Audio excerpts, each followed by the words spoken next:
Hello, everybody. Ooh, that's loud. Hang on. That's a little bit better. Hello. Hello, my wonderful minions. Welcome back to the stream. I wanted to say thank you to Korak92 for following sometime in the last 20 hours. If you're here, Korak, welcome. And I look forward to your eternal servitude. It's glad to have everybody here. It's glad I'm glad. I'm not an it, I'm a he. How silly. Anyways. We're going to be playing more, or reading more, of Umineko tonight. I'm looking forward to it. I think things were about to pop off last time we looked at this game. We just got the letter at dinner again. They didn't actually read it at dinner this time. All the kids got kicked out. Mostly because Beatrice is actually here, just hanging out. And they're like, all the adults were like, we gotta go talk to this lady and see what's up. So I'm sure that'll work out really well for them. I'm sure everything will be fine. Frankly, we've gone a long time without murder in this episode, and I demand carnage. So let's see where we go. Bing bong.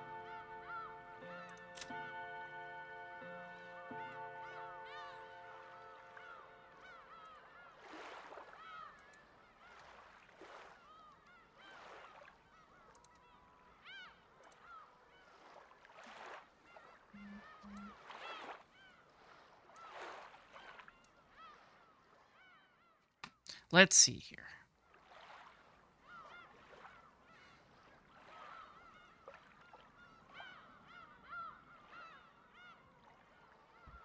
I am ready for another adventure with Dripless George. It'll be fun.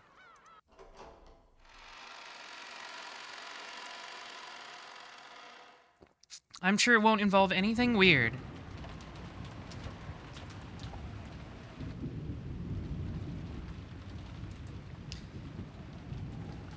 Ahem.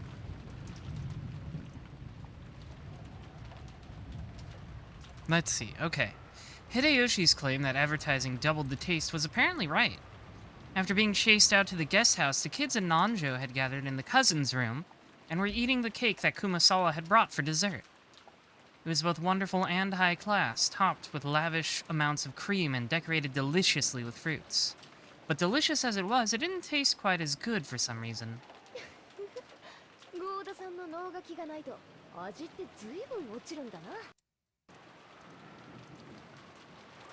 There we go. Okay.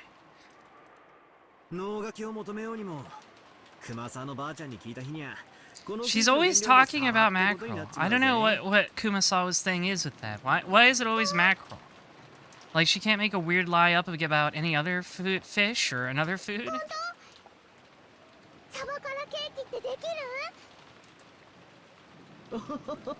She's gonna say yes. Why are you lying to the children? Actually, I think lying to children is funny. Keep it up, Kumasawa.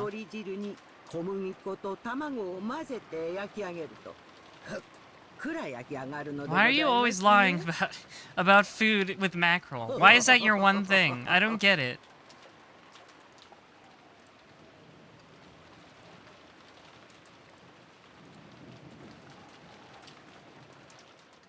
I don't get how this is her one thing. Like, this is just what she does. I lie about mackerel.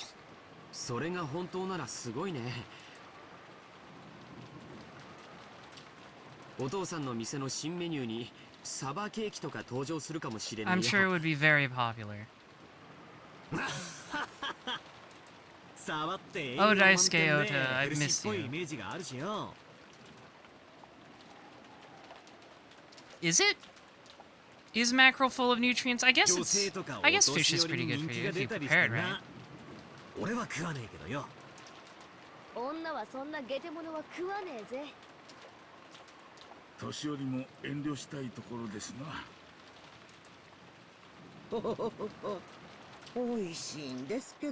Oh, that's right, Nanjo's here. We're just hanging out with Nanjo.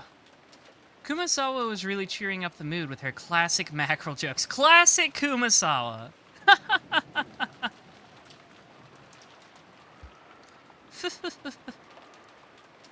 That's just, oh, that Kumasawa. Her and her classic mackerel jokes. but the sound of the downpouring rain kept turning their attention towards the mystery guest. In the end, they showered Maria with the questions again, since she was the only person here to have met Beatrice.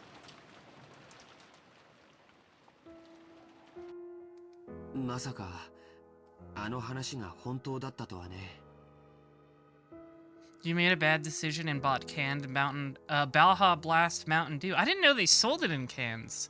Like, I thought it was just like a deal with Taco Bell where it was only sold there. Everybody always talks about Baja Blast in the context of Taco Bell. I thought that was the only place it was sold. Did they start selling it in other places? Was it exclusive to Taco Bell before? Oh, okay. Okay, so I'm not insane. I wasn't always wrong. It was just, it's a recent thing. One time, I don't usually like Mountain Dew, but one time, just out of morbid curiosity, I tried the Astolfo flavor Mountain Dew. It felt like my teeth were going to, like, vibrate out of my skull. It's like, there's so much sugar in that. Like, I feel like there's way more sugar in Mountain Dew than there is in any other soft drink. It's insane.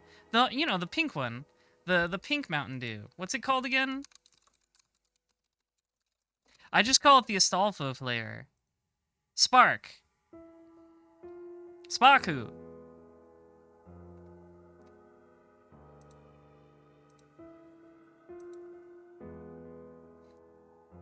Yeah, the raspberry lemonade one. Yeah. I just call it the Astolfo flavor. I'm drinking the Astolfo juice, but it's too sugary and too caffeinated for me. Especially since I don't drink a lot of caffeine these days, it felt like I was gonna explode. その口ぶりだと、マリアが魔女に会ってたって話は、信じてなかったまでにも初耳じゃねってことらしいな。ああ。I really cut down on caffeinated drinks a lot over the past, year. I mostly drink a lot of iced tea now. I really like Arnold Palmer's. It's just iced tea and lemonade. And I get, the big jugs, the Amazon iced tea jugs. And I get the light kind, so it's very low in calories. Very low sugar. Tea still has some caffeine in it, but it's not nearly as much as in soda. そうですね。ベアトリーチェ様は普段はお姿をお見せになりませんけど。Oh, that's right. Last time we had the reveal that Beatrice has been meeting with Maria every year. Every year she comes to the conference.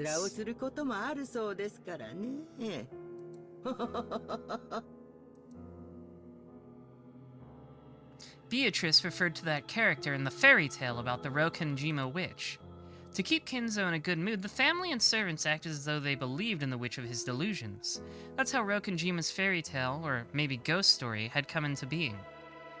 To the family members who knew that backstory, the fairy tale of the Golden Witch wasn't something to be taken too seriously. However, they were never able to say that out loud in front of Kinzo. Yeah, he'll start screaming. He'll drink a ton of absinthe and just get drunk and wasted. Because of that, the legend of the witch carried a lot more weight to someone like young Maria, who didn't know the story of how it had come into being. That's why Maria believed in the legend of the witch. She accepted it entirely. That was only natural for an imaginative girl who believed in witches. So people had avoided saying things that would betray her dream. On the contrary, they had worked together to say and do things that would help liven up her dreams without her knowing. Beatrice gives Maria Baja Blast? You should not be giving Baja Blast to a 9-year-old. 多分誰かがそういうことにして、マリアちゃんの手提げの中にこっそり飴玉でも忍ばせたのだろうって思ってた。私も昔に2度か3度 For fun. そういうふりをしてこっそりお菓子を置いてあげたことがあります。おそらく熊沢さんにも、いや使用人の皆さんや後宮家の皆さんも一度や二度はあるんじゃない Maria でしょうか。 smells, not even drinks it, she smells it. Smells soda and spends the next 6 hours forcing you to learn her witch lore. Yeah, you really, Maria especially, I don't think you should give caffeine to. 無邪気な小さい子が喜ぶなら口裏を合わせてお菓子を置いてくこともあるか。ってことはジョージの兄貴なんかだいぶやってそうだな。まあね。It'd probably be boorish to admit to such a thing out loud. George admitted it while being extremely wary that Maria didn't find out. つまりサンタクロースみたいなもんか。子供の夢を守るために両親がグルで嘘をついて That's right, Beatrice is just like Santa プレゼ Claus. ントを置いていたと。 It's like if Santa Claus murdered people en masse. Well, I guess that makes her Krampus. Is Beatrice a Krampus? 守ってあげたいし。私は当然サンタなんていないってとっくに知ってるわけだけど、もし覚めなくてもいい夢だったなら一生信じていたかったぜ。世の中は世知辛いばかりだと知ってしまうからこそ、大人はせめて子供の綺麗な夢を守ってやりたいと思うものです。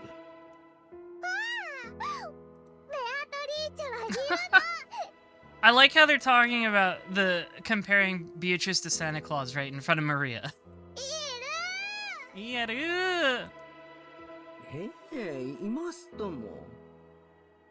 ベアトリーチェ様はおりますよ。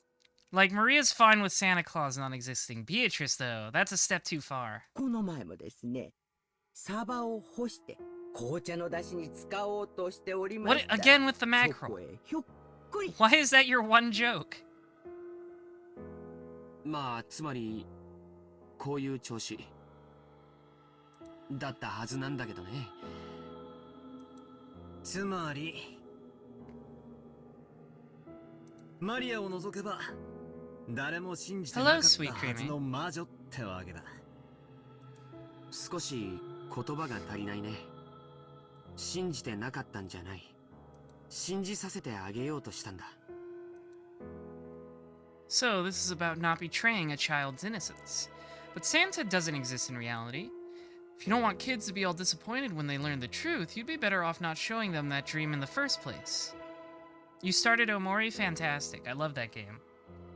I can't wait for the disease to set in for you. Is the fact that I think this is proof that I'm still a song away from becoming a full adult?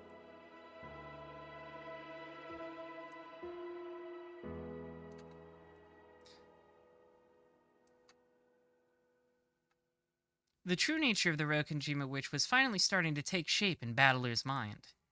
I don't know, we got 6 more episodes. I don't know if that's the case at all. However, their current situation overrode this understanding. And in fact, it completely overturned its very premise. という認識だったはずの魔女のベアトリーチェ様が実際に現れちまったとは。そういうことか。しかもだ。おじさんたちの騒ぎを見る限り。You still believe in Santa Claus, Deity of Diamond? Well, it's nice to have fantasies, isn't it? Even as an adult. こりゃ面白そうな話だぜ。ベアトリーチェという女性が実在しないという前 If 提 there's は one thing that's real, it's me. I exist, and I can't hurt you. ルドルフおじさんも言っていた悪魔の証 Oh 明その god. ものだよ。 This is one of those visual novel things where it's like, here's a thing I read about on Wikipedia. You're gonna be hearing about it for the entire thing. ベアトリーチェと名乗る女性の We're 存 gonna be 在を hearing about Devil's 僕た Proof ち for は like 100 more 誰も知らなかっ hours. た。でもだからといって Every それ visual が novel has ベアトリー this. チェが実在する可能性を It's 否定 not でき just an るわけじゃない。 Ujikoshi thing. It's every visual novel writer is like this. 南條先生はじい様との付き合いが長い Even ですよ Ace ね。 Attorney is kind of like this. It doesn't do it as directly, but it's like, did you know about laws? I'm like, please, just let me play the game. Did you, especially in Great Ace Attorney, where it's taking place in a more real setting, like a very specific historical setting, so it's like, here's a bunch of trivia about how terrible turn of the century England 一 was. 時期親族会議で Did you know you had to put your quarters in the box to get lights? その昔、金蔵さんにベアトリーチェという愛人がいて、その隠し子がいるのではないかという話です。I mean, to be fair, this one isn't like a pseudoscience or conspiracy theory. The devil's proof is an actual legal concept. なるほどな。親父たちは遺産分配で頭がいっぱいだ。そこに愛人の娘なんてのが現れれば It's basically the same idea as proving a negative. You can't prove something doesn't exist. クラウスさんたちも You can prove something does exist, like there's evidence. There's evidence to prove something exists, right? You can't prove something doesn't exist. しかし源氏さんは金蔵さんに The example 強制 people を always 誓う use is と聞いて aliens, right? You cannot definitively prove that aliens do not exist because you can't sweep every corner of the universe looking for them. So they could exist somewhere out there.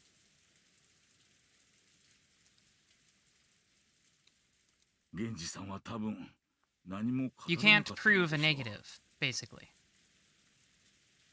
それで But what you 次 can に do is, 友 you know, 人である use 私の方に circumstances 話を聞こう and という stuff ことになったのでしょうな。 to discern the truth. で、結論として南條先生。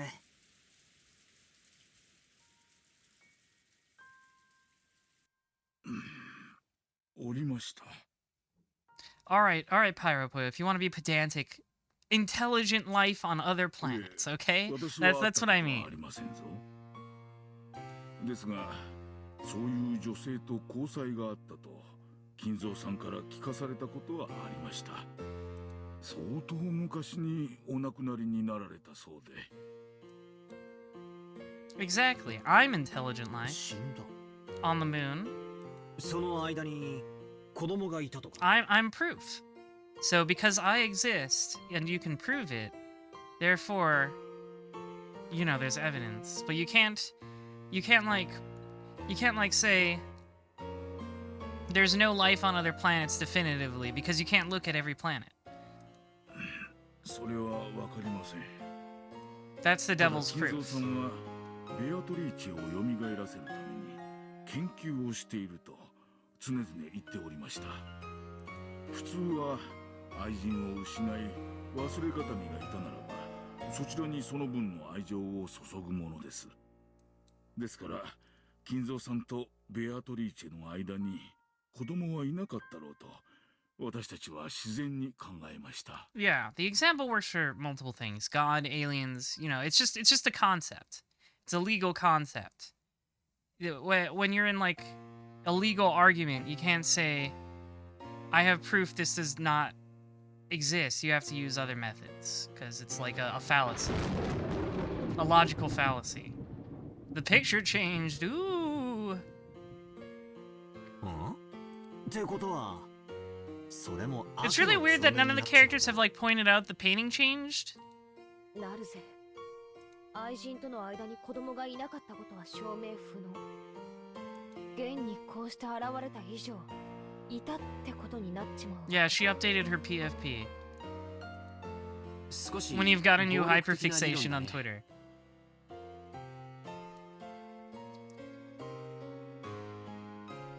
後宮家の遺産問題でトラブルが生じていることを聞きつけ、何者かがおじい様の大昔の愛人関係を知り、それを装って遺産問題に食い込もうとしているとかの方が現実的だ Her よ。 hyperfixation is herself? Based, honestly. That's me too. I'm 現実的で I'm は perfectly obsessed with myself as well. しか She's し just like me for real. 本当に彼女が隠し子で。しかもその上、じい様に顧みられなくて、孤独に生き、復讐に帰ってきたって設定も否定はでき。復讐？なんだよそれ。ああ、すまんすまん。男なんだよ。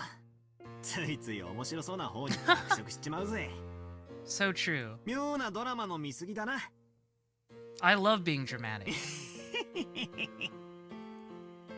Normally, that might have come off as a light joke, but the joke had landed after an uninvited mystery guest calling herself Beatrice had marched in on this day of the family conference, where the bloody argument that the inheritance had become took center stage. There was no way Battler's joke would be welcomed with laughter, So it was a really big help when Nanjo laughed brightly to calm everyone down. Good fake laugh, Nanjo. Thanks for help. Thanks for the backup. それはなかなか面白そうですな。そんな筋書きの小説をぜひ読んでみたいものです。 How meta. まあ現実にはそんなことはできねえと思う。何しろよ、今この島にはひふみ18人。 Good job, Battler. You figured out how to count. I'm proud of you. 妙なことをすればすぐにでも取り押さえられちまう。それに台風のおかげで島から逃げ出すこともできない。つまりとんでもない事件を起こそうにもどうにもならねえってことさ。同感だね。退路の断たれた袋小路で、しかも十分怪しまれているような状況下で、そんな恐ろしい復讐劇なんかとて Well, もできるとは思 we'll わない see. ね。でしょうな。ならば姿など表さずに暗躍しての復讐の方が現実味があると。 I am very curious how this will go down now that Beatrice is like actively here. Like, why don't they just like if she does a big murder, why don't they just like immediately stab her? I wonder how this will work. わからねえぜ。 Like just grab Kinzo's shoddy. 復讐ってのは感情でやるもんだ。理屈じゃねえぜ。それこそ差し違えてでもなんて考えたら、別に警察も人数も退路がなくても何も怖くはないかもしれねえぜ。大丈夫だよ、ジェシカちゃん。僕たちが想像するような物騒なことは何も起きないよ。 Oh, I'm sure. Yeah, everybody will be perfectly safe. Everything will be fine. You're right, 遺産をめぐって George. おじさんたちがバトルロイヤルってのが Battle Royale. じゃねえってんならな。 Beatrice is about to get that #1 battle royale. そうだよな。父さんもルドルフおじさんも体格いいし、エヴァおばさんなんか格闘技習ってんでしょ。 When will they put Beatrice in 大 Fortnite? 丈夫だよね。 Jessica didn't say it out loud, but she'd vaguely noticed that her own father stood in opposition to all the other siblings on the inheritance issue. They usually played nice in front of the children, but when that pretense was lifted away, like it had been at dinner, the result would be a tumultuous uproar. After realizing this, it was only natural for Jessica to be frightened at the thought that her parents might get caught up in some kind of trouble and become human sacrifices for something terrifying. だよな。 I want Beatrice to like be in Fortnite and kill someone with her like weird ice pick funnels and then just start flossing. ジョージの兄貴の言う I think that would be good. 何も起こらねえよ。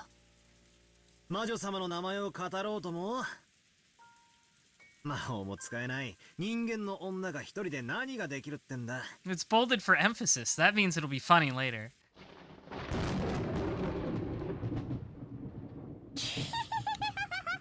Oh boy. Maria's doing that thing again. The sudden creepy laugh made all of them jump. And when they realized the strange laugh was coming from Maria, they were shocked again. そうなんだ。そうなんだ。それがバトラの認識なんだね。何かだよ。気色悪い声で笑うんじゃねえぜ。バトラはベアトリーチェの存在をとりあえずは認めてる。19人目の客人程度には認めてる。でもそこまでだね。19人目のベアトリーチェが魔女であることは認めてないね。突然何を言い出すかと思えばそりゃそうだろ。 That's silly. 魔女なんているわけがね Hitting the gritty for Battler's downfall. Let's go. え。それを語る人間の女しかありえねえだろうが。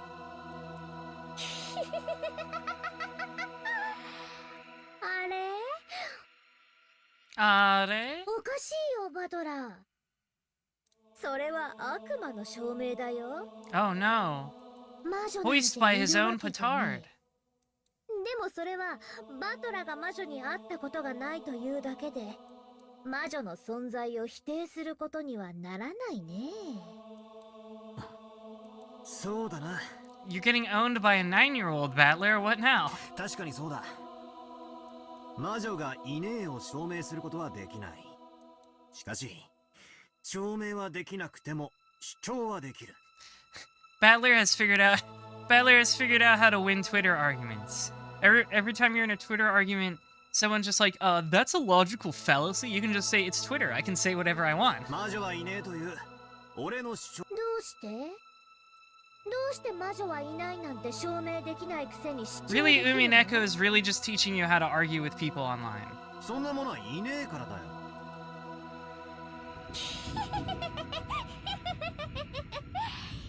それで QED？ 何の証拠も根拠もなく証明終了？無知が自分の浅が草を棚上げする時の典型例。Yeah, exactly. If somebody asks for proof or accuses you of arguing wrong, just block them. Rexsaurus, thank you for the raid. I appreciate it. Welcome, everybody. We're reading Umineko when they cried. Rec raid. That's what it is. You all belong to me now, though. So I'm gonna need you to denounce Rec and praise my name.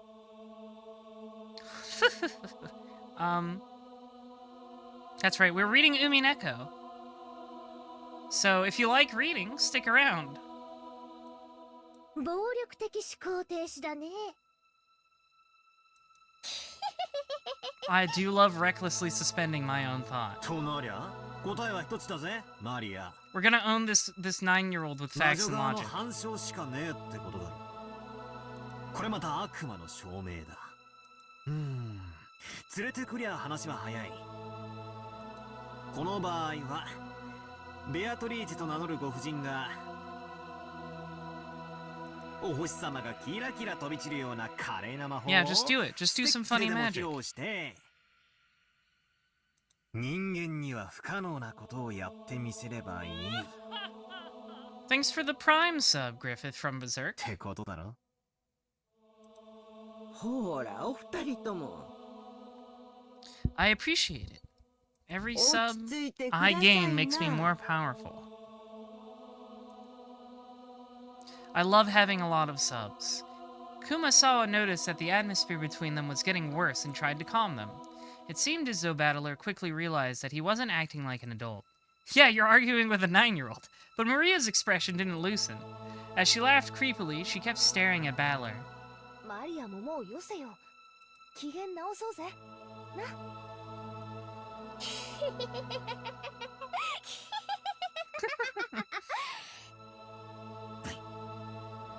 それが望みなら、ベアトリーチェはきっと見せてくれるよ。Oh boy, I wonder how everybody will die this 人 time. 間には不可能なこと。そしたらバトラも信じるんだよね。Why does she look like that? She's literally a minor in ベア neurodivergent. トリーチェのこと。That's why. おう。そいつを拝ましてくれたら信じてやろうじゃねえか。Yeah, this is what you need to learn, Battler. If a minor starts arguing with you, just block チェス them. だね。チェックメイトされたらバトラは魔女を信じる。おお、洒落た例えだぜ。 Yes, we all know you love chess metaphors, 魔女が Battler. 魔法を見せる。俺のキングにチェックをかける。俺は人間でも何らかの手段で再現可能だとイチャモンをつけてキングを逃がす。それができなきゃチェックメイトってのは確かにいい Oh 例 boy. えだ。 I'm so full of chess analogies. バトラ、チェスというのは Look, there it is right now, the chess background. We've only got 同 one. じ動きの駒を持ってる。だから相手の手も読める。でもね、相手の駒がバトラの駒よりさらに不思議な動きができることをバトラは今想定していない。 Beatrice is eating the pieces while Battler isn't looking. Is that what we're saying? ベアトリーチェの動かす駒の動きを自分とどうせ同じだと決めつけている。でもね、悪いけどバトラのチェスの相手は人間じゃない。 Ningen janai. 人間にはさせない駒の動きができる。バトラは今そこの認識を間違えているの。バトラはキリエおばさんのチェス盤思考って好きでしょ？ God, yes, she's Ah. always talking about flipping that dang 相 old 手の立場に立 chessboard. っての思考術ってやつを気に入ってるぜ。だからダメなの。相手は魔女なのにバトラはそれを認めない。だから魔女のさせる手を理解できず、チェス盤思考が通じない。相手の認識を間違えている。チェス盤思考の一番最初の前提が崩れてる。おおお、そう食うかよ。そなたは魔女とのチェスに勝てぬ。very important life philosophy. You can't win in chess against a witch.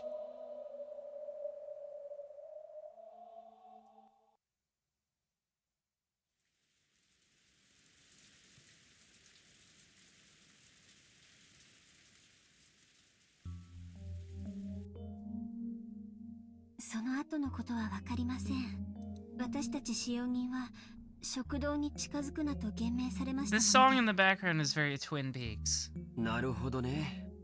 それでシャノンはそのベアトリーチェという人物に以前会ったことはある？わかりません。 That was a slightly odd way to say it. It didn't quite sound as if she was saying her memory was hazy. 私たち使用人にとってベアトリーチェ You're 様は lying. お屋敷のもう一人の主です。親方様に感化されてそうだと吹聴していると、私がここへ勤め始めた時からベアトリーチェ様の話は You've literally met her. Why are you lying to George? 前に聞いたよ。敬わないと呪われたりして、実際に事故に遭った使用人もいるんでしょ？ええ。ただ信じる信じないに個人差があったのは確かです。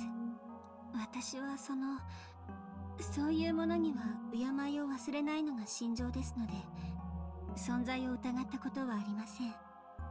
黄金の魔女というその不確かな存在が Why is she lying about this? 覚えげに信じていました。 Saying you vaguely believe in her is one thing, but she literally met それで Beatrice. 実際にその不確かな存在の魔女が姿を I 現 was して thinking about 堂々 that と that 玄 exact 関から video, やってきた Rexsaurus, yes. ということなのかな。わかりません。私には何も。シャノンは夕食を運んだ時に何か話はした？いいえ。 Why do you keep lying? Why is he so clammy about having met Beatrice? そっか。 Maybe she just doesn't want to worry George. しかしご飯を食べる魔女というんじゃなんだかリアリティがないね。やっぱ Well, り everybody needs こ to の eat. 島の魔女 George. 伝説を知る何者かがベアトリーチェの名を語っているだけなんだろうね。シャノンちゃんはベアトリーチェを多分お屋敷の守り神みたいに思って敬ってきた気持ちがあると思うんだよ。だからそれを名乗る人物が現れたので少し動 Yeah, 揺 she し does ちゃっ think たんじゃ that, ない but かな。 I don't think like talking about Beatrice would like ruin it or anything, ruin the love spell or whatever. そうですね。きっとそうなんじゃないかと思います。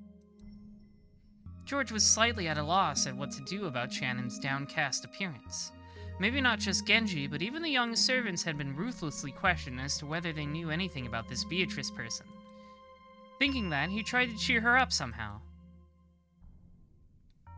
Surely, just like Maria and Jessica, Shannon was unable to fully hide the agitation caused by the sudden visit of this person calling herself the Golden Witch.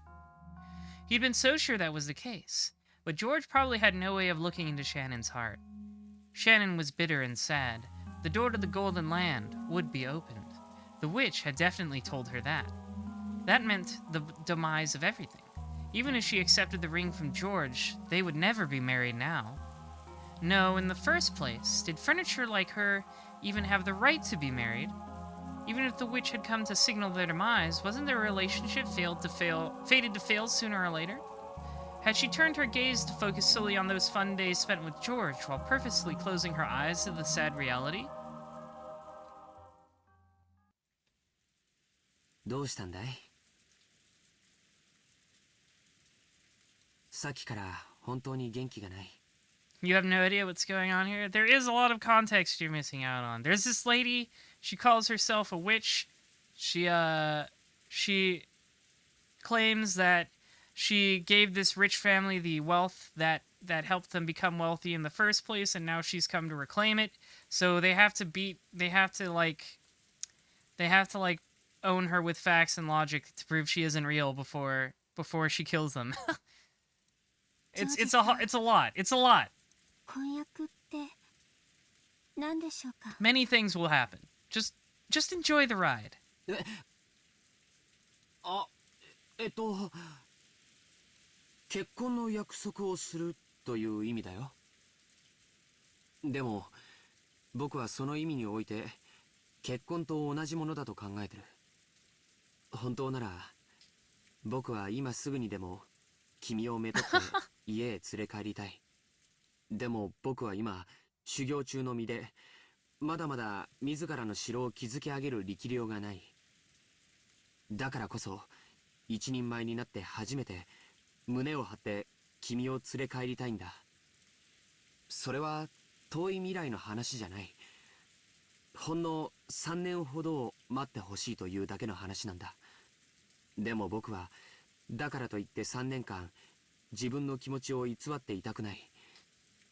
だから婚約指輪を贈ろうと決めたんだ。それは男として情けない理由かもしれない。妻と仕事を両立できないから待ってほしいなんて理由での婚約なんて情けないものかもしれない。でも僕は決して君をありがとうございます。ジョージさんにとって婚約指輪が恋人に贈るプレゼントの一つではないということが分かりました。当然だよ。婚約指輪はただのアクセサリーじゃない。尊い約束を指輪の形で残す That's all very nice, 先生なんだ。I'm glad you managed to go one scene so far without acting like a weird だとする sociopath. と、すぐにも結婚するなら不要なものということになりますよね。その時は婚約指輪じゃない。結婚指輪として渡すよ。どちらにせよ、君に指輪を贈ることに変 It's わ a り lot は of ないのさ。rings. There's many rings involved with this process, この apparently. 女は俺のものだから誰も手を出すなよっていう売約札みたいなものですね。いや、そんな意味じゃ。That's a funny face. George knew that he was weak by nature. When he'd been captivated by Shannon and had sworn to become an excellent man, he had also sworn to throw away that weak part of himself. So, even if he had to be blunt about it, he chose to answer a little roughly. He was sure that doing so would bolster and reassure Shannon.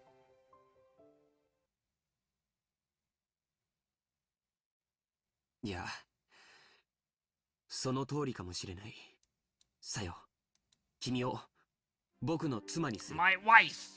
他の誰にもやらない。僕だけのものにする。 Alright, that's a little too strong, George. そういう指輪だよ。 Maybe a little too strong. ありがとうござい Dial ま it す。 back like 1 or 2ジョージ notches. さん、本当に嬉しいです。 Then, George-san, if it was decided by fate that this engagement ring, that this promise could never be fulfilled, would you still give it to me?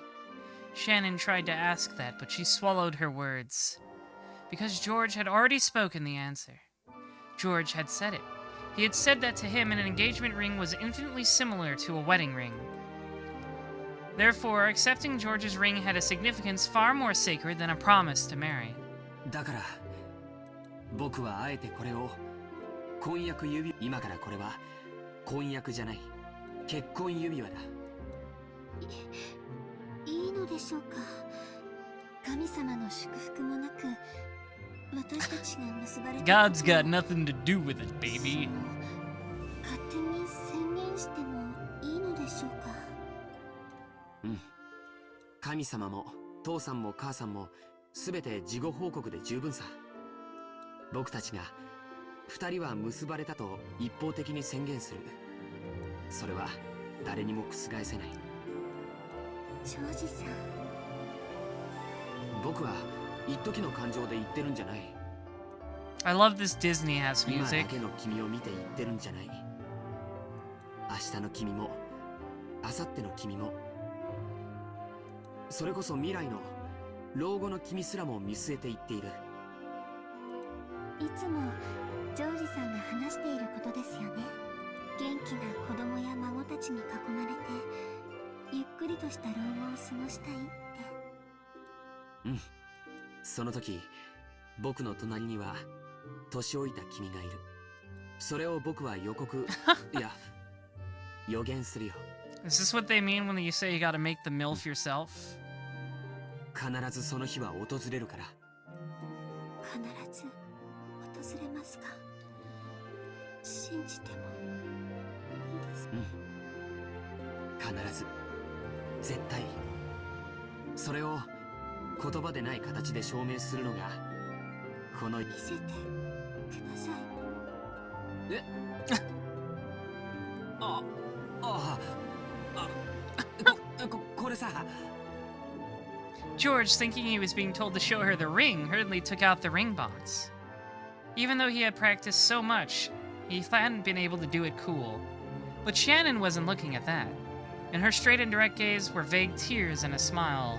She focused her eyes on George's eyes. No, on something she could see beyond his eyes. 私にその未来を見せてください。ああ、見せるよ。必ず約束する。老後までじゃない。死んだ後も僕らは魂になってもずっとずっと It's a nice 一 sentiment. 緒にいる。That's cute, I guess. It's hard not to think George is gonna just go insane and start killing people with an axe at some point, but, you know, it still has some nice moments. Shannon wiped away her tears and took the ring box. Inside was a diamond ring worthy of blessing the two of them. George said the line that he'd practiced over and over again inside his head. その指輪を好きな指に You did a lot better in the first chapter. I don't know why you're slipping over it so much this time. つまり明日の朝までに。Shannon smiled, took the ring, and with a completely natural movement put it on the ring finger of her left hand. It really had looked like such a natural, ordinary movement. That's another different thing. We didn't see what finger she put it on until later. And for a while, George was stunned. これが私のお返事です、ジョージさん。Georgie-san? シャノン。いや、さよ。魂になってもずっとずっと一緒です、ジョージさん。There was no blessing from God, no pastor to bear witness, nothing. But the two were married, proclaimed it. Two souls were joined here today.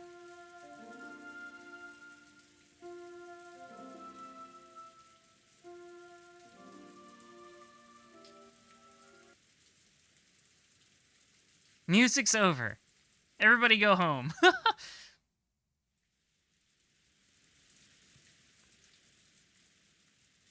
姉さんはバカだ。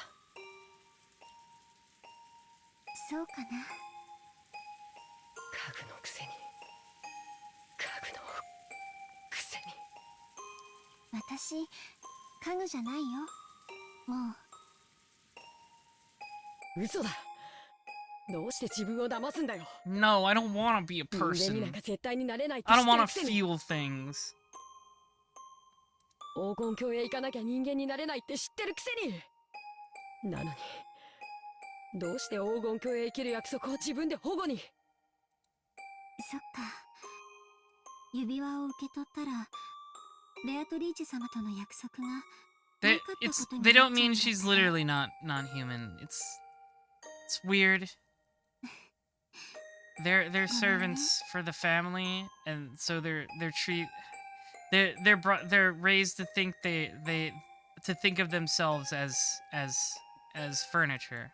あとは僕も姉さんも長司様も親方様もみんな条件は同じだ。13人が生贄にされる。5人しか黄金鏡に招かれない。その一石を自分で。 What time is it in game? I don't know. Can I check? I don't know if I can check. I don't know. おかしいね。未練があるのはカノン君の方みたいだね。未練があるのは姉さんの方じゃないか。 Oh, I forgot. That reminds me. I forgot to put these back. There we go. 婚約しちゃったんだろう。果たせない運命なのを知りながら。ずっとずっと永遠に一緒だよって約束した。 Don't call George Lythero. No. だからね。 That's so mean. そ You の don't know 瞬 how 間 mean に that is. 私たちの永遠は完成したの。たとえ私たちが生贄になってしまうとしても、もうだからいいの。未練があるのはむしろカノン君の方。私たちは家具なんでしょ。 That's so, you don't realize how awful that is. 私たちはどういう結果になろうとも解放される。なら黄金鏡に行けるか行けないかなんてどうでもいいことじゃない。なのにカノン君は黄金鏡へ行くことに固執してる。どうしても人間になりたいんでしょ。どうして？どうして？人間になりたいからだよ。家具はもう嫌だ。どうして？僕も恋がしたかったんだ。 Tears were coming from Cannon's eyes, and he お howled. 嬢様のことが好きだった。そしてあの日のお嬢様の姿を見てもっと好きになった。そしてお嬢様も僕のことが好きだと分かって、でも僕は核でお嬢様の気持ち A を受け止 blue, めることが blue, できなくて。 blue. I don't like having fun. それが勘違いだった。私たちは家具かもしれない。人間以下かもしれない。でも恋をする資格がないわけじゃなかった。添い遂げられぬ思いならない方がマシだって思った。いつか自分も消え去る日が来て。 Yes, but he's それが stubborn, きっとお嬢様を傷つけ Rexorus. るなんて勝手に決めつけて。違うんだ。僕が怯えていただけなんだ。僕は永遠になれない恋ならしない方がマシだって See? 怯えてただけなんだ。セミは生涯のうち数週間にも満たないわずか数週間で終わる恋だからと恋をしないセミはいないんじゃないかな。 Ah, you fucked it up. Oh, that was it. Okay. The text doesn't quite match up to the crying sounds, but I get it.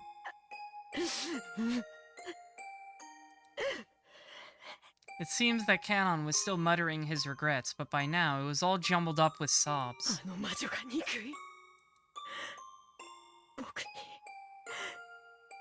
どうしてこんな気持ちを植え付けて。あいつさえ妙ないたずらをしなければ僕はお嬢様のことなんか気にならなかったのに。ベアトリーチェ様はひどいね。カノン君にそうやって悔し泣きをさせるために運命をいたずらした。でも魔女の思惑は多分はずだって。 Knowing love isn't a regret that ties you to life. It is a destination we're supposed to reach in our journey through life. Is that... Yes, I get it. That's what she's saying. Thank you. Thank you for telling me the meaning of this exchange video game.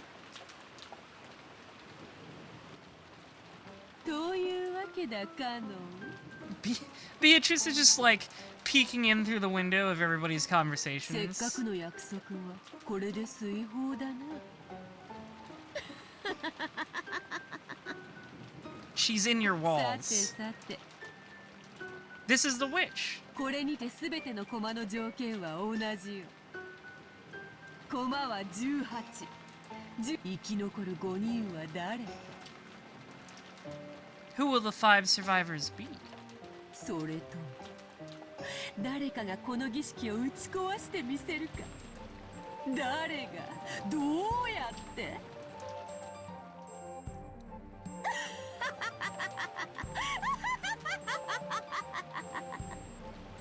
これはチェスプロブレムではない対等なゲームだ。わらわだけが一方的に詰めるわけではない。そなたはわらわの爪から懸命に逃れ続け。 I thought you said last time there weren't any ties. Quit changing the rules. まあせいぜいそなたにできるのはそれを延々と繰り返すのが関の山よ。そしておそらくそれはそなたにとってそう難しいことではあるまい。しかしそなたは永遠に続く無効試合にやがて精神をすり減らし、やがては精神を殺す。その時にこそ敗北を受け入れわらわに屈服することになるであろう。対等なゲームと言った理由、それはわらわにも敗北の条件を設けてあることだ。負けのないゲームほど退屈なものはないのでな。わらわを負かす方法、それはわらわの肖像画に捧げ The られ funny た riddle. あの碑文よ。 The golden land. あれこそは黄金鏡の扉の開き方にして同時に儀式を打ち破る鍵でもある。わらわは碑文に従い儀式を完遂する。そなたは碑文の謎を解き儀式を打ち破りわらわを滅ぼす。碑文に隠された謎を解き、わらわが金像に値し莫大なる黄金のあ I りかを love 暴いてみせよ。 gold. こたびのゲームはどういう結末を見せるのやら検討を期待するぞ。わらわを楽しませてみせろよ。 Ushiro Miya Battler.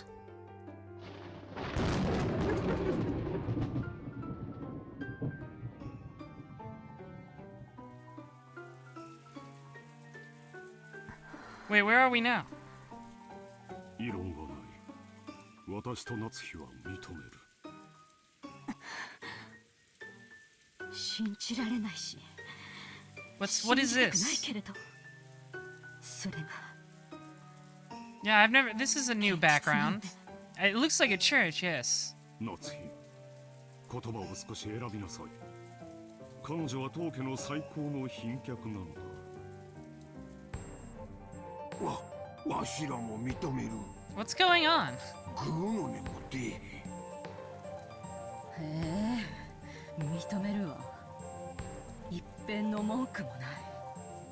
まさか本当に素直に What is this? 覚えるわ。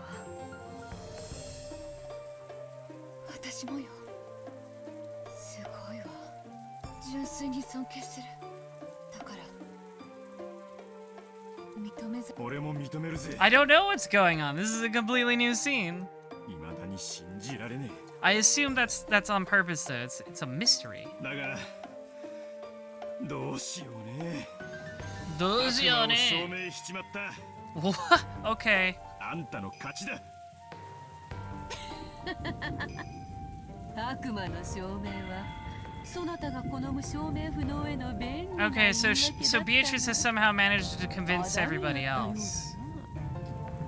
いじめるなよ、魔女様。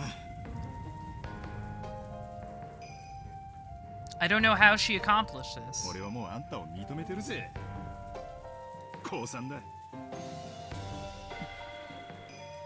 キリエ、まだ異論があるか。わらわは全員一致しか好まぬ。お前一人がわらわの存在を認めぬならば。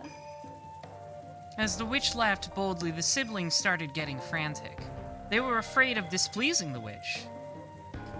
Kyrie lightly closed her eyes and, after keeping silent for a while, opened her mouth. He did resign. Rudolph resigned, bitch. 降参よ。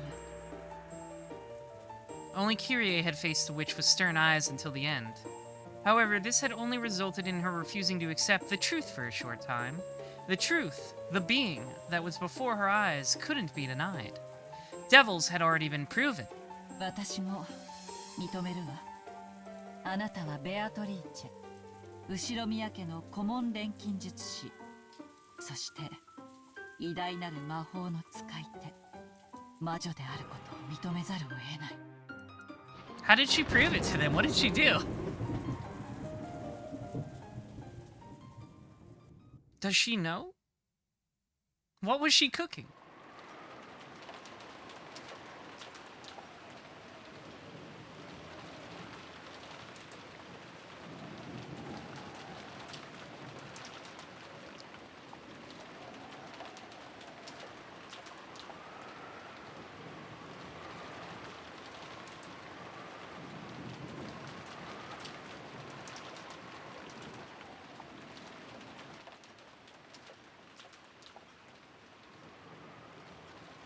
Atmosphere.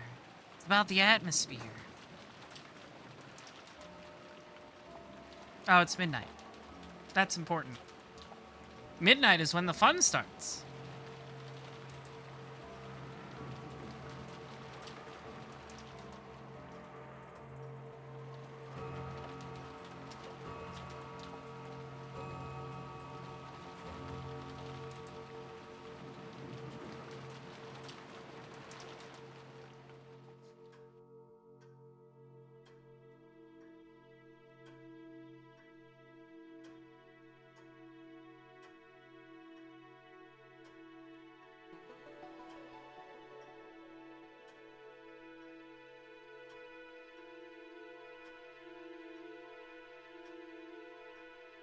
Yeah, I wonder who will die and in what order.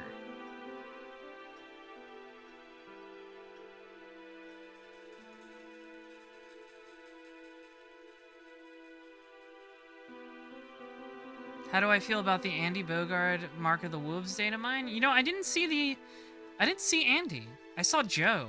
He's like in crutches.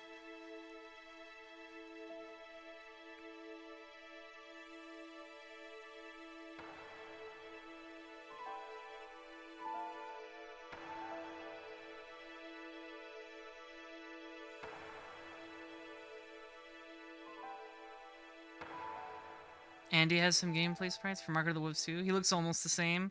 You know, Andy never changes. He'll always be a dripless motherfucker.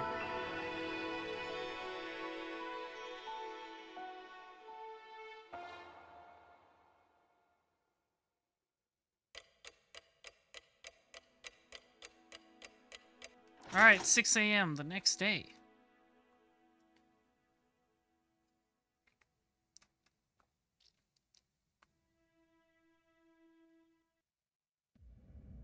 The second day. October 5th, 1986.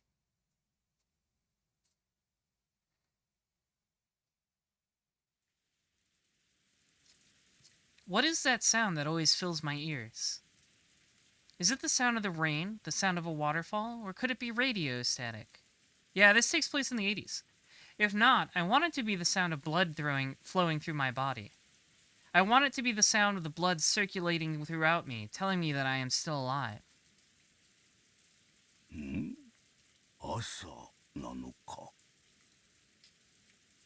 The light entering through a crack in the curtain was faint, but it at least told him that dawn had broken. Kinzo, still in the position he'd been in when he woke up, still sitting in a chair and looking up at the ceiling, felt the blood slowly travel throughout his body. Judging by the clock, it was early morning, 6 on the dot. No matter how tired he was, no matter how deeply he slept, he always woke up at exactly this time, as though he had measured it with an hourglass. He didn't think of this as something to boast about, but he told himself that, as long as he could still manage this, his health couldn't be that bad. I know, Kinzo made it through the night, that's already different. ということは、We still got like 8 more Twilights to go though. どうやら最初の生贄は逃れたということらしい。 Also, he wasn't in the original 6, so at some point, Beatrice did something to, like, stab him in the head. 区別のつかぬところがなんとももどかしいが、それは言うまい。 Kinzo was struck by a faint desire to see beyond the study door. After all, he might find the traces of someone's vain struggle to break through the door, a sign that someone had tried to select him as one of the first 6 sacrifices. Wait, how many people were with Beatrice? It was Rudolph, Kyrie, Kraus, Natsuhi, Eva, Hideyoshi, and Rosa. So that's 7. 人間とは安っぽい生き物だな。人事を尽くして天命を待ちながら幸運を得られた時にはそれが単なる幸運ではなく己の技量によるものだったとうぬぼれたくもなる。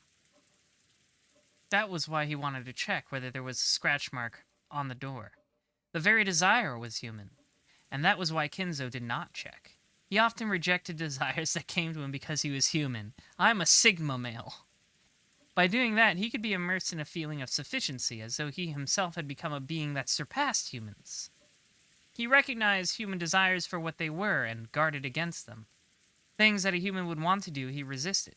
This eccentricity and rebellious nature had surely given him a rare genius, making it possible for him to succeed in his exploits as he revived the Ushiromiya family in a single generation. さて、ベアトリーチェ。 お前が取った6つの駒は何なのか。そして次なる手はどう来るのか。楽しませてもらうぞ。私の I 守 think り it's は funny 完 when you 璧 murder my だ。 family. 前回のような無様はさらさぬぞ。 Huh. That's interesting. Is he like aware of the weird loop?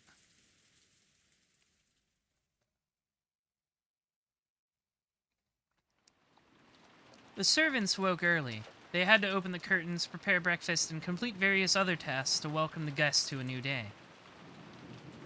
Goda was the most enthusiastic. Well, he's not dead this time, then. During the family conference, he had been told to concentrate his efforts especially on cooking. Have we checked in on Purgatory recently? Not since the first time.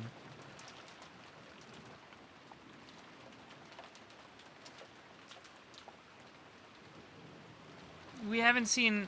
I guess the Beatrice... I think... My thinking is that every time we see Beatrice in the dress, that's Purgatory. Like, that's like... How do I put this? There's like... The characters Battler and Beatrice, and then there's like the narrative Battler and Beatrice, and that's the latter Beatrice is the one that's in the dress. So we saw her a little bit ago. I think that's what's going on, but we haven't seen them like arguing in Purgatory in a while now. Not since like Battler took that nap and he was like, "Hey, this isn't how it happened the first time," and Beatrice was like, "I'm changing the deal." Goda, who was a show-off, seemed to be feeling particularly superior because of that. He let Genji and the rest prepare the rest of the mansion and worked on making breakfast in the kitchen. Genji split the work with Shannon and Kanon, and they carried out various tasks. Shannon headed to the dining hall and knocked. Last year, the family conference had continued into the early hours of the morning. It wouldn't have been odd if this year's conference had done the same. Considering the possibility that they were still having a discussion inside, she knocked. But there was no response, so she opened the door and said good morning. Oh boy. It's easy to see why Kinzo and realize why they use believing oneself. Oh yeah, that the Next Generation movie quote in the one song, yeah. The room was cold, and the conference seemed to have ended a long time before. There was a tea set on the table from which they'd probably been drinking, arranged in a way that would make it easy to clean up. Cleaning up the tea was a servant's job. If the family members were extra generous in cleaning it up themselves, the servants would lose face. So it was a truly pleasant act of kindness for the family to do only this much. Does that make Beto the Borg Queen? Absolutely. She basically says the same shit the Borg Queen said in that one scene. Like, it's not word for word, but it's the same sentiment. As she approached the table to clean it, she noticed something like a memo that had been left near the utensils and cups. Since it was right next to the tea set, Shannon picked it up, naturally thinking it was a memo for the servant doing the cleaning. Written there was not a request, nor was it thanks for preparing the tea. There was just a single word. Shannon looked at it blankly and read it aloud. Chapel. They never mentioned there was like a church on the island.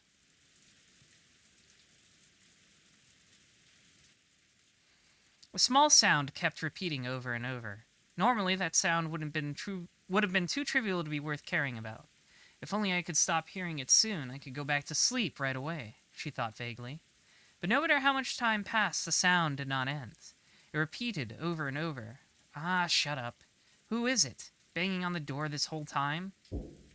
As soon as she realized that, she woke up. Someone was knocking. Then she noticed that it wasn't just a knock, but a voice as well. Rosa-sama. Rosa-sama. Ohayou gozaimasu. 待って。今行きます。 Okay, so Rosa isn't dead. It had been Genji's voice. Looking at the clock, it wasn't even 7 yet. It was clearly too early to wake the guests. Did something happen that was bad enough to cause this? She felt her sleepiness increasingly fade thanks to this premonition of misfortune. Though Genji was a servant, Rosa had known him since her childhood days, so even though she was slightly defenseless in her pajamas, she opened the door a crack and answered. おはようございます。早朝から申し訳ございません。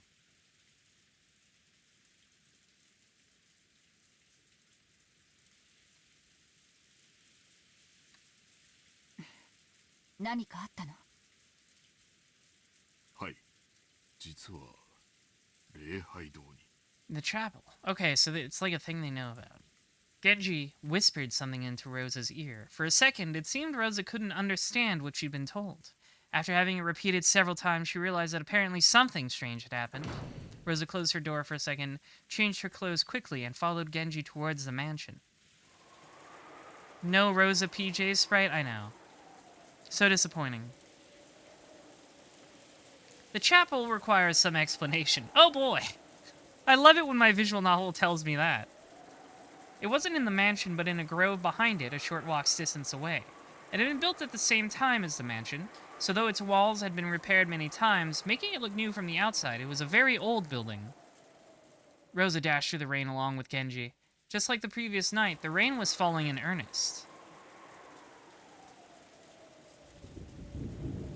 Okay, this is totally new. We haven't seen this before. This is a new location. Eventually, the chapel came into sight from beyond the thin grove. Just looking at it from the outside, it seemed a place of dazzling beauty, where a pair of young lovers might want to get married. However, Kinzo apparently viewed it as a very sacred place, so Rosa and her siblings had been given strict instructions not to approach it unnecessarily. Even though they were all grown up now, approaching the chapel for any reason would still make them feel guilty, and also afraid, as if their father might get angry and hit them in the face, as he is apparently known to do.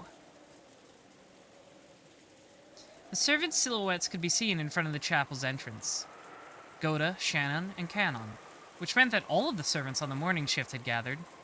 A short while ago, Genji had spoken to Rosa telling her what the situation was. However, without laying eyes on it directly, she definitely hadn't been able to understand. It was probably the same for all the servants here gathered as well. Without seeing it with their own eyes, they wouldn't have been able to understand what was going on. Oh boy, I bet everybody in that chapel is dead. Yeah, there it is. That same magical seal that was on the garage that one time, or the shed, really. It wasn't a garage.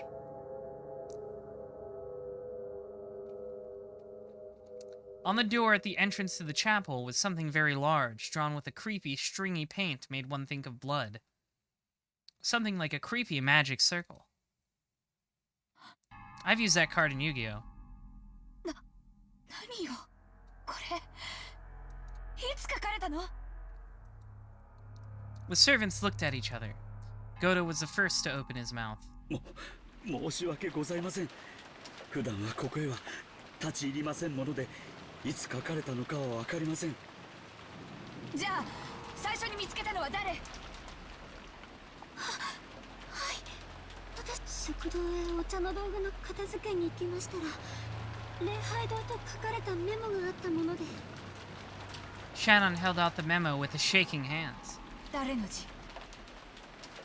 兄さんや姉さんの字ではないわね。それであなたはここへ来てこれを見つけたのね。はい。ローザ様、これを。 So this is more in line with what I expected when I talked about, you know, what would happen in a different version, like different combinations of people dying at different times. This is more in line with what I expected. I didn't expect that long. Oh. I didn't expect that long intro about Shannon and Beatrice and the mirror and stuff. Cannon pointed at a single line of English written below the creepy magic circle. Until it had been pointed out to her, she had thought it was just another part of the magic circle. There, the following words were written in English. Happy Halloween for Maria. Happy Halloween for Maria. This creepy magic circle was for Maria. Happy Halloween. Yesterday, only one person had said Happy Halloween to Maria. Episode 2 probably has the slowest start. Really? That's interesting. I didn't think it was that slow.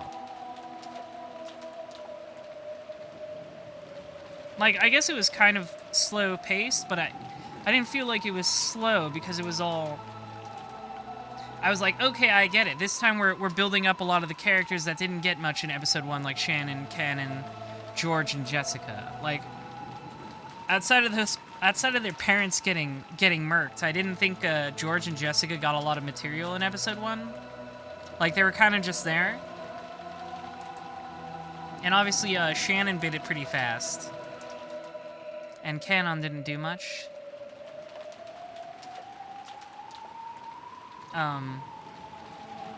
But yeah, I didn't think it was too slow. It certainly was slower than the first episode, though, where you kind of get into the shit right away. But I was interested in the character dynamics. This is definitely more... What's happening now is definitely more in line what I expected from the beginning of episode 2. I thought this would be the beginning, but, I'm interested in seeing how episodes start from now on, if it's really just jumping right back into the murder. Don't spoil it, of course. The key phrases matched. It was the Golden Witch, Beatrice. Maria は？あの子、いとこたちと一緒に寝てるはずよね。確認した。 This is definitely very interesting, though, because if Rose is here for a longer time, we get to dig into more of her weirdness with Maria. Which I think is obviously very, very key to this plot. 何やってんのよ。それからクラウチ兄さんたちにも知らせて。以後の対応の指示を受けて。 After saying that much, Rosa finally noticed that something was odd. Her own rank in this family conference was the lowest of the 4 siblings. Why had she been the only one called during an abnormal situation like this, when the other siblings hadn't been? Even if Maria's name had popped up. I've got bad news for you, Rosa. はい。旦那様にご連絡申し上げようとしたのですが、お姿が見当たらず。奥様も お部屋におられません。 Bad news bears. シーツの様子からすると、昨夜はベッドに戻られていないのかもしれません。 Rosa felt something creepy crawling slowly up her back. You were there last night. まだです。確認しようとしたのですが。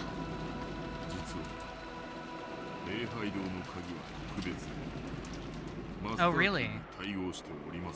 Oh, we're jumping right into the impossible locked room already, huh?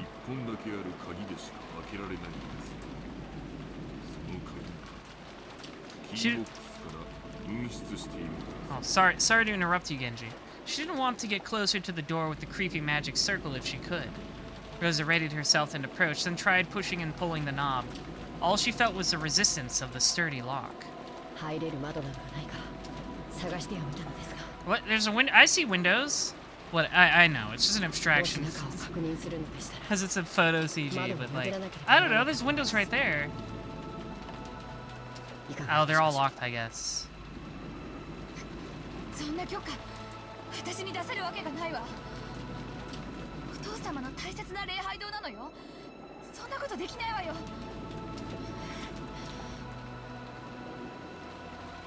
At that time, the events of the previous day swirled around in the back of Rosa's mind. That's right, when I met with that witch in the rose garden, didn't she hand Maria an envelope? Yeah, there's no mistake, she did hand it over. When Maria tried to open it, the witch told her not to do it yet, and she surely said, "The time to open that will come soon." Rosa was sure. There could be no mistake. The envelope Maria had received was...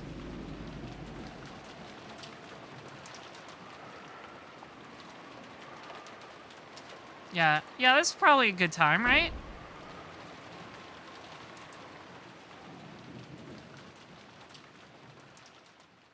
After dashing back to the guest house, Rosa approached the cousin's room while hiding her footsteps.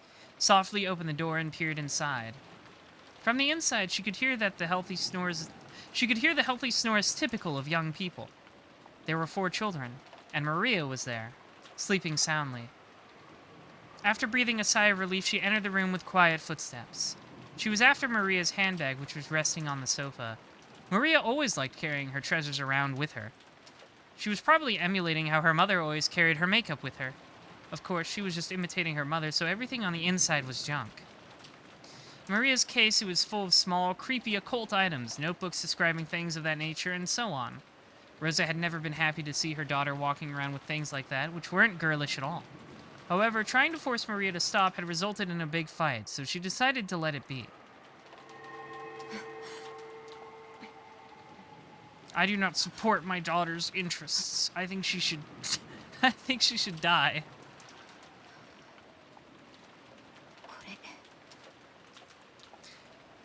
I do think it's important, you know, she doesn't want to break the window, and it could probably be easily replaced. But, you know, when you grew up under Kinzo, I think the fear is just permanent. A Western envelope with the crest of the gold eagle. When she took it out of the bag, she realized there was a heavy, vaguely cylindrical object inside. She could tell by its feel and weight. There was no doubt. This was a key. Oh my god! Are you kidding me? How did... Oh boy. So she gave them the letter with the key to the chapel like a day before she did the murder, huh? After turning around and checking that Maria was still sound asleep, Rosa tore open the envelope and the contents spilled out into her palm. It was a key with an old and intricate design. That's a Resident Evil-ass key right there. Rosa gripped the key and dashed out. Battler seemed to have noticed that sound, but after grumbling and turning over in his sleep, he started snoring again. That's our hero! Battler is, like, easily one of the funniest protagonists I've ever encountered. Imagine if Goku had to be a detective. Like, just the absolute most stupid man you've ever met. Your average, like, meathead shonen protagonist who does, like, the wolf eyeball popping when he sees boobs, and now he has to be a detective. Instead of, like, learning how to fight and shoot ki.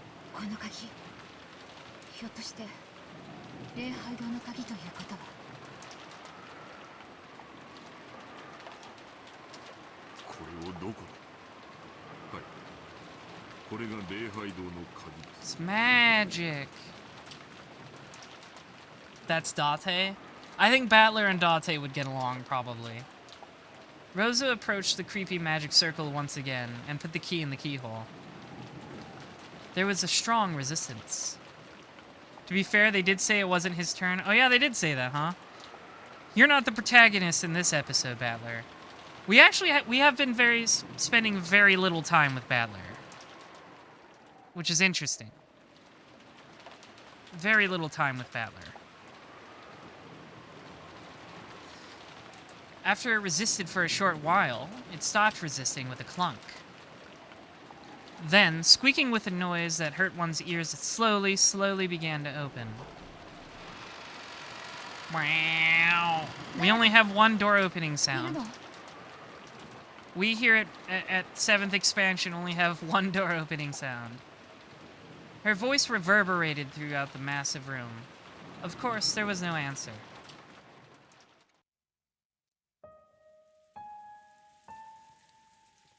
The chapel had a high ceiling and the air was cold, and even on this rainy, unsettling day, it felt sacred for some reason. The servants timidly followed after Rosa. Rosa-sama, あれを。 Canon noticed it immediately and pointed. Over there was the altar. In the place that would normally have a pastor preaching of God's love, there was a table that shouldn't have been there. At first, it looked like a dining table. There actually were gorgeous plates and utensils placed there, making it look like a child's birthday party or something. Upon closer inspection, the surrounding area had been decorated with pumpkins and black and orange ribbons. They were probably Halloween decorations. And there were people seated at oh boy! There were people seated at the table. 3 people on each side facing each other, seated in chairs. They could be recognized at a glance. Kraus and his wife, Eva and her husband, and Rudolph and his wife. But if you wanted to be sure, you'd still have to go even closer and check. Ooh! Fucking Goosebumps-ass narration. Because they seemed almost like dolls. Rosa and the rest had opened the door, entered all at once without the sound of many footsteps, and called out, asking if anyone was there. And yet, there had been no reaction. Even if Rosa and the rest assumed they were being ignored, you'd still expect there to be some kind of reaction. And there hadn't even been that. So at first, it felt like someone had set down some dolls that greatly resembled those people. By now, it wasn't just Rosa. Shannon and Canon, and even Goda, they were all fighting frantically with the creepy emotion that grasped their hearts.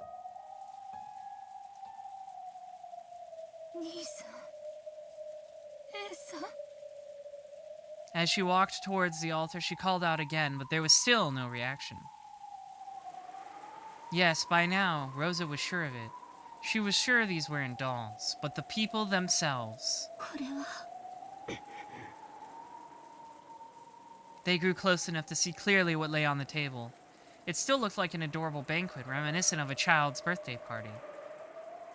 Plates piled up with sweets, cute pitchers with drinks, all kinds of pumpkin-shaped ornaments. They were all decorated in a Halloween style. And while this probably wasn't the time to be thinking it, Maria would surely have been delighted to see all this.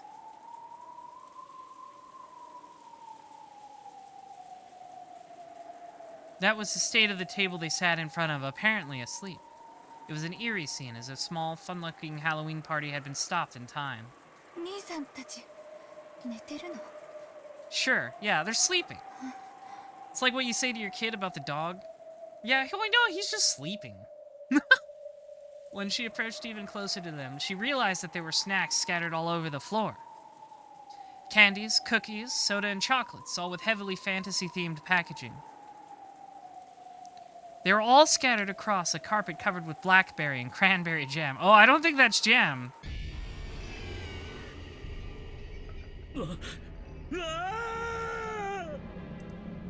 Rosa and the rest finally realized what the situation was. I don't think those are sweets and jam on the floor. I think those might be entrails and blood. It was a Halloween party. A banquet for those not of this world. This song is good. Kraus, Natsuhi, Eva, Hideyoshi, Rudolph, and Kyrie were seated in chairs, apparently asleep, but all dead. How could you tell that they were dead and not simply sleeping? That was because they'd been vertically sliced open from their chests to their stomachs. Very good, Beatrice. You always know how to go for the shock factor, I'll tell you that.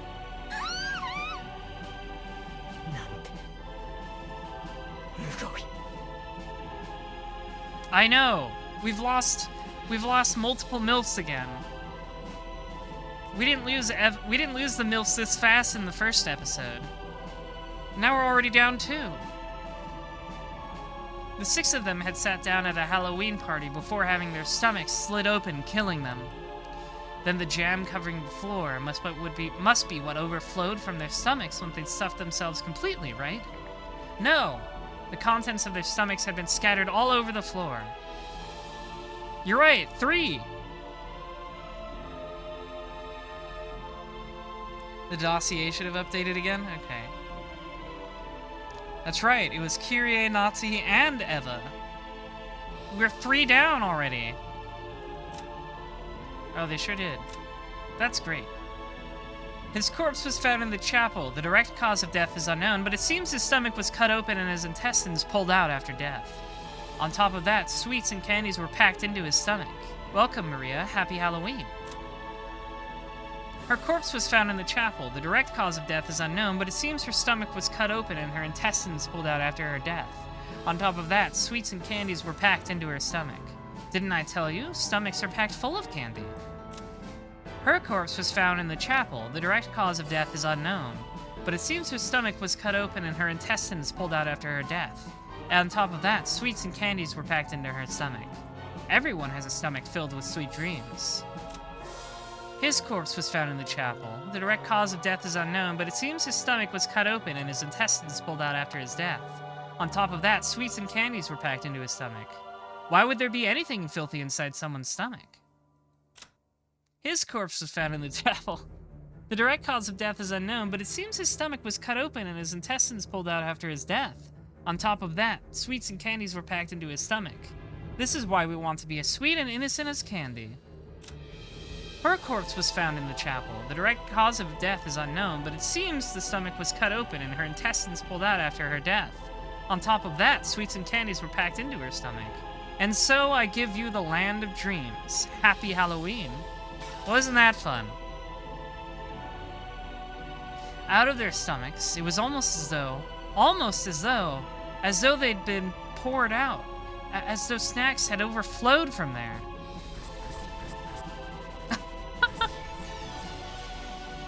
Candies and cookies, soda and chocolates had poured out, stained with blood, and had scattered across the floor.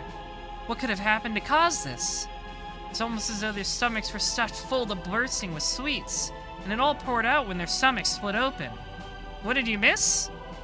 A lot of people died.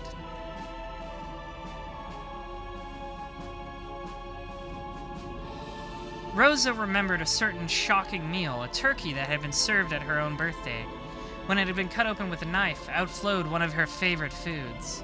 But since she hadn't been told what was inside, the deep, deep red ketchup omelet rice poured out like bloody maggots. Was Lythera one of them? No. No, he's still kicking. Pulsing, dripping, slimy, pulpy, squelching.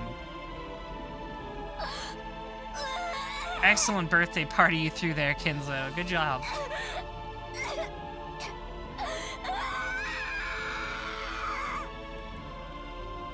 The trauma of her youth was revived.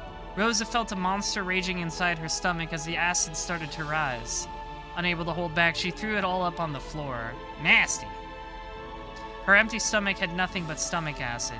The scene in front of her was no fun Halloween party now. The 3 couples were enshrined right there, their stomachs vertically wrenched open with a gyuba. What? So many snacks had been stuffed in there, pulpy, squishy. Blood and guts and sweets were overflowing onto the floor. Bloodstains, sticky, sloppy, pulpy, sweet snacks that made your fingers stick together, gummy. Ah, but stained with entrails, sloppy, pulpy. What was that I stepped on just now that didn't feel like a candy or a cookie or a soda or a chocolate? I'm scared. What did I step on? I can't even look at the bottom of my foot. Alright, Rosa. She's losing it. It is October 5th, so it is not Halloween, but it is October. Yeah, Maria's just obsessed with Halloween and witches and stuff. So she's been talking about it a lot. What a gruesome Halloween party! From far away it had looked truly beautiful, fantastical, and fun. But from up close it was horrible, disgusting, and yet somehow still beautiful.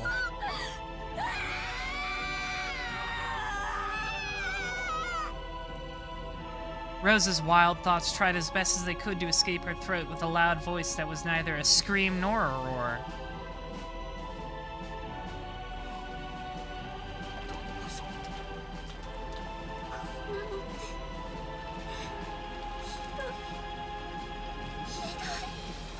Daddy?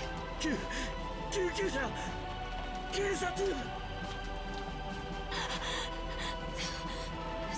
Are the phones still out? I bet they are.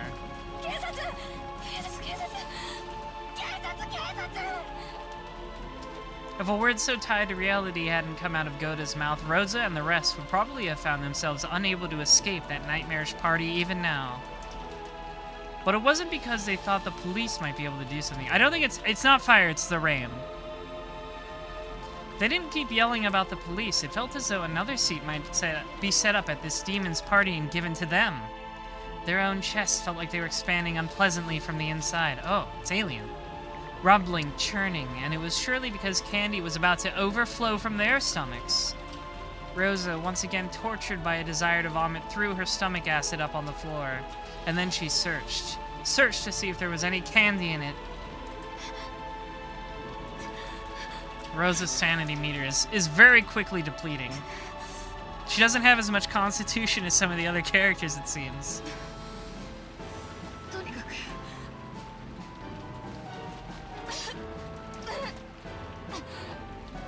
Rosa coughed violently again, forcefully spitting out the stomach acid that had been burning in her throat. She realized that by now her whole body had been covered in a filthy sweat.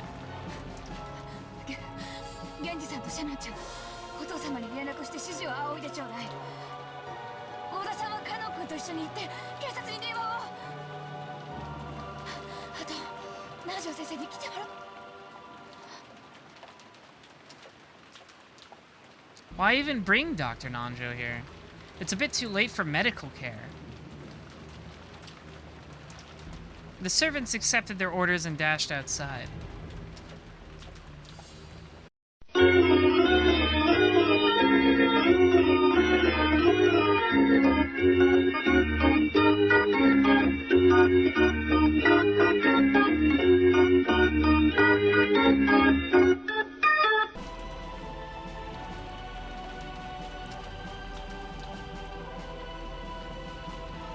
It looks like I just had a very tiny internet hiccup, and it was just enough to disconnect me from disconnect me from nothing, from Twitch, I guess.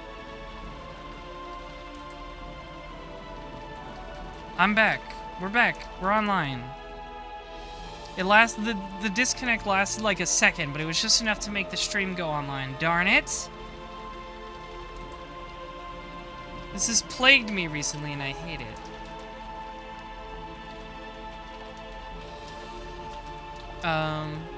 But we're back. We're live again. Stick around, why don't you? I think we're okay now. I think everything's fine.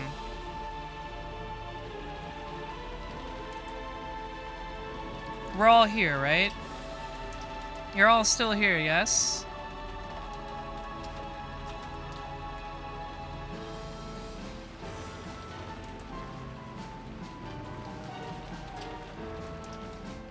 Okay. Annoying. You're here in queer? Well, that's good to know. That's good.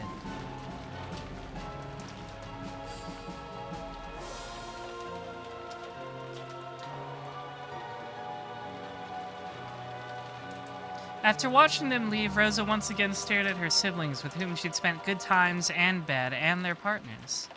Though there could be nothing more tragic than this scene, for some reason she was tempted to describe these fantastical deaths as beautiful.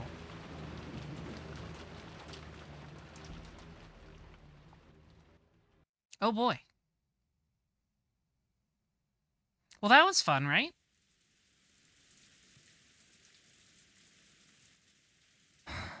Where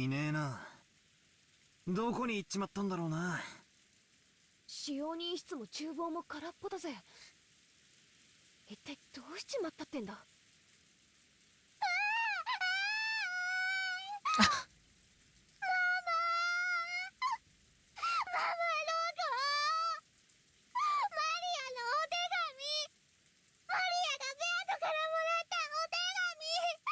I know, she snitched it from you.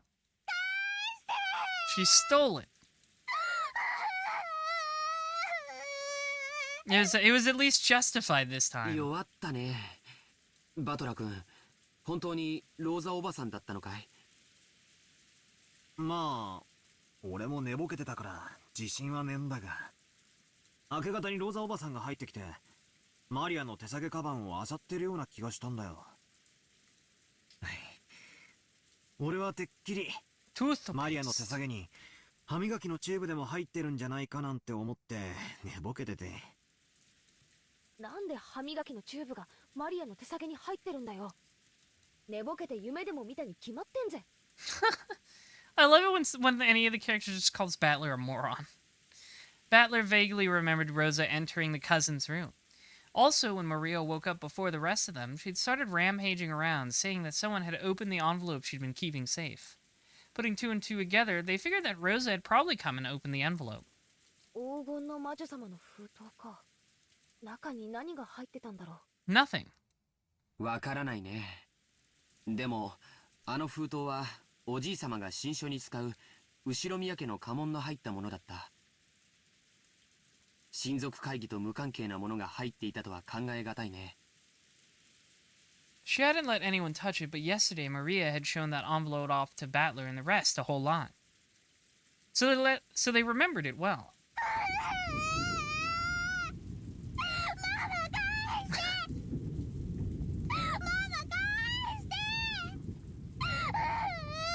Ah, jeez. She's always like this. ジョージの兄貴の言う通りなら相当重要なものらしいが、しかしそんな大事なものをどうして魔女様はマリアに渡したんだろうな。さっぱりだぜ。Every once in a while, the refreshing morning atmosphere was completely wiped out by the sound of thunder. It was only natural. Since the moment they'd woken up, they hadn't met anyone else. It felt like only they were left, as if the mansion had become an empty husk.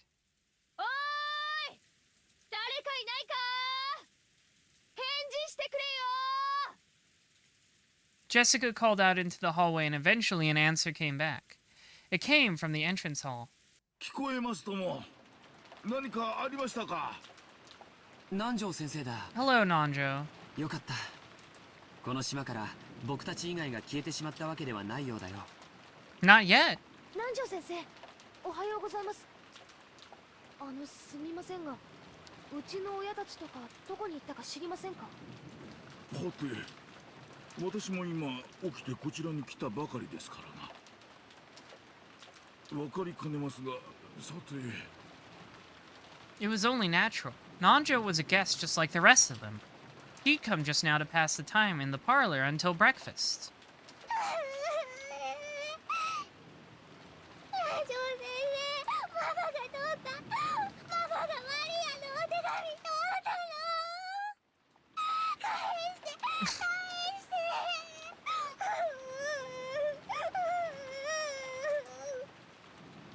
Maria buried her face in Nanjo's plump stomach, sobbing and crying. Nanjo could do nothing but be bewildered by this ruckus so early in the morning. 誰かかけてくるぜ。ジェシカ、誰か来るぞ。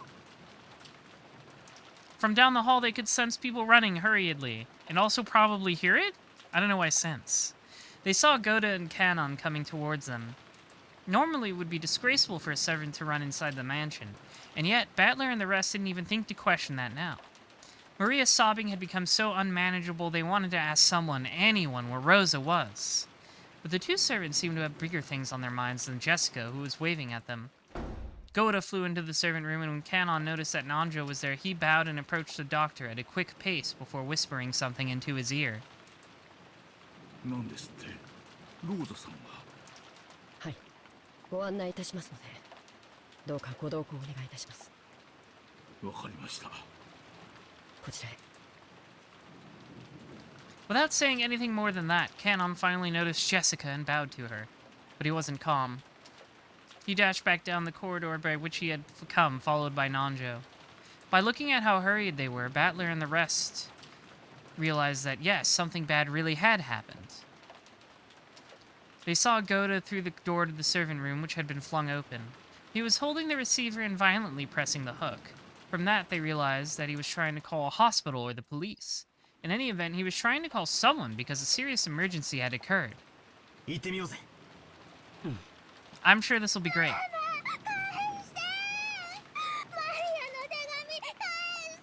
Anything to shut her up.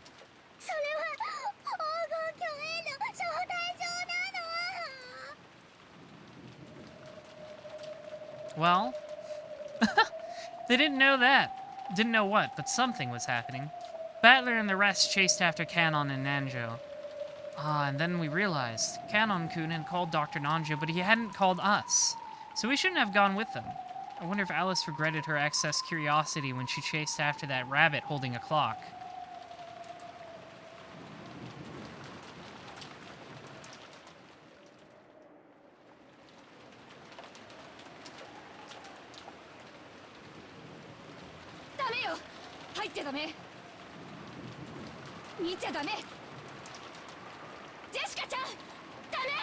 Too late.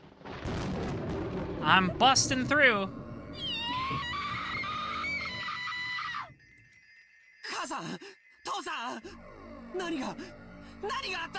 The Golden Slaughterer is gone again. There's the song.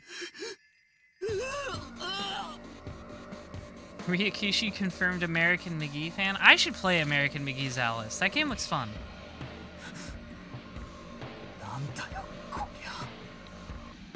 趣味が悪いにも程があるじゃねえかよ。命を奪うならそれで十分事足りただろうがよ。なんだよこりゃ。わざわざ殺した後に椅子に座らせて腹裂いて。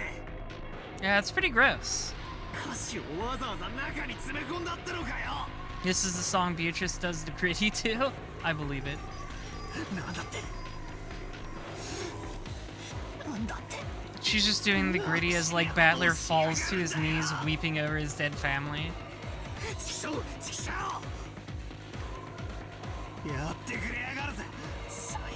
#1 Battle Royale, baby.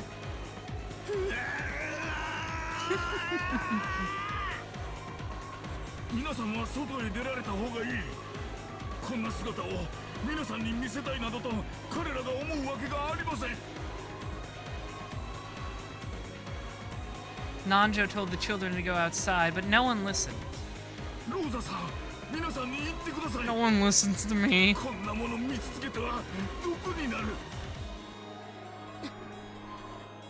Rosa regretted her own carelessness. She should have realized that the children would eventually come here.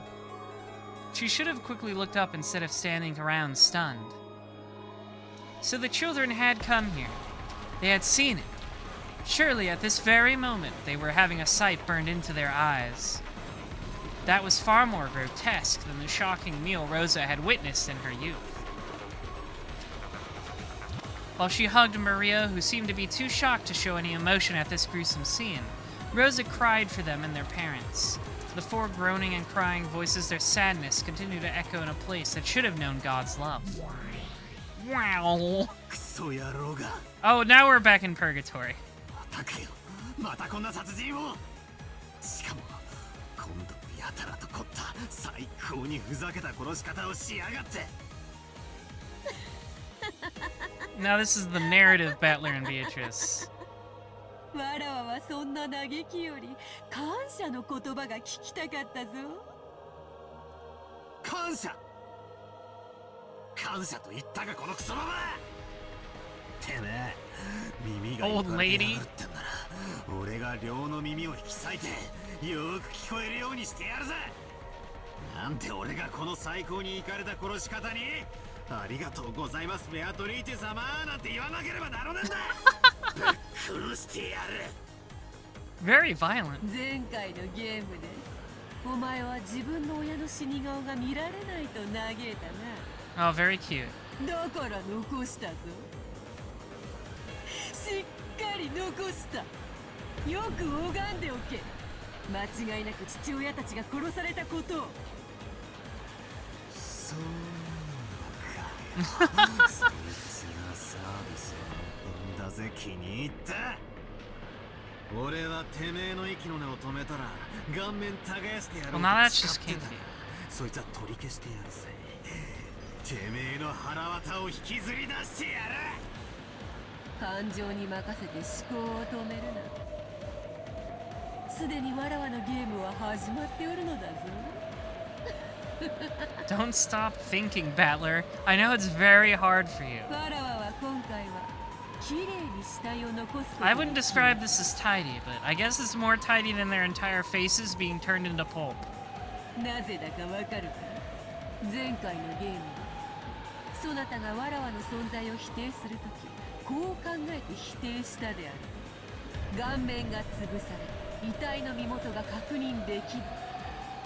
だから身代わりの死体を用意してアリバイを作った可能性が否定できる。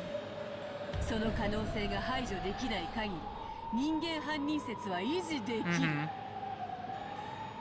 なんだ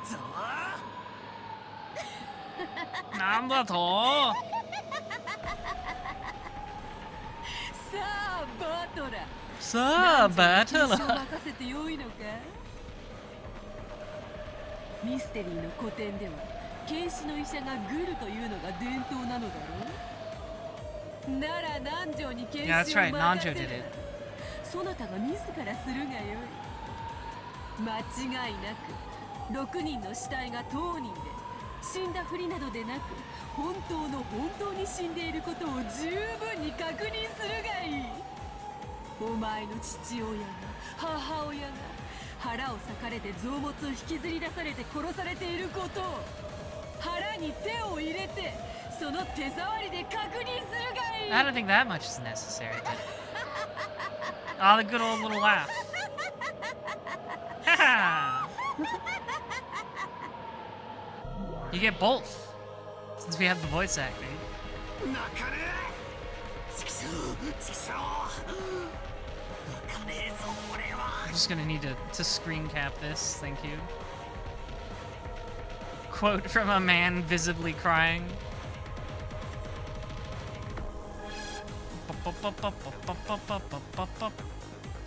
Battler suddenly yelled. His tears were still dripping down, but as though scolding himself for being a sissy, he slapped his face hard several times with both hands. Even so, the tears still wouldn't stop. However, he felt a hot blaze in both his eyes. これだけの仕事を決めやがった野郎に金はがっちり返させていただくぜ。なら This is where the coping starts. 自分のすべきことを考えろ。ああ、ダメだ。全然ダメだ。全然ダメだ。涙を流す暇があったら考えろ。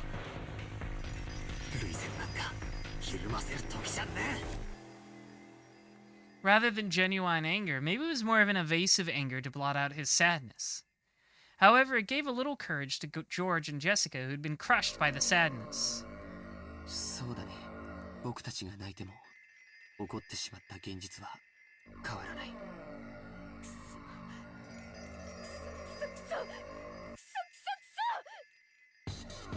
じゃあどうすりゃいいんだ。私は父さんと母さんのために何をすればいいんだよ。ローザ様、戻りました。合田さん、警察はどうでしたか。対応の指示をいつ頃来られそうだと言っていましたか。それが電話が故障のようでして。 How convenient. 非常に無線機も試してはみたのですが、その天候のせいでしょうか、こちらも通じず。なんですって。じゃあ警察に連絡がつかないということなの。あいつだ。あいつが電話線とかに細工して警察に電話ができないようにしたんだ。 When she heard the phones had broken down, Jessica immediately decided that it was the work of the mystery guest. I mean, yeah. Her eyes were bright red after so much crying, and they began to grow even redder with rage. もう議論の余地なんかねえぜ。全てが分かってる。そうだと分かる。父さんと母さんを殺したのは誰だ。決まってるぜ。あいつだ。 See, this is what I'm interested in, is that Beatrice is like very, like literally physically here the whole time this round go around. So like even if they do decide she murdered them, what is she gonna do? エリ首ひねり上げてやるぜ。ちくしょうちくしょうちくしょう。ジェシカちゃん、お待ちなさい。ゴーダさん、カノク、行って。はい。お嬢様、お待ちを。 Covering her uncontrollable sadness with anger, Jessica ran outside, torn apart by emotion. Thinking about it hastily, maybe the mystery guest who'd arrived yesterday, Beatrice, was suspicious. However, in that instant, there was absolutely no proof that she was the culprit. At this moment, she's just another guest, no more, no less. So Rosa, making an adult decision, was forced to stop Jessica in her rash rampage. Goda and Kanon picked up on this immediately and chased after her. 誰にも招かれなかった客人ベアトリーチェが犯人なのか。ジェシカの気持ちもわかる。そう思い込みたい気持ちは誰でもいいから犯人ってことにして横っ面をぶっ飛ばしてやりたい気持ちがある。だがその前にはっきりと理解する必要がある。ベアトリーチェってのは何者なんだ。俺は顔すら見てねえぜ。 Sure you have, just not in real life.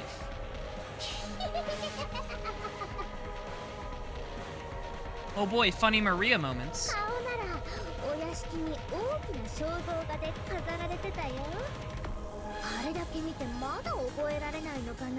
No, I wasn't.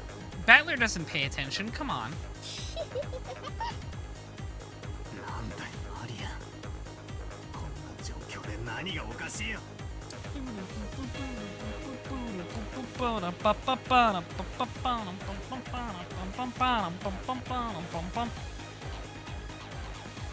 トリーチェは魔女なんだよ。そして黄金鏡の扉を開くための儀式がいよいよ始まったの。この6人はその生贄なんだよ。We're gonna summon Eldritch so many times. さあ始まるよ、魔女の宴が。今宵はハロウィン。魔女たちが No, it's not. 今こそ祝い You're like 25 days off.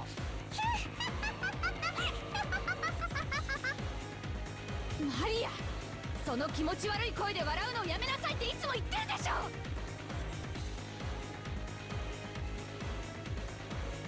The crisp sound of Rosa slapping Maria's cheek echoed through the high-ceilinged chapel. Everybody loves her creepy voice, though. It's funny. Ever since it started raining yesterday, no, ever since the island was swallowed by the typhoon, I felt as though something was wrong. It was bright and sunny when I arrived on Rokenjima, but since I'd gotten up early and was sleepy, I took a nap. When I woke up, it had already started raining, and ever since that time, suddenly a mysterious visitor calling herself the Golden Witch Beatrice arrived, and it felt like I was sinking bit by bit into a bizarre world. What the heck happened while I was napping? Am I supposed to believe this island was sealed off inside a different world where common sense doesn't apply? Who is this person called Beatrice? Is some unknown person trying to involve themselves with the inheritance problem, just like our parents were freaking out about at dinner last night? Or is the culprit this witch from the Legend of the Gold, just like Maria said? Even if we set Jessica's temper aside, given the circumstances, it's probably safe to say that this visitor person is the most suspicious. But we mustn't make up our minds based on that alone. It's useless, it's all useless. Zenzen damere. I smacked my face with both hands again, cooling off my brains before they overloaded. Even though it might have been wasted effort. Yeah, Battler's mind constantly runs about as well as the GPU mining Bitcoin. On a tray piled up with sweets that decorated the table, George Aniki found a Western envelope that had the Ushiromiya family crest done on it in gold leaf. And it was unopened.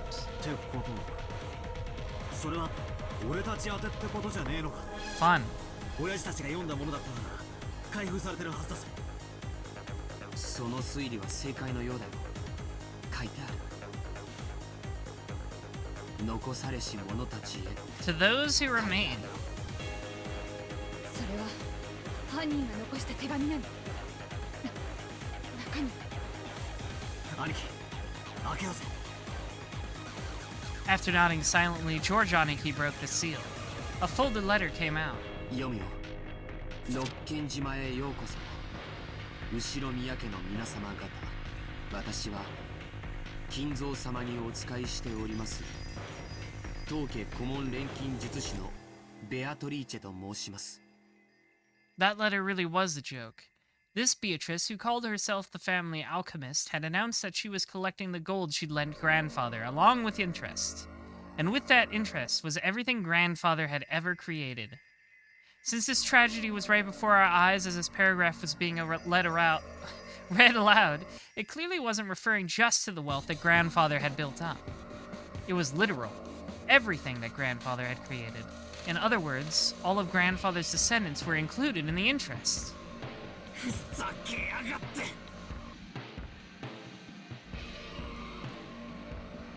なんてめちゃくちゃな契約だ。黄金の利子は命だってのかよ。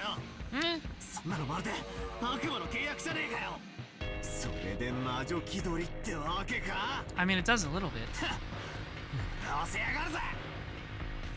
特別条項ただし隠された契約の黄金を暴いた者が現れた時ベアツ黄金の隠し場所についてはすでに金蔵 Yes, the 様が riddle. Solve 私の the 肖 riddle. 像画の下に碑文にて公示されております。 Solve my riddles 1. It's just one big riddle, not こうい three. うことでもしこの殺人が利子の回収行為だというならそれを止める条件としておじい様に与えた隠し黄金を探し出してみろと。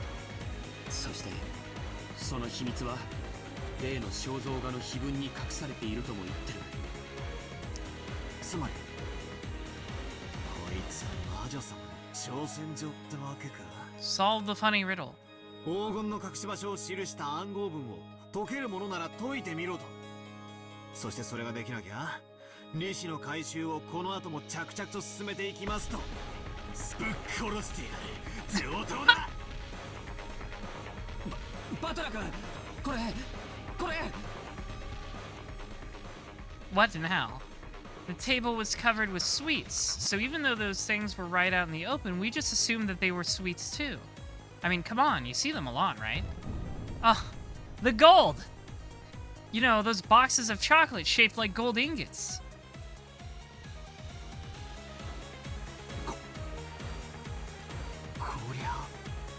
Where did this gold come from?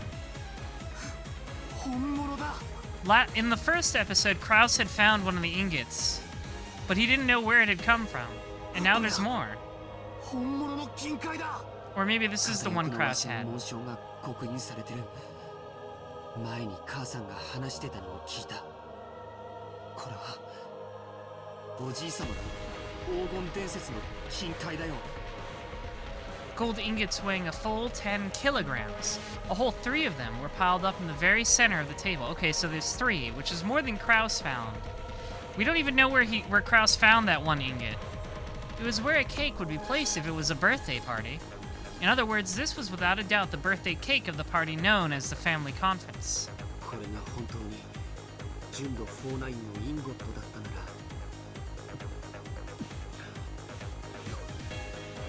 6000万円くらいの価値はある。 Big money. バカ野郎。安すぎる。俺たちの親が6人も殺されてそこに積まれた黄金がたったの6000万円だとバカにするんじゃね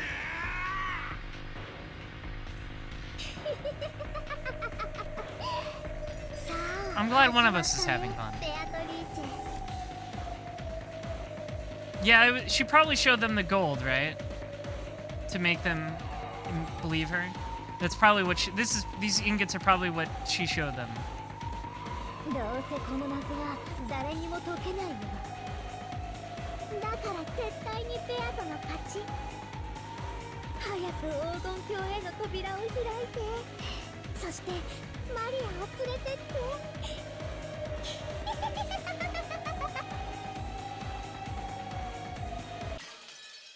Eye catch.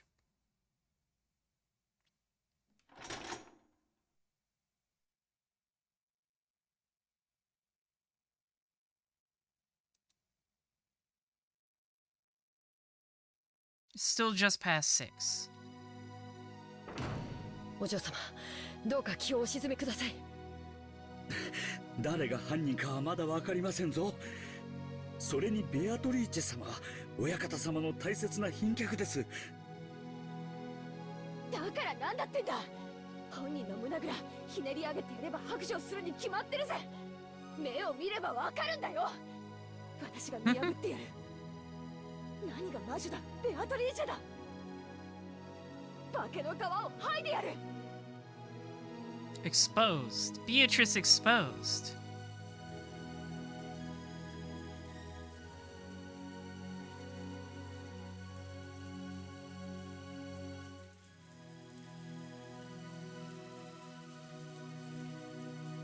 Jessica never stopped moving.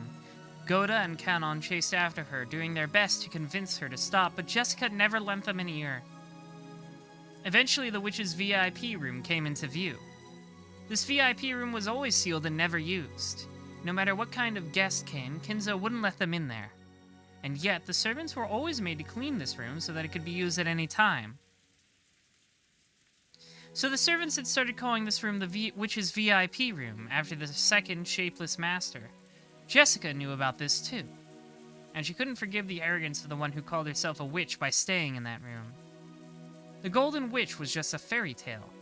Come on, a witch? To Jessica, she was nothing more or less than the murderer who had brutally killed her parents. Question her, hear her pitiful excuses, make her splutter in pain, gasp in anguish. No matter how hard she pretends to be a witch, I'll teach her that she's just a stinky, sweaty human. She's gross. You need a shower, Beatrice.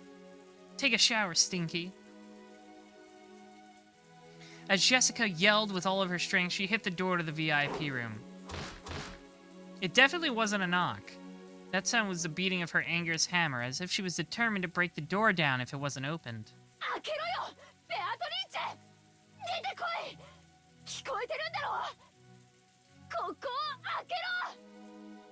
There was no answer. Jessica grabbed the doorknob without any reservation, but she felt the resistance of the lock. She turned around to look at the two servants and spoke.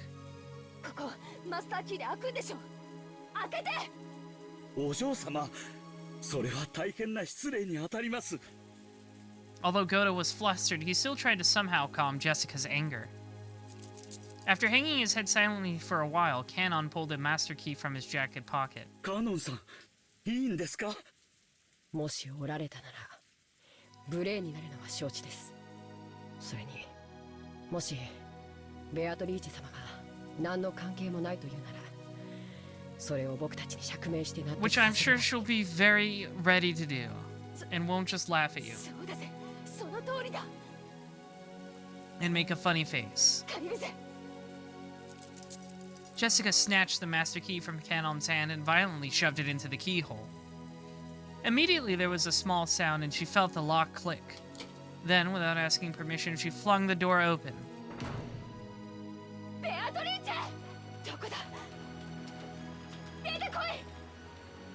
Jessica rudely stepped into the room. The witch wasn't anywhere to be seen.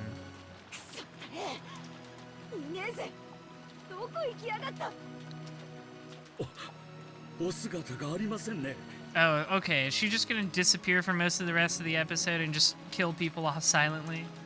Is that why they aren't able to confront her?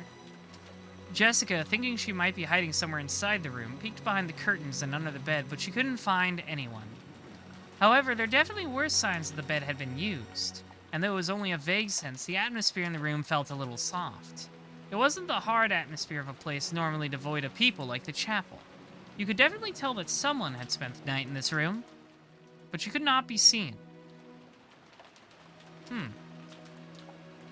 Without love, it cannot be seen. I'm always trying to pay attention to wording like that. It seems important.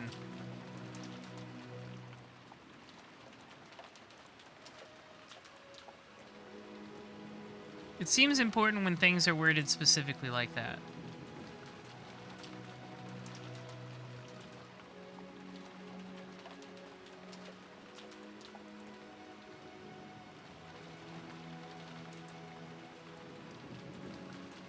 In reality, neither Jessica nor Goda had met Beatrice. They had only been told by those who had met her that she looked like a double of the character in that portrait. So that was, what? Rosa, Kyrie, Shannon, and Kanon. And Genji. So they were doubtful about what her face really looked like. However, Kanon alone had met her. He understood what kind of being that witch was, what kind of personality she had. So, he knew that forcing their way in there, searching for her, definitely wouldn't work out. She must be watching us bitterly flail about in vain from somewhere, sneering at us. That's the kind of person. Because he was looking at things that way, Kanon was the first to find it. The other two were concentrating on finding the shadow of a person, so they didn't notice. Near a water jug on the side table, there was a single sheet of letter paper. On it was a short message, and nearby was a fountain pen, which had probably been used to write it. Kanon had already come to understand the witch.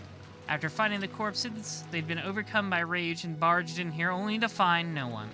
So of course the witch would mock them. You can't mock someone unless they know they're being mocked. So in other words, that's what this must be.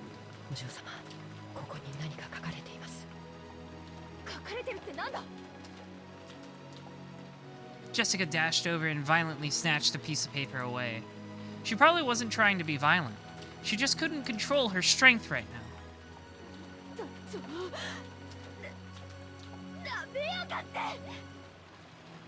As soon as she read the message, Jessica went into a wild rage, crumpled the paper up, and threw it. She's just breaking stuff. Then she grabbed the light stand by the bedside and violently swung it around, mercilessly hitting the walls and furniture with it. The light bulbs all shattered at once, and the fragments were scattered across the room.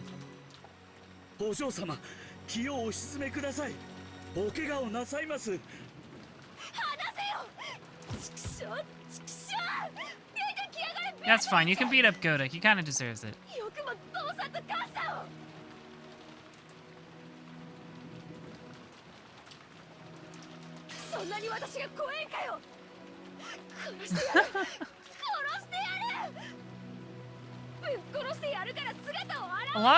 A lot of that one very specific threat to beat you to death.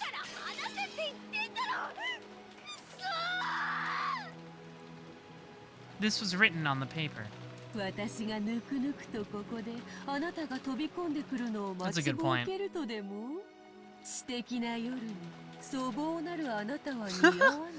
Just call it straight up calling Jessica a dumbass.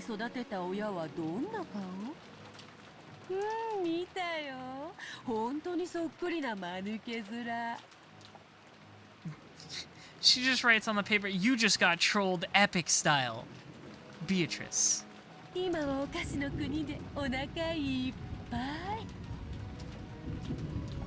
was the sort of thing that Witch would write.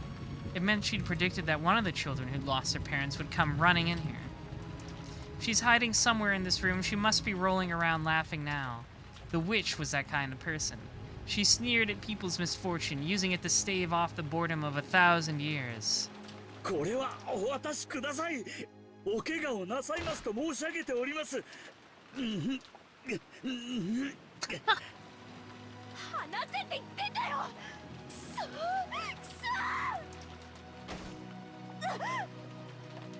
Goda snatched away the light stand Jessica had been holding.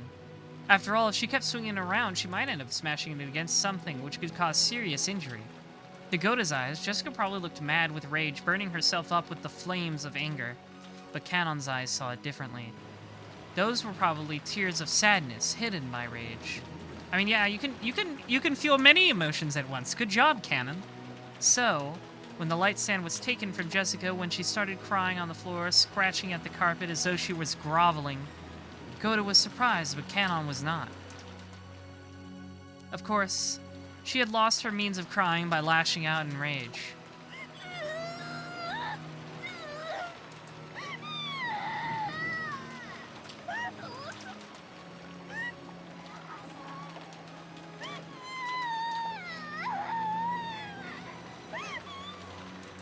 Considering that she was a daughter of the Ushiromiya head family, she was in a very shabby state. She scratched at the carpet with her fingernails, and even her feet were scratching. Jessica cried very, very hard. Because if she didn't, her rage would start building up again and swallow her up. But over and over again, she remembered that humiliating message. I can only imagine what the parents who raised you to be such a moron must have looked like. Well, maybe not Kraus. Kraus is kind of a dumbass.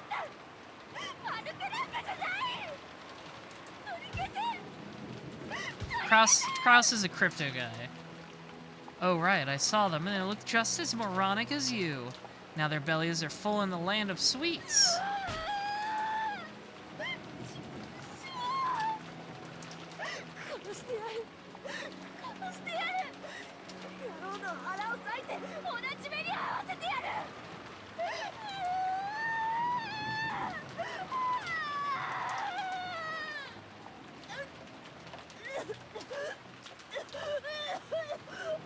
Oh no, her asthma.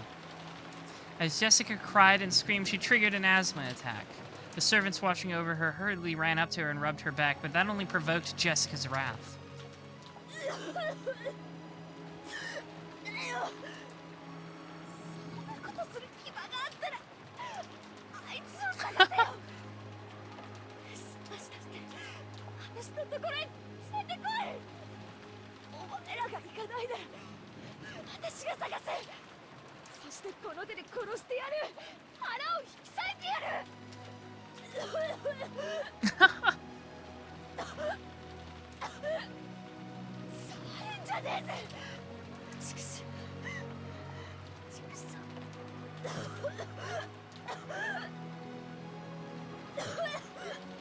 She's dying. Jessica got up unsteadily, and as her asthma continued, she went out into the hallway. お嬢様、お薬を至急。南條先生をお呼びします。ゴーダさん、僕に任せてくれませんか? Canon had noticed. Goda, who was vastly separated from her in age, probably couldn't sense the tears in Jessica's heart. Canon, who had noticed, had to be the one to support her. カノンさん、いいのですか? 今のお嬢様には涙を流す時間も必要なのだと思います。ご両親のあんな死に方を Goda doesn't have human feelings, so it's important to remind him. Goda is very cringe, you're right. そうですね。Goda also understood, and he knew that Jessica and Canon had shared a vague relationship with each other.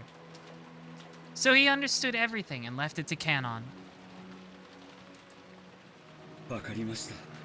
私はローザ様のところへ戻ります。お嬢様をくれぐれもよろしくお願いしますよ。はい、お任せを。Canon's voice was frail, but he nodded firmly. After looking at his eyes, Goda nodded firmly as well. Goda was a veteran with many years behind him. He'd seen a great number of people in his life, so he knew that vigorous sparkle that could be found in the eyes of those who possess self-control. He had surely seen that in Canon's eyes, so he would leave this to Canon. When you think about it, maybe this was the first time Goda had ever trusted Canon and relied on him for a job. I think Goda's just mad he doesn't have to... I think Goda's just relieved... I mean, not mad. Relieved he doesn't have to do anything. He's always like that. Jessica, still suffering from her asthma, seemed to be heading towards her room, though she kept leaning against the wall. Canon followed her wordlessly. If she had asked for a hand, he would have leapt forward and supported her. But until Jessica did ask for that, he chose to hide himself, watching over her from a distance where he could come to her rescue at any time. When people feel their hearts are about to explode from sadness and want to have someone by their sides, you can bet 10 billion of them would want to turn around and find someone in the place Canon now stood. As he watched over Jessica from behind. Then, finally, she doubled over in front of the door of her room. The asthma attack had stolen all her strength, and her thoughts had gotten hazy from the lack of oxygen, making it impossible even to stand up again. But right then, Jessica didn't think she wanted someone to lend a hand. She still hadn't been able to overcome the flames of anger. Even if someone had offered her a hand with good intentions, Jessica would have wanted to tear it off right then. Very violent. She knew how unfair that would be, so she definitely wouldn't ask for help until she overcame the fiery anger burning inside. Jessica had probably lost the willpower even to call for help. But Canon heard it. He definitely heard it. Canon had definitely heard that voiceless call for help once shared by miserable grievers around the world. An endless scream that no one ever seems to hear. Canon quietly knelt by Jessica's side and wordlessly offered her a shoulder. Though Jessica kept coughing painfully, she accepted it, unlocking the door to her room and entered. こちらへ。今、お薬をご用意します。Get her inhaler. I'm pretty sure she had an inhaler before. I guess she just wasn't carrying it with her.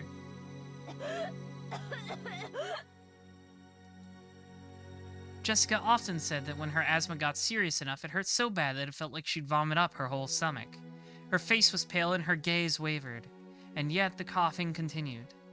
Even so, her sadness was probably even stronger. After having her sit on the bed, Canon took a bronchodilator from a cute little basket on a nearby side table and handed it to her. Jessica sometimes forgot to take her medicine with her. Whenever this seemed to have happened, Canon would take notice and secretly carry around the inhaler from the first aid kit in the servant room, but he hadn't done so today. He scolded himself, as though wondering how he would call himself furniture after failing to bring it with him on a day like this. Then he remembered the day when he'd used that word and somehow betrayed Jessica's feelings. Boku wa ningen janai. It jarred Canon's heart, but he felt it would be indiscreet to think about something like that, considering how Jessica felt now, and he locked it up inside the depths of his heart.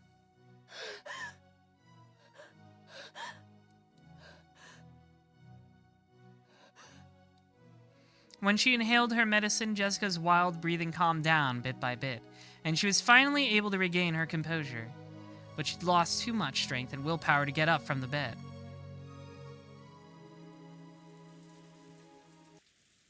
大丈夫ですか、お嬢様。私は大丈夫だぜ。父さんと母さんは Valid, I guess. ダメだけど、私は I guess that's fair. もうちょっとなきゃ大丈夫だぜ。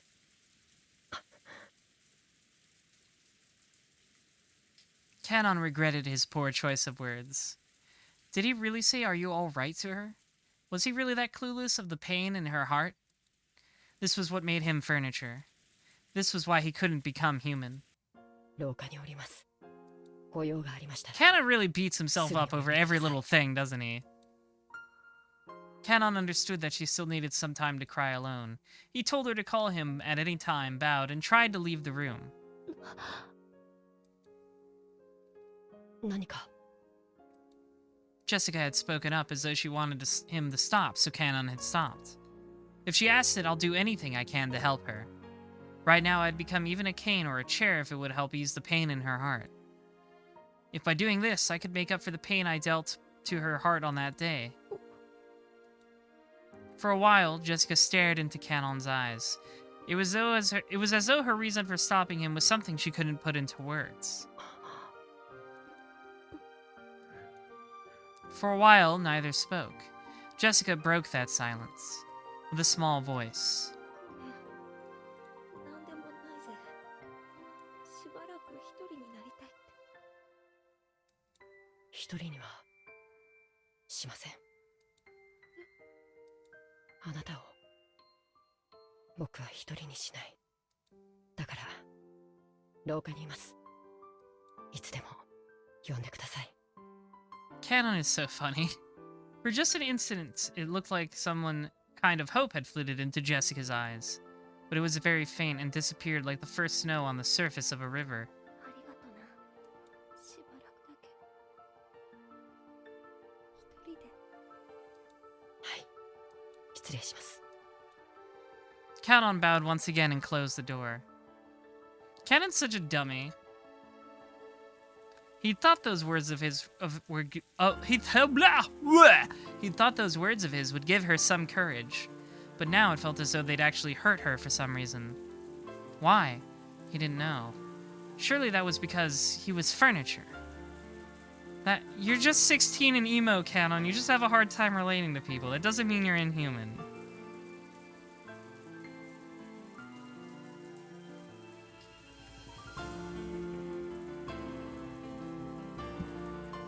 That was why he couldn't grasp human sadness even now.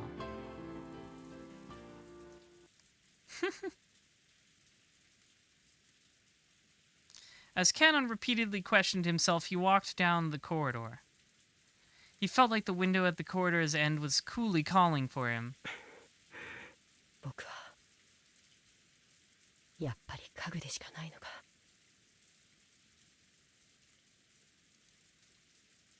It was still pouring outside, a dark, gray world. Even on days like this, Shannon would surely see the ocean and knew that it was blue. But to my eyes, even if it cleared up, I could only see gray. Until I could understand the blue of the ocean, I'll be nothing but furniture imitating a person. Oh, hi, Beatrice. I came here to laugh at you.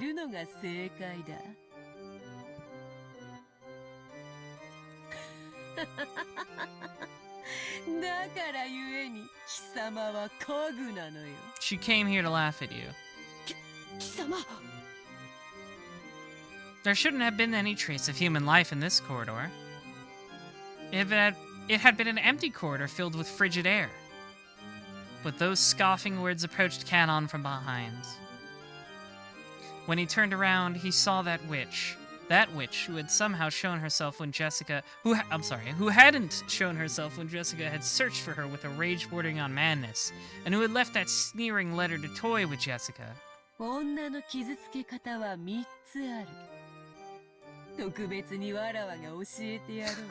Here's how you disrespect women, Canon. Okay, that hurts everybody. That also hurts everybody. Like, you're just naming general ways to be cruel to people.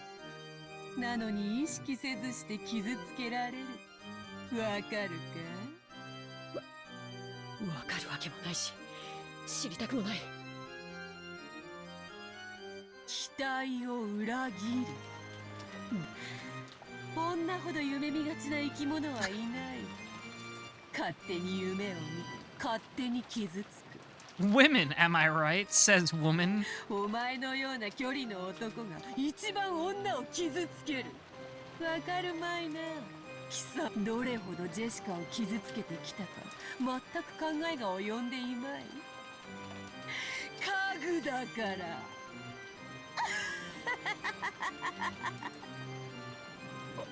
お前のたわごとに付き合う気は毛頭ない。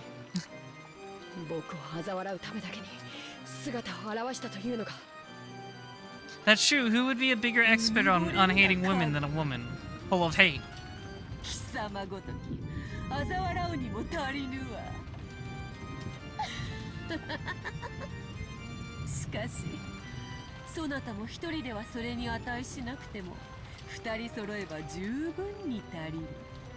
若々しき男女の悲運を笑う喜びは何度繰り返しても飽きぬのでな。なんだと。まさか貴様お嬢様を。I mean, could be any. There's a lot of choices for this two who are close. お前たち二人は実に都合が良い。待て、勘違いするな。僕はお嬢様とそういう関係じゃない。第二の番の生贄にはならない。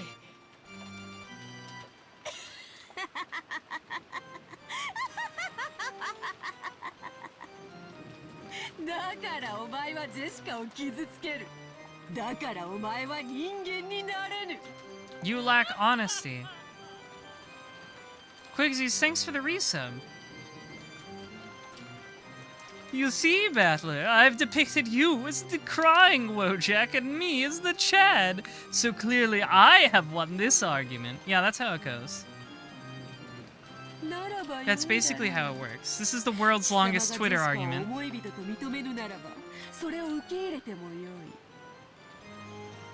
だがジェシカは殺す。なぜ？このバカが決まっておろうが。殺したらそなたが歪めるだろうその表情 It's a good face. That's a very extreme face there. 何の理由が必要なのか。儀式に従い。わらわは気まぐれに13人を Her fangs. She's got the fangies. だがそれ以上殺してはならないとの決まりはない。 Check the pachinko? Oh, I should. That's pretty alright. It's not as insane, though. It's not as psychotic.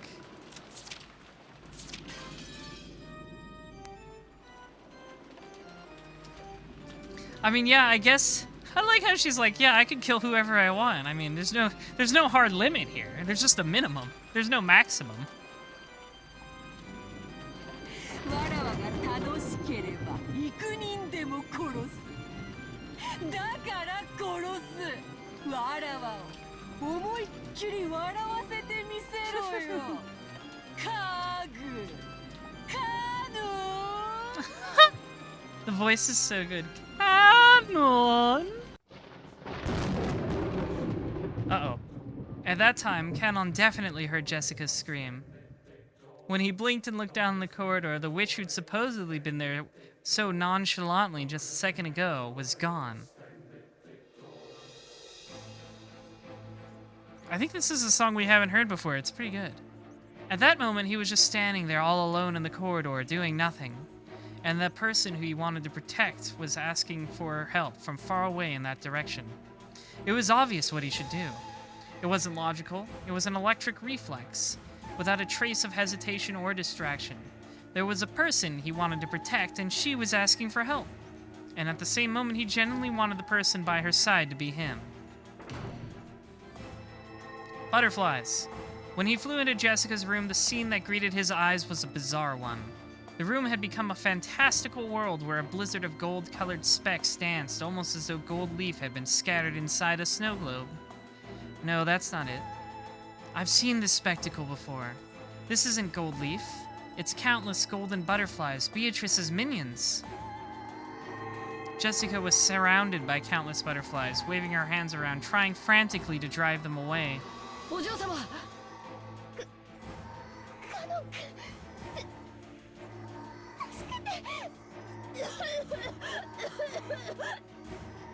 Oh no.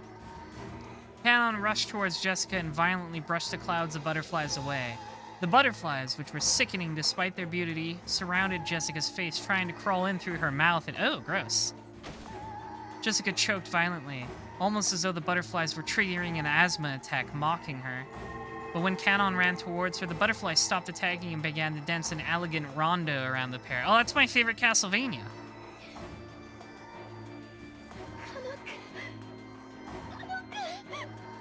大丈夫。奥の目の黒いうちはあなたに誰の指一本触れさせたり。出てこい。ベアトリーチェ、これで満足か。 As he stood guard in front of Jessica, who was using her inhaler and seemed to be in pain, Canon yelled into the empty air. I love the little laugh.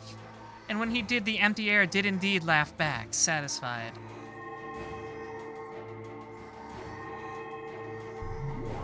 Wow, check out this PowerPoint transition. I'm here now. Then she showed herself. It wasn't in response to Canon's demand. It was obviously because appearing and sneering would bring them even more humiliation, and plus, it was more fun.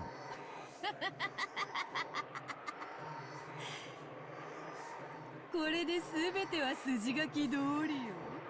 今やそなたは相乗の恋よな。いや、二人が揃ったのだから、鴨とネギと呼 Duck ぶべ with き green か。 onions.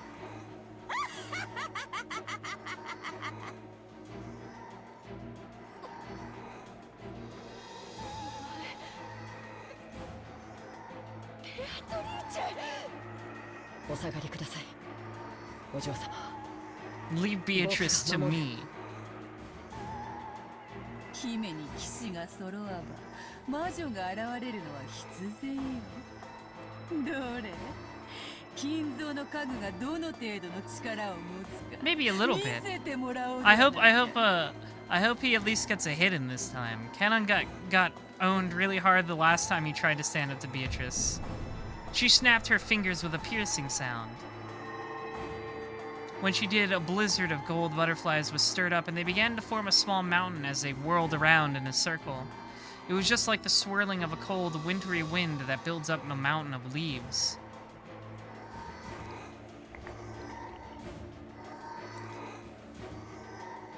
What?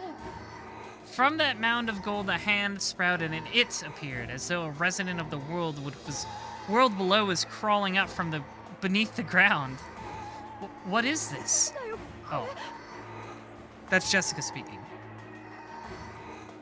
Jessica couldn't comprehend what she was seeing right now, and her mouth kept flapping open and closed. It was the bite of wisdom seen in those trying to understand something incomprehensible. What is that? That thing crawling up was probably an attendant who served the witch. It appeared to be wearing a uniform suitable for one who served. Pachinko? Okay. Yeah, it's a weird goat man. Okay. Funny goat.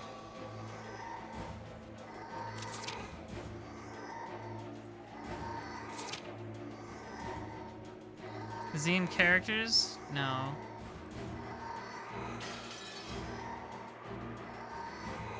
But its face was wrong. It looked strange. It was covered with pitch black hair, breathed rotten breath, and its eyes were filled with the same strange subterranean glow as lava.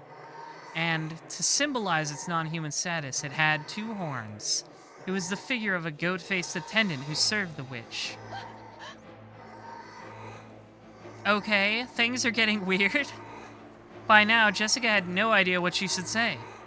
All this is happening in front of her couldn't be explained with common sense, and she couldn't do anything except open and close her mouth. Jessica hadn't realized. She hadn't realized that this island had already been cut off from the rules of our world. There were some things that even she could understand. This goat attendant served the witch and was after her life. Yeah, this is getting immediately very difficult to explain away as not magic. Just goat men appearing. It's a little bit of a tough one there, huh, Battler? How are you gonna explain the goat man? And apparently the witch had already given it the order. She was looking at... Yeah, it's just a guy in a mask.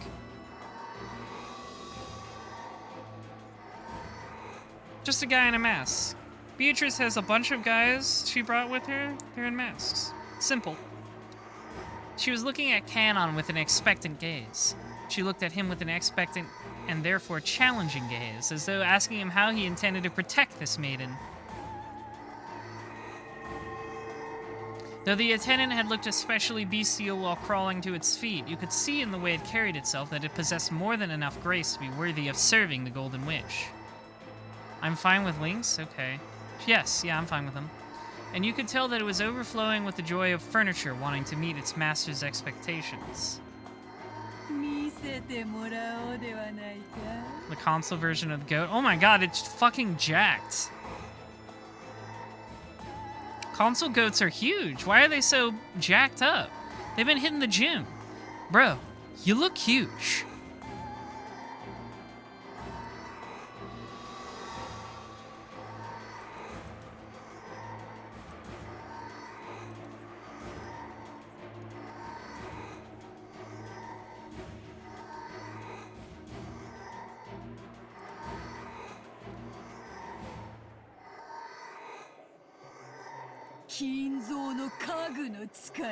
Furniture versus furniture. 今度は間違えるな。家具であることを忘れるな。この後に及んで人間のふりを続けるのなら、死ぬのはお前だけでは済まぬぞ。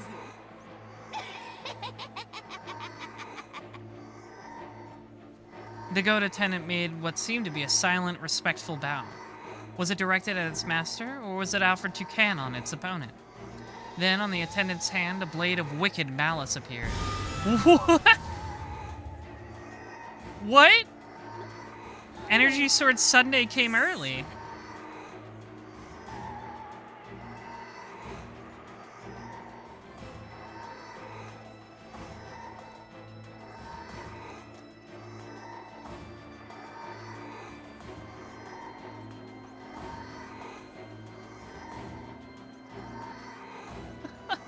Why does it have a beam sword? Jessica had been unable to understand what was happening before her eyes for a while now. All she understood was that this glow in front of her existed for the purpose of ending her life. And right now, that was enough. Canon spoke quietly to Jessica, who was hiding behind his back. Leave the goat man to me.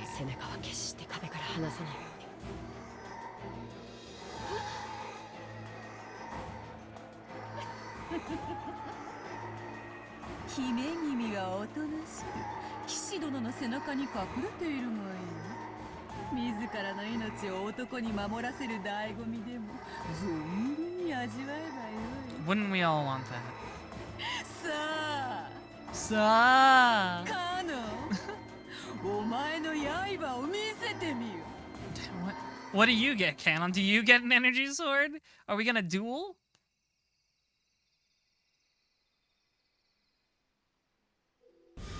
I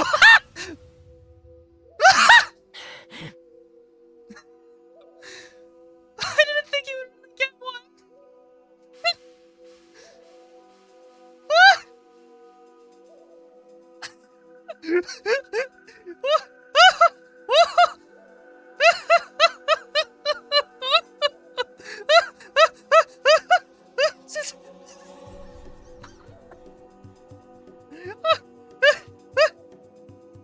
Oh, I didn't know about the energy swords.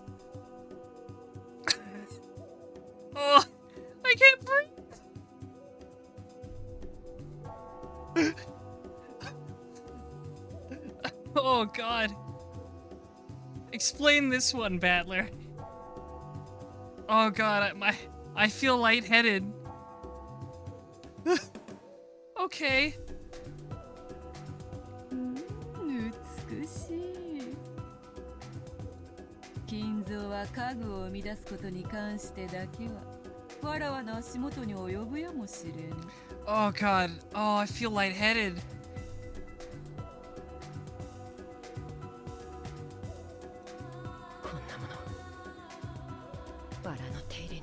Why do you... What?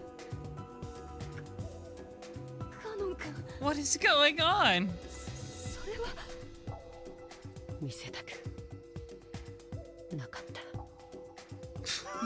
I didn't want to show you my energy sword. Is this a euphemism? Is this a double entendre? It feels like it. It really feels like it now. With the way Beatrice is talking about it.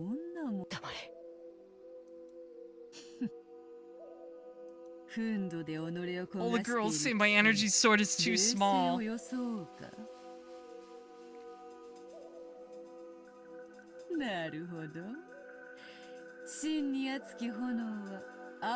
But his sword is red.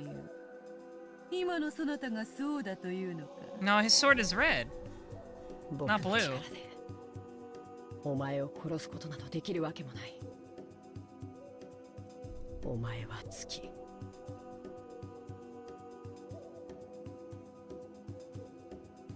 No, we're still in Energy Sword Sunday, apparently, Hatsune Marvin. Hello. 石つぶてを投げたとて月を砕くことなどできるわけもない。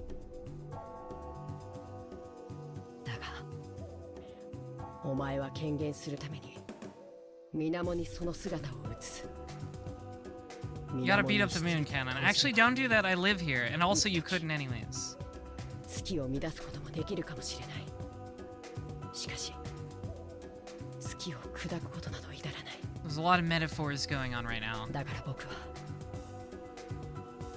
この命尽きるまでお前の映る水面を叩き続けてやる。気に入ったぞカノン。始めろカグども。 It's time to duel. To duel.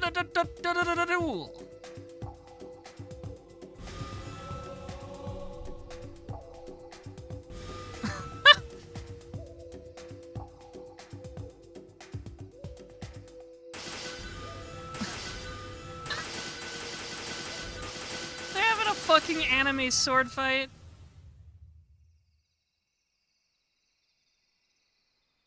ほう。美しい奇跡だ。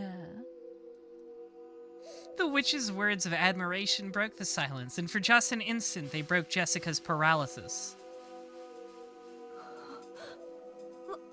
私は夢を見てる。 I don't know. That's a good question, Jessica. A lot of things are happening. 来い、魔女の家具め。もときた地獄へ叩き落としてやる。 Good noise.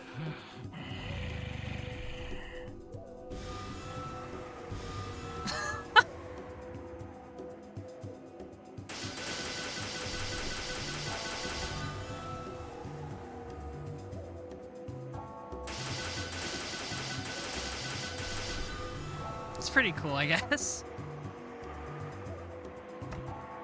Oh no. A strand of red had been left on Canon's cheek. The witch saw this and grinned broadly. Marvel 3-0 mirror matches be like...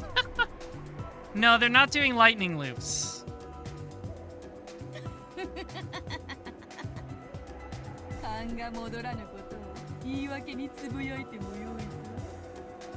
What are you even talking about? Were they doing energy sword training that I didn't know about? 大丈夫。僕はまだ死なない。This is so insane.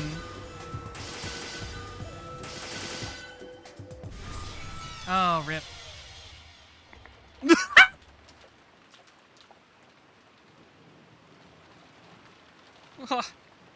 F? Can we get some Fs in the chat for Canon?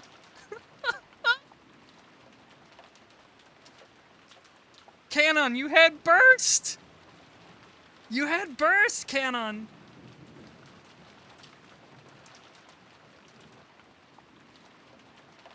Oh well. The curve drawn by the goat's attendant's blade drew a large arc in empty space. Canon wasn't there. He was behind it. Oh! Teleports behind you? He's... Never mind. Take the Fs back. The Fs were fake. Take them back. Absorb them back into your body. He really was the virtual one.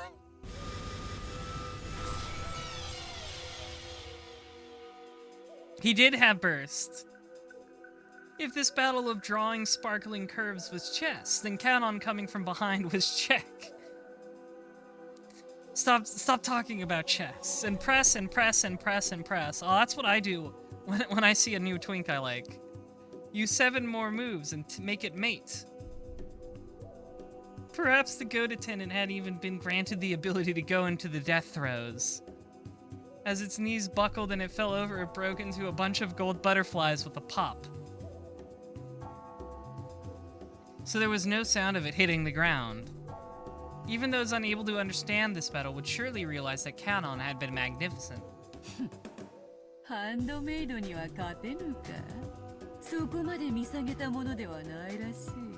Canon might be bad at expressing his emotions, but damn can he use a sword.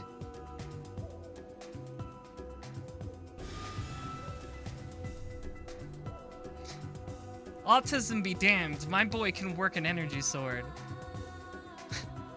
The instant Canon's blade sliced diagonally through the witch's form like a knife through butter, she turned gold and burst. She had gold burst!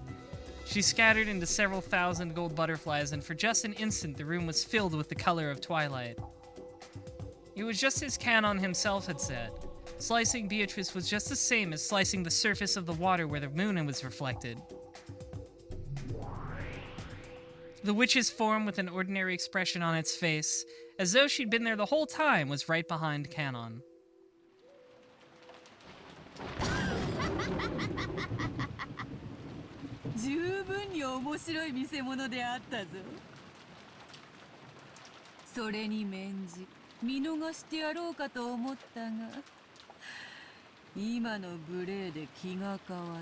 Megane mode? Okay. Boop. I got my reading glasses on, don't worry. My eyes are quite healthy. たとえそれが無理でも僕より先に殺させはしない。お前にはそれすらできぬわ。喋るな家具が、無口であれ家具が、身の程を知れ家具が。カノン君は家具なんかじゃない。ほう、なぜそう言えるのか。State your argument. カノン君はカノン君だよ。本当の名前は別にあるけれど、それでも名前は家具じゃない。It's very suspicious to me that they were quick to reveal Shannon's real name, but not Canon's. カノン君にはカノン君の生き方がある。 I don't know quite what the significance of his real name would be, そ but れはとても I think 高 it's 潔なもので、 suspicious. 自らが決めるもの。家具だから意見しちゃいけないとか、家具だから自分の人生を持っちゃいけないとか、そんなのないよ。お嬢様、あいつを挑発してはいけません。Tony Soprano. キリって Excuse me. I was laughing too hard and it clogged my throat a little. カノン君は家具じゃない。人間だよ。どうして？カノン君は自分の意志で私を助けに駆けつけてくれた。そして恐ろしい魔女であるあんたの前に立ちはだかってくれた。私を見捨てることなんていくらでもできただろうに、そうしなかった。自己犠牲は人間だけが持つ高潔な精神だ。だからカノン君は人間なんだ。だから訂正しろ。カノン君を家具だなんて呼ぶな。二度と。 Do not insult my Umfi. お嬢様。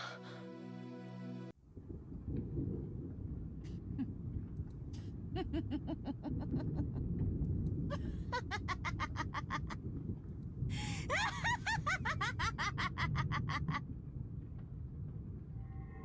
るな人間が。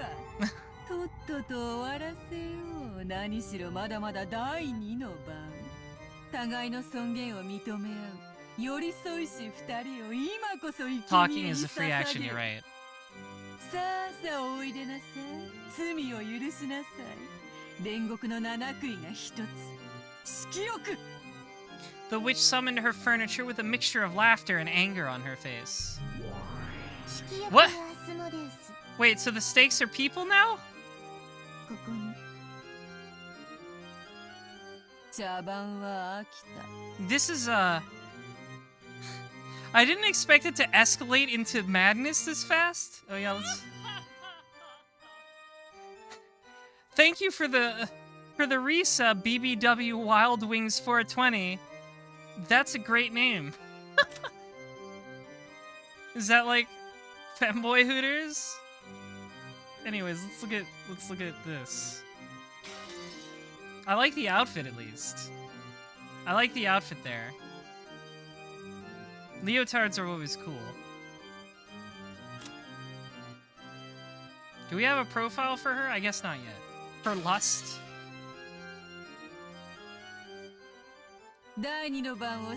So the weird ice pick things are also people, okay.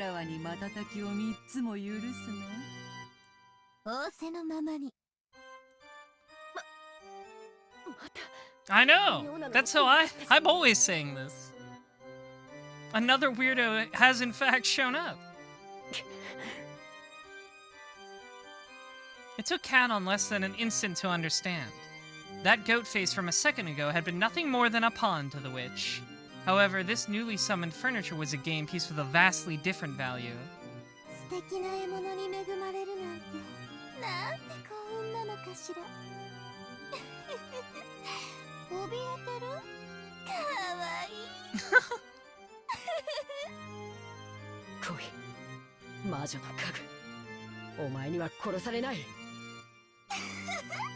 Does she have an energy sword?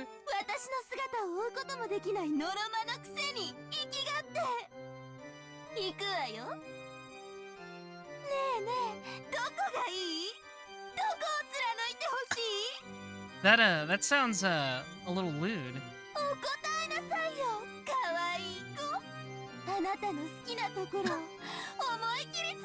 It must be on purpose.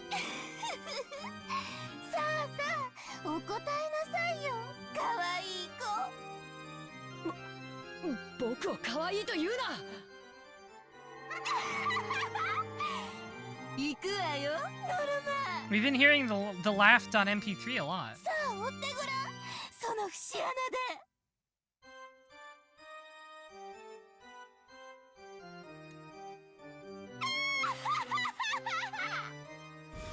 What? What is that noise? Why are we banging on pots and pans? Anyways, Canon just got owned, I guess. お嬢様。早い。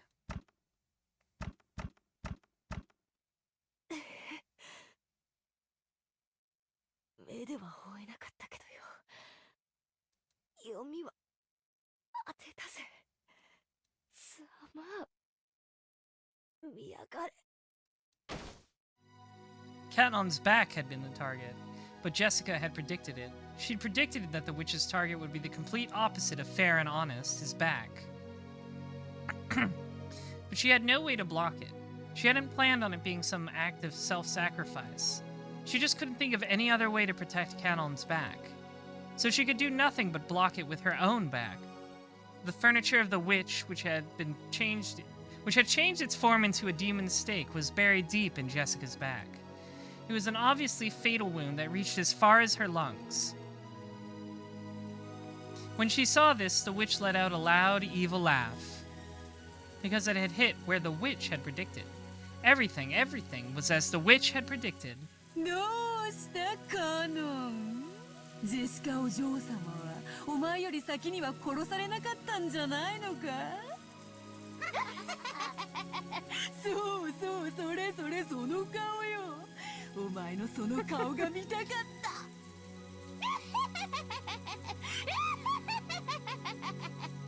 楽しんだ、実に十分。もうよい、死ね死ね、笑わせろ。 It's funny. It's a little bit さ funny. あさあ、おいでなさい。罪を許しなさい。 Oh, we get another one? 煉獄の七杭が一つ。ふんど。 Hello. ここに。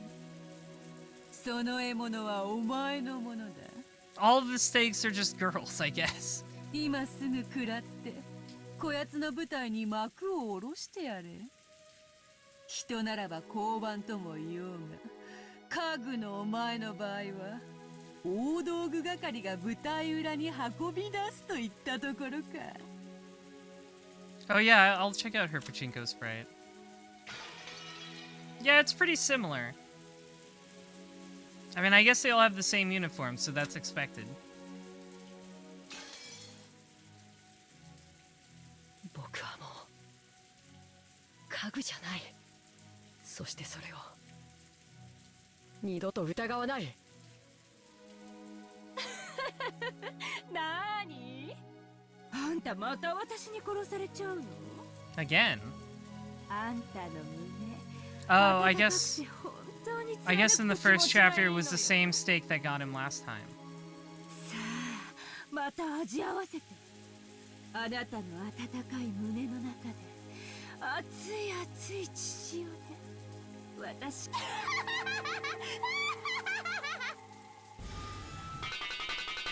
I still don't understand what that sound is supposed to be.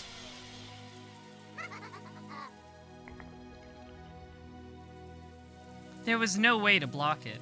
The sound of a woodpecker filled the entire room, and before he could blink, it was already right in the center of his chest. A woodpecker? Oh, it's ricocheting off. Okay, yeah, Beatrice said they'd do that, but I didn't think they would do that if the target was right in front of them. Okay, that makes sense. It's the sound of it ricocheting off the walls. Yeah, Beatrice said they'd do that in the tea party, but I thought it was just like, you know, because it had to round a couple corners to get to Hideyoshi. I guess they just do it no matter what, for the fun of it.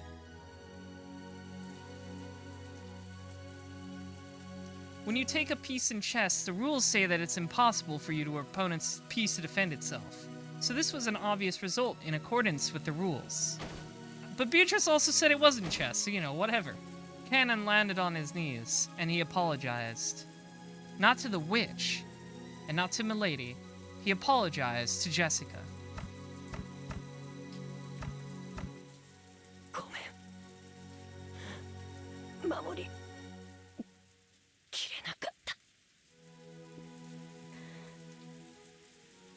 にしないで。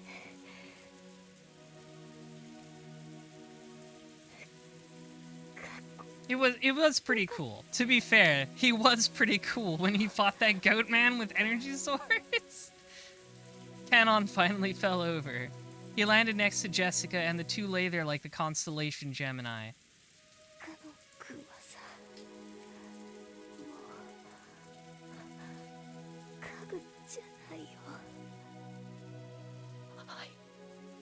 それに気づくのが遅すぎた。君の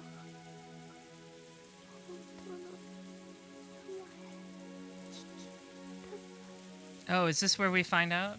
僕の本当の No. 名前は。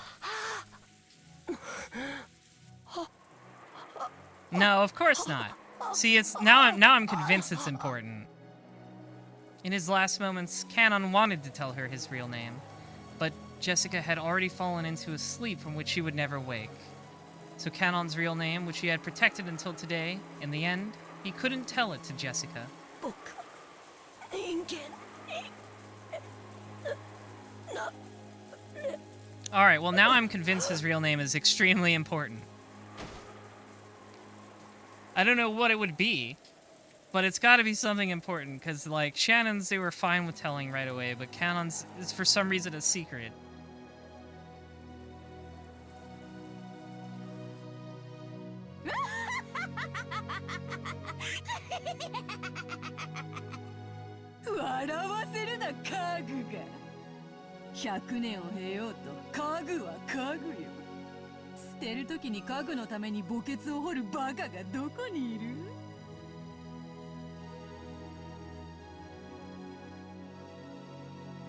Asmodeus is voiced by Aki Toyosaka. She's Yuin Keion, and Satan is voiced by Yoko Hikasa. She's Mio, and they're both from Keion. That's funny. Also, Kyoko and Danganronpa. That's funny. I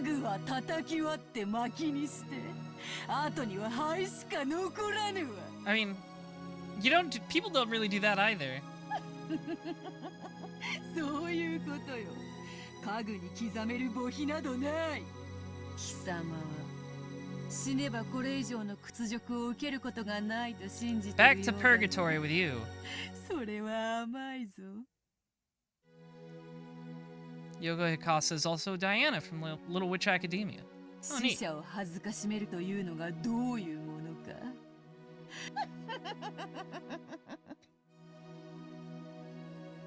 After taking a puff from her pipe, the witch breathed the smoke at Canon's corpse. Wow! Wow. When she did, Canon's corpse softly floated up into the air and disappeared as though it had been eaten by a mouth in empty space. The witch played dirty until the very end. The corpses of the pair who managed to understand each other in the end were not even permitted to be close. If someone had been watching, they would probably say mournfully, "So this is what you meant by disgracing the dead." However, Beatrice was far crueler than that. The reason for that would soon become apparent. Okay. Alright.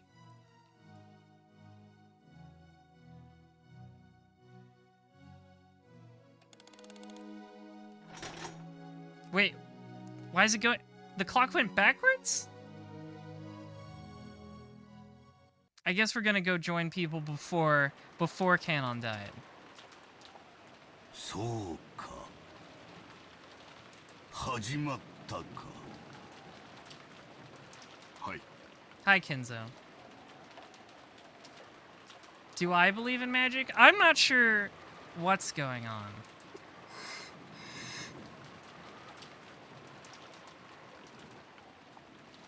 Like, okay, here's my stance. I don't believe anything that's happening that we're not seeing from Battler's perspective. Does that make sense?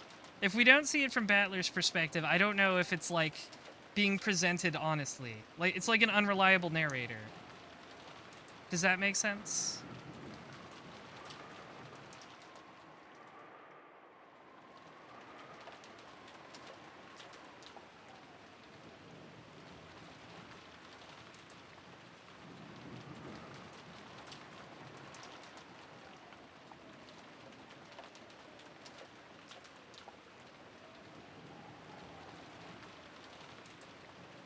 Anyways, even though Kinzo had received news of 6 deaths, his emotions did not waver. The expression on his face as he gazed out the window was a smile, as though his opponent in a chess game had just made a spectacular move. It was hard to imagine that such an expression could ever appear on a father who had lost so many children at once. Like, almost all of them. It makes sense? Good, okay. Because I've noticed this thing where, like, the narration style seems to change a lot to represent different perspectives, even going into first person sometimes. I feel like an important aspect of this story is who is controlling the narrative. You know? And if it's not Battler, I don't trust it. それから親方様に以後のご指示を仰ぐようにとも仰せつかっておりますが、いかが Like, sometimes you get a very neutral narrative voice, like a very neutral narration style, but I don't know if that's trustworthy. There's obviously a metatextual aspect to this story that involves the narration. 電話など何の役にも立たぬわ。やめさせますか。ルーレットが終わるまで何をして過ごすも自由だ。好きにさせてやれ。はい。そのローザ様には何とお伝えいたしましょうか。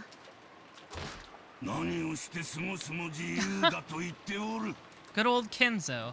歌おうが踊ろうが首をつろうが煮えたぎる大釜に飛び込むも自由。 Must be a big kettle. 13人が死ぬまで好きに過ごせばよいのだ。 So we're almost halfway there. We're a little over halfway. You just bought into everything until you were told otherwise? I don't think that's necessarily wrong. I think a lot of... One of the things... What does that even mean, Kinzo? Anyways, I think people really gas up this visual novel as like, you gotta be thinking really hard all the way through. You gotta question everything. But I don't feel like just enjoying the ride is a wrong way to experience this. It's a reference to Hitchhiker. Oh, right, the 42 thing. I didn't expect that. I didn't expect a reference to Hitchhiker's Guide to the Galaxy in Umineko. Epic meme, Kinzo.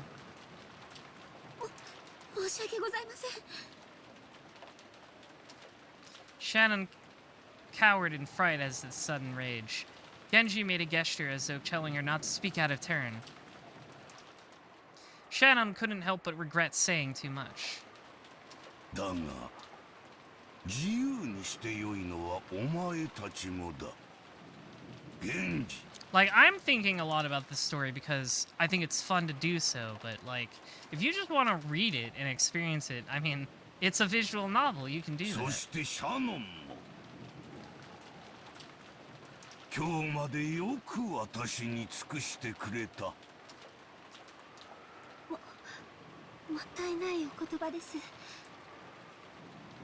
ですがその私どもは親方様にお仕えすることを誓った家具です。 I think there's a really interesting conversation between the author and the reader where, like, you know, it's giving you difficulties for each chapter and stuff. And I think that's fun to think about. But if that's not fun for you to think about, then whatever. Like, I don't think it's a big deal. I don't think Ryukishi's gonna come to your house and tell you you're reading his visual novel wrong.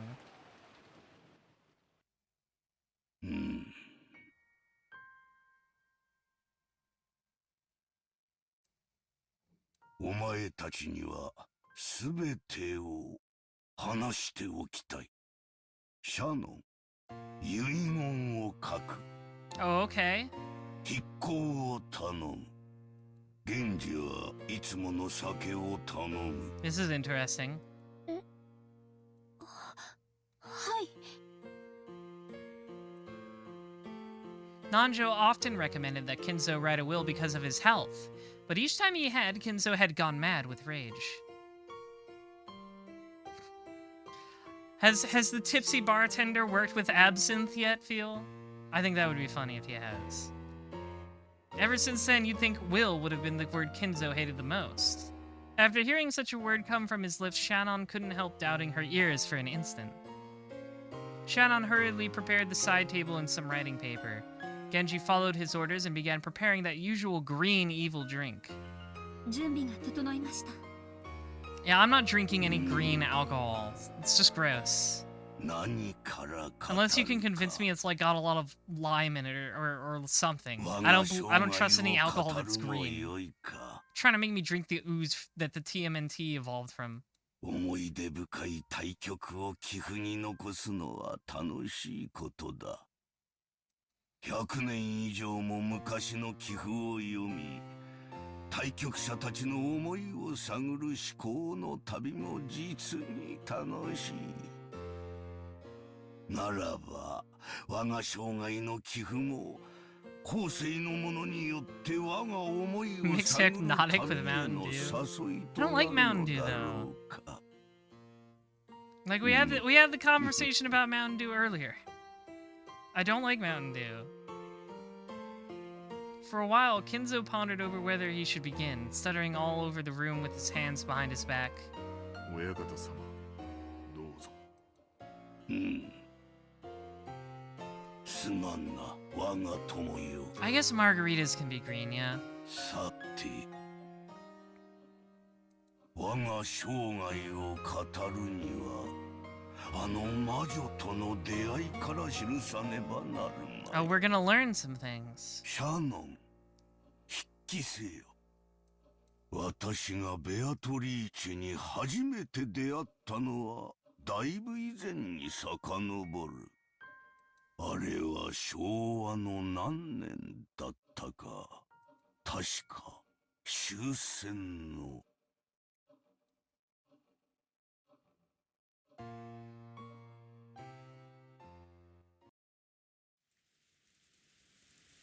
Oh, of course we don't get to hear all about it. Of course not.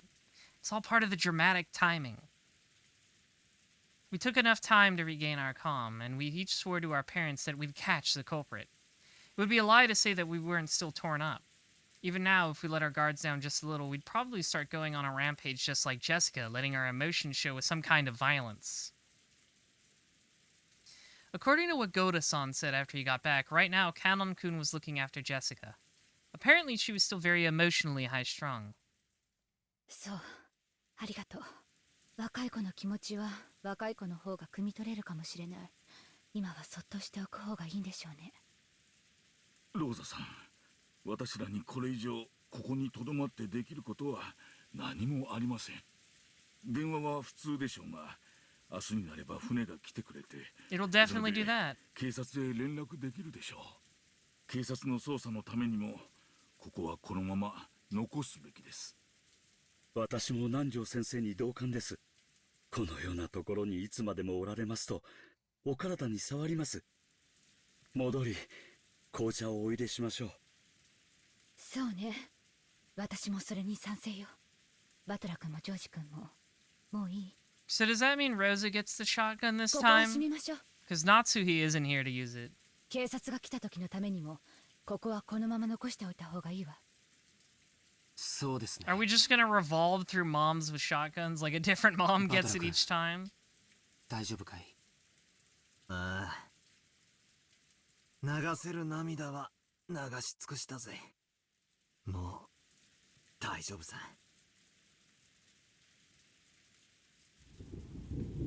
The police would surely find some evidence during their thorough investigation, but we weren't adult enough to wait for that. I'd investigated the chapel in my own way, trying to grab the culprit before the police arrived. And what I figured out was absolutely nothing, frustratingly. I wasn't able to find a single hint.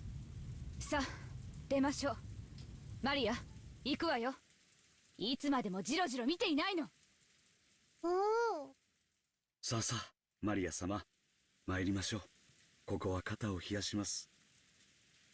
父さん、母さん、今日までありがとう。僕はきっと父さんたちの期待を裏切らない男になる。George spoke his last words of farewell to his parents. After seeing that, Battler followed suit. 親父、綺麗さ。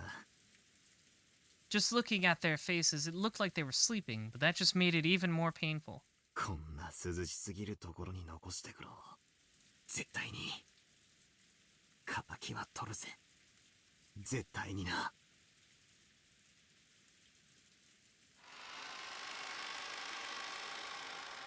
We're just gonna close it up. これは何？気色の悪い落書きだ Oh ね。 yeah, I guess he wouldn't have seen it because the doors were open. 犯人が書いたのかな。悪趣味に過ぎますな。これはひどい。 When the door to the chapel was closed, we learned about that creepy scribble for the first time. 私たちが見つけた最初からもう書かれておりました。おそらく犯人が書いたものに違いないでしょう。犯人は魔女だから。こりゃ悪魔を呼び出す魔法陣か何かだったのか。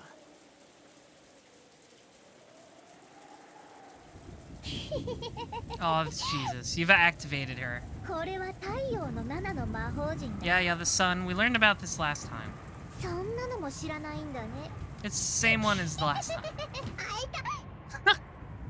こら、その気持ち悪い笑いをやめなさいといつも言ってるでしょ。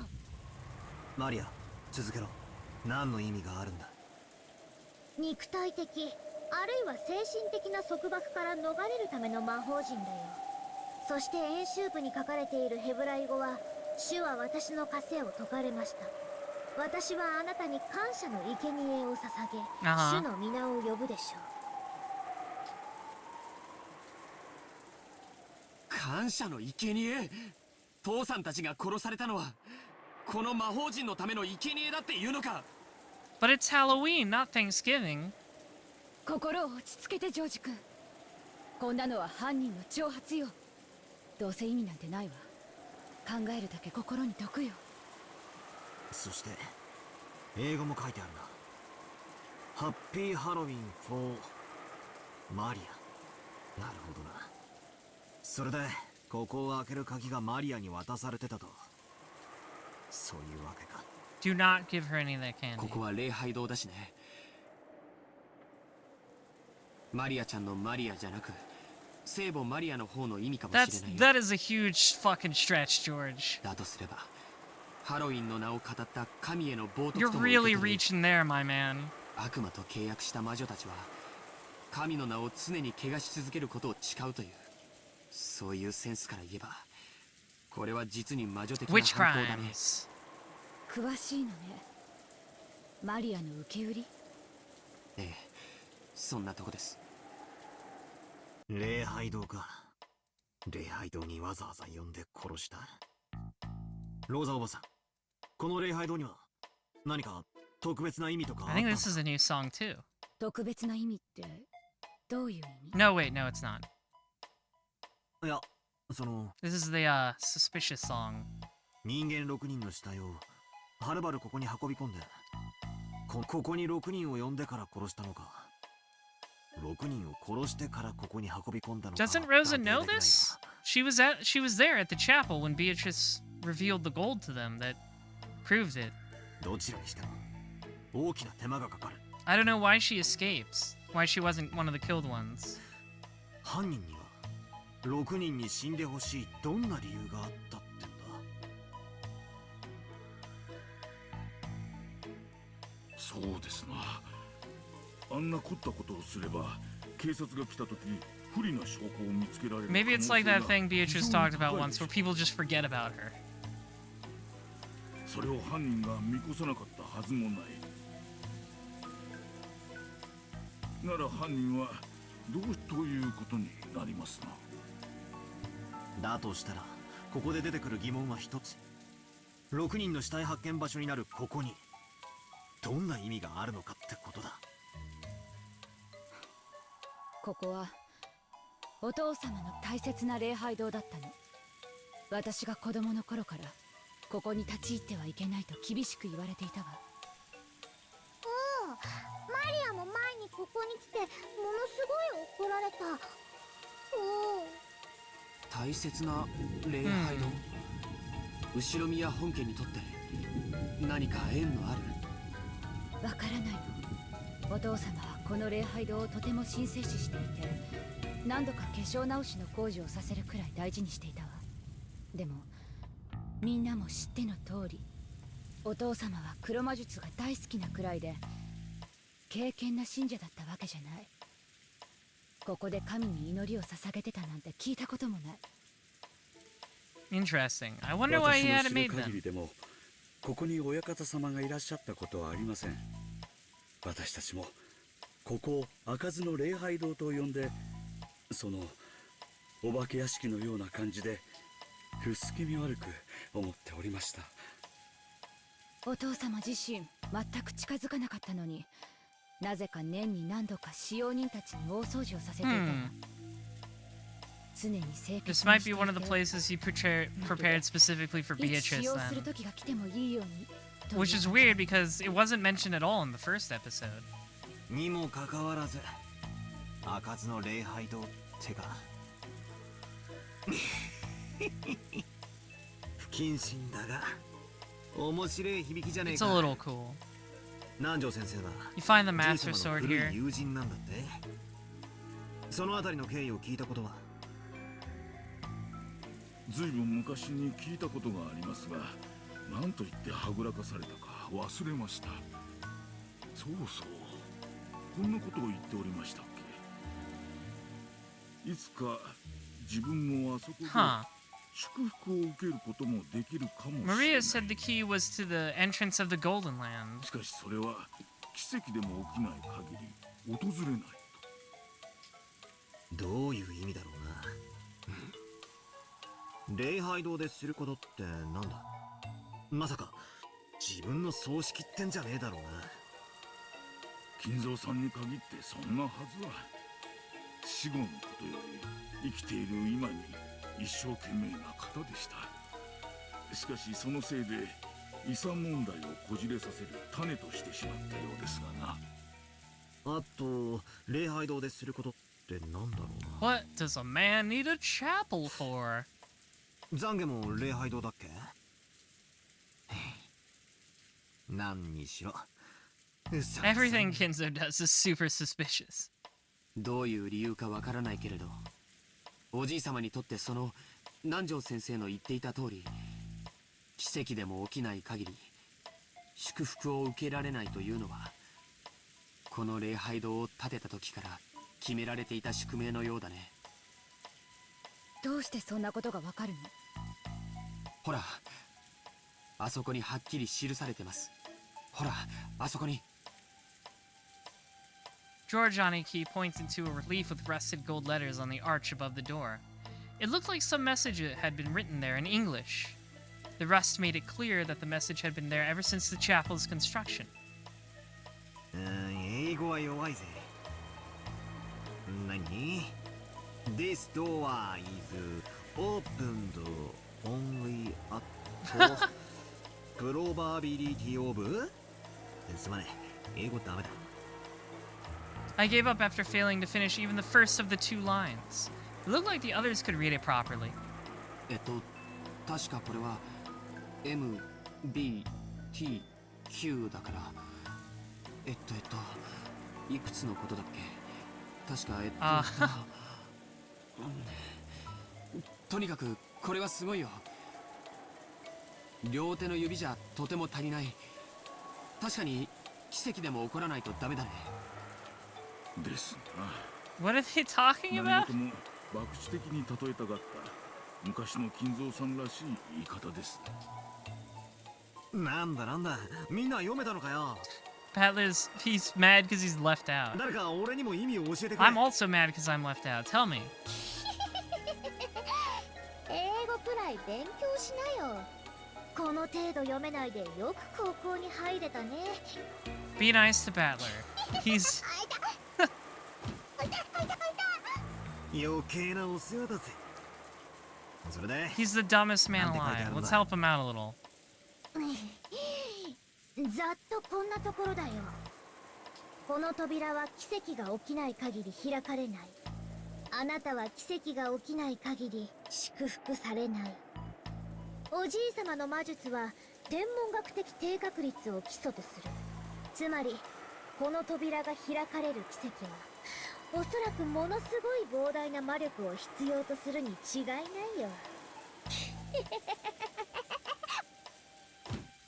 Bonk. よーし、ご苦労。もう黙っていいぞ。ローザおばさん、マリアを英会話教室に通わせてたんすか？やっぱ Give her a bonk. 英語は幼いうちからやんな A いと firm ダメ tap なんだ every な。 now and then. 開かずの礼拝堂か。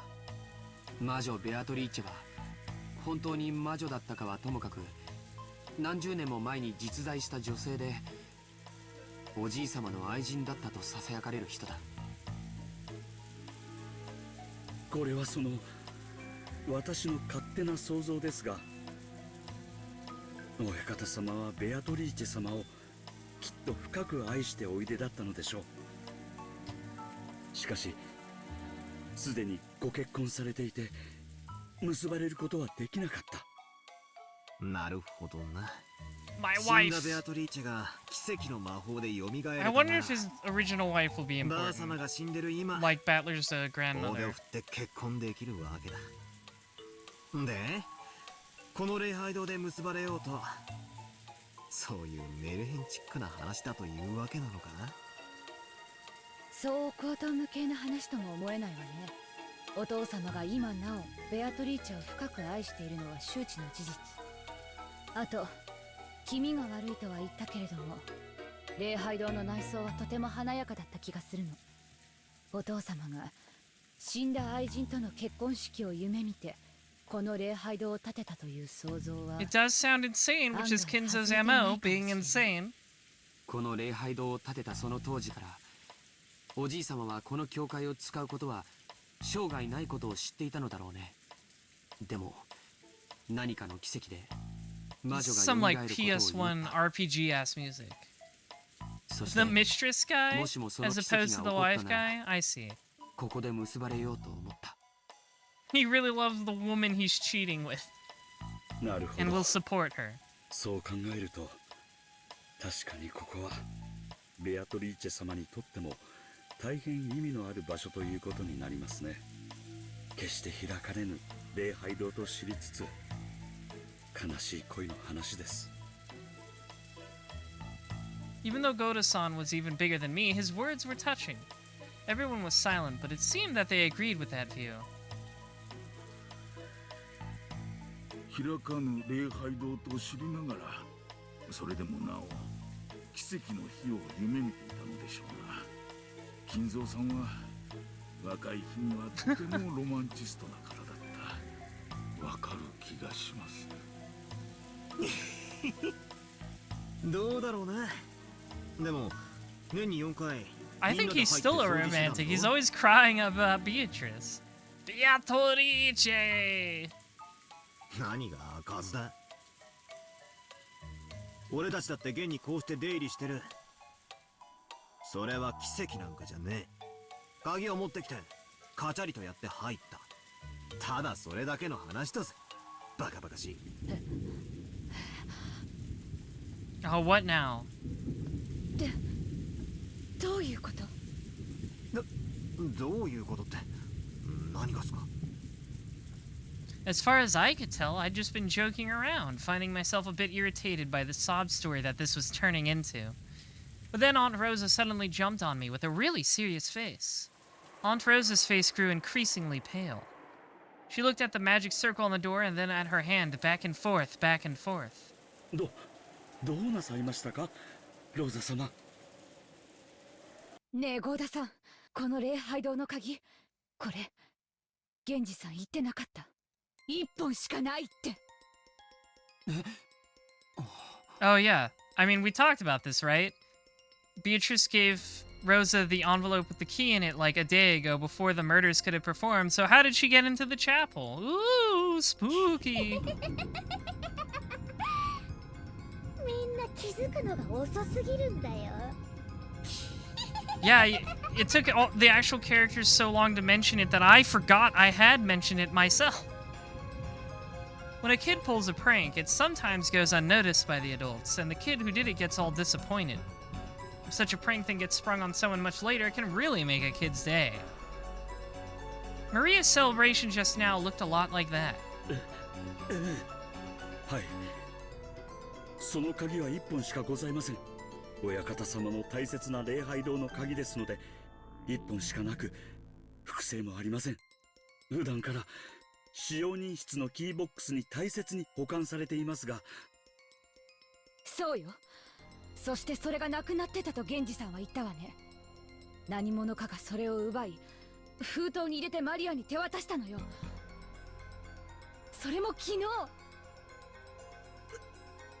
なんだってってことはつまりおかしいじゃねえかよ。そんなバカな。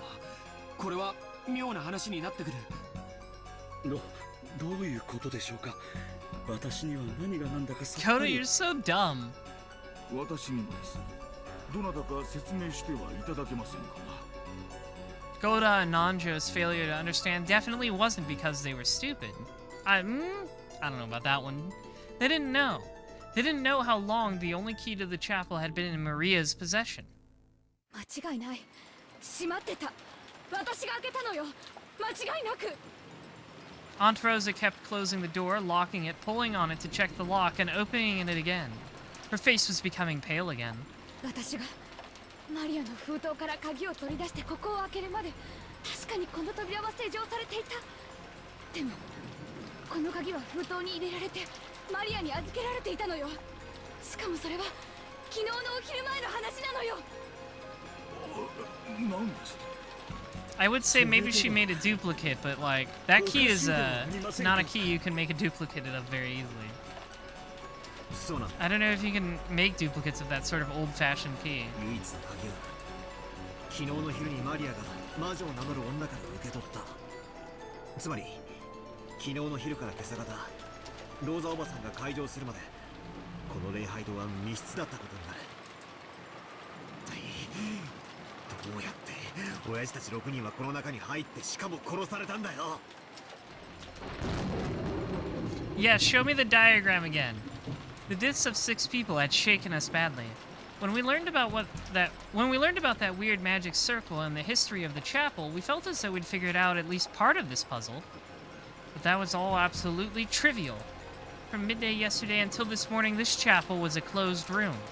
But our parents were with us until last night. How did the culprit get into this building? And how did they lock it up again? うぜえ真似だぜ。 Tyler's like, oh god, not this shit again. またかよ。また密室かよ。 I know, she loves her closed rooms, 魔法 doesn't の she? 力で鍵を開けたんだとそう言いてえのか。バカにするんじゃねえ。わらわの力で鍵を開けるところを見せろというなら、しかしそれではそなたを屈服させたことにはならぬ。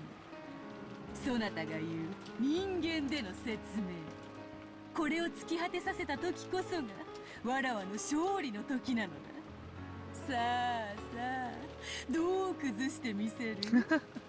人間ならどういうトリックで崩してみせるというのか？前回の密室と同じだ。情報不足。 I don't know shit. こんなのじゃ推理不能だ。何の言い訳でもできるぜ。どんな手品だって通じる。推理なんてしようがねえ。またそれか。情報が足りないから様子見。不確定情報があるから推理不能。I don't have any of the facts to beat you with the logic. 言い訳はいつもそれよ。人間風情が何を気取るか。ラプラスの悪魔の座に及ばねば。Oh god, I knew it would happen eventually. We had to reference Laplace's demon someday. We can't be free without one Laplace. 真実は全く逆だぞ。We got it's either the box or the demon.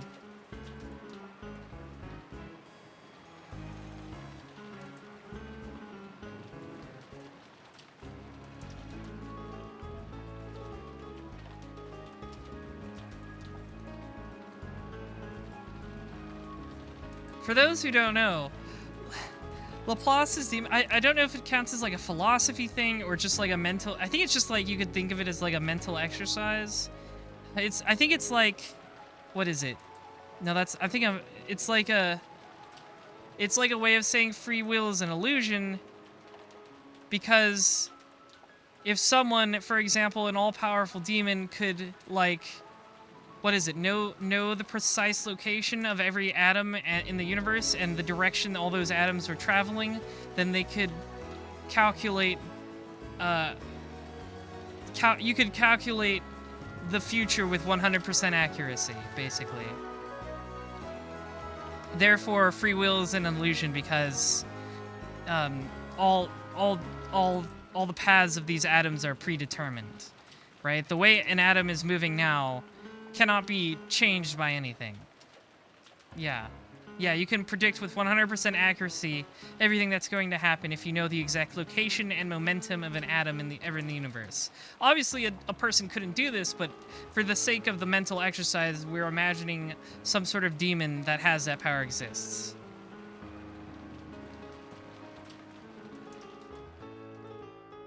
So, you know, obviously visual novels are obsessed with concepts like these.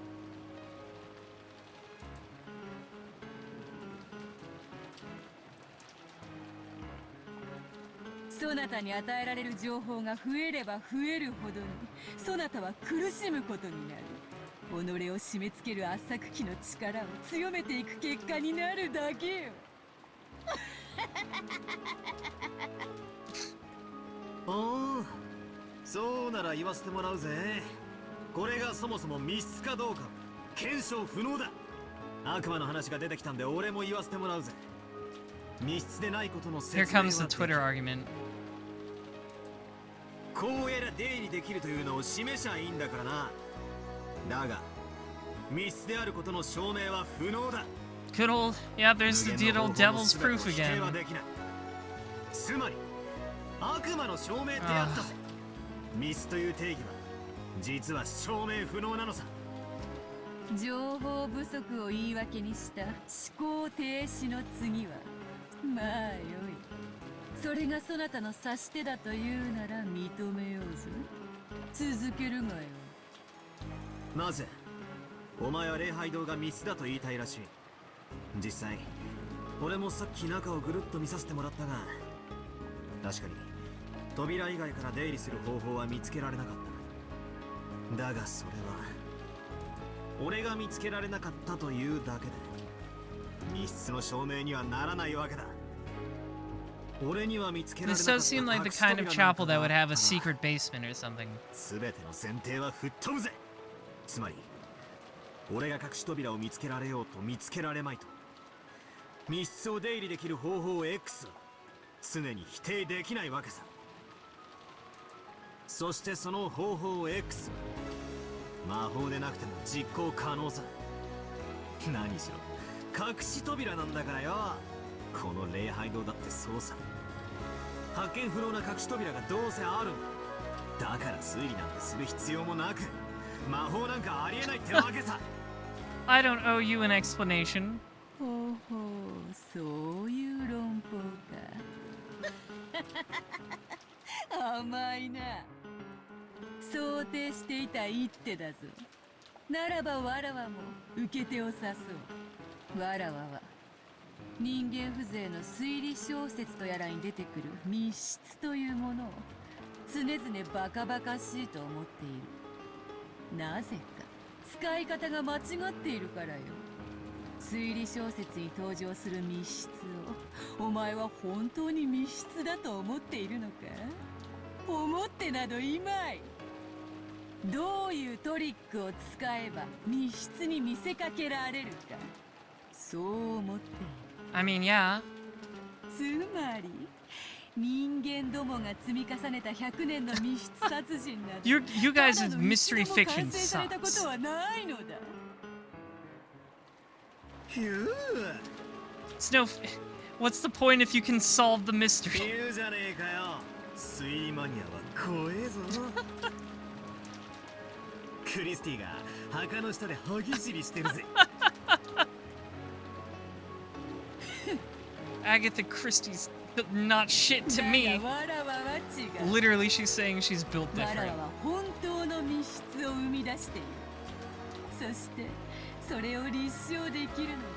Oh boy, can you?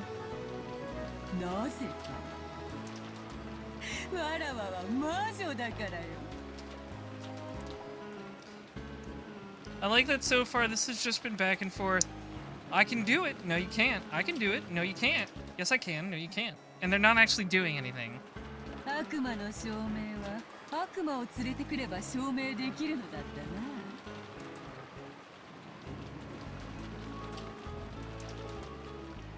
Ba-ba-bum.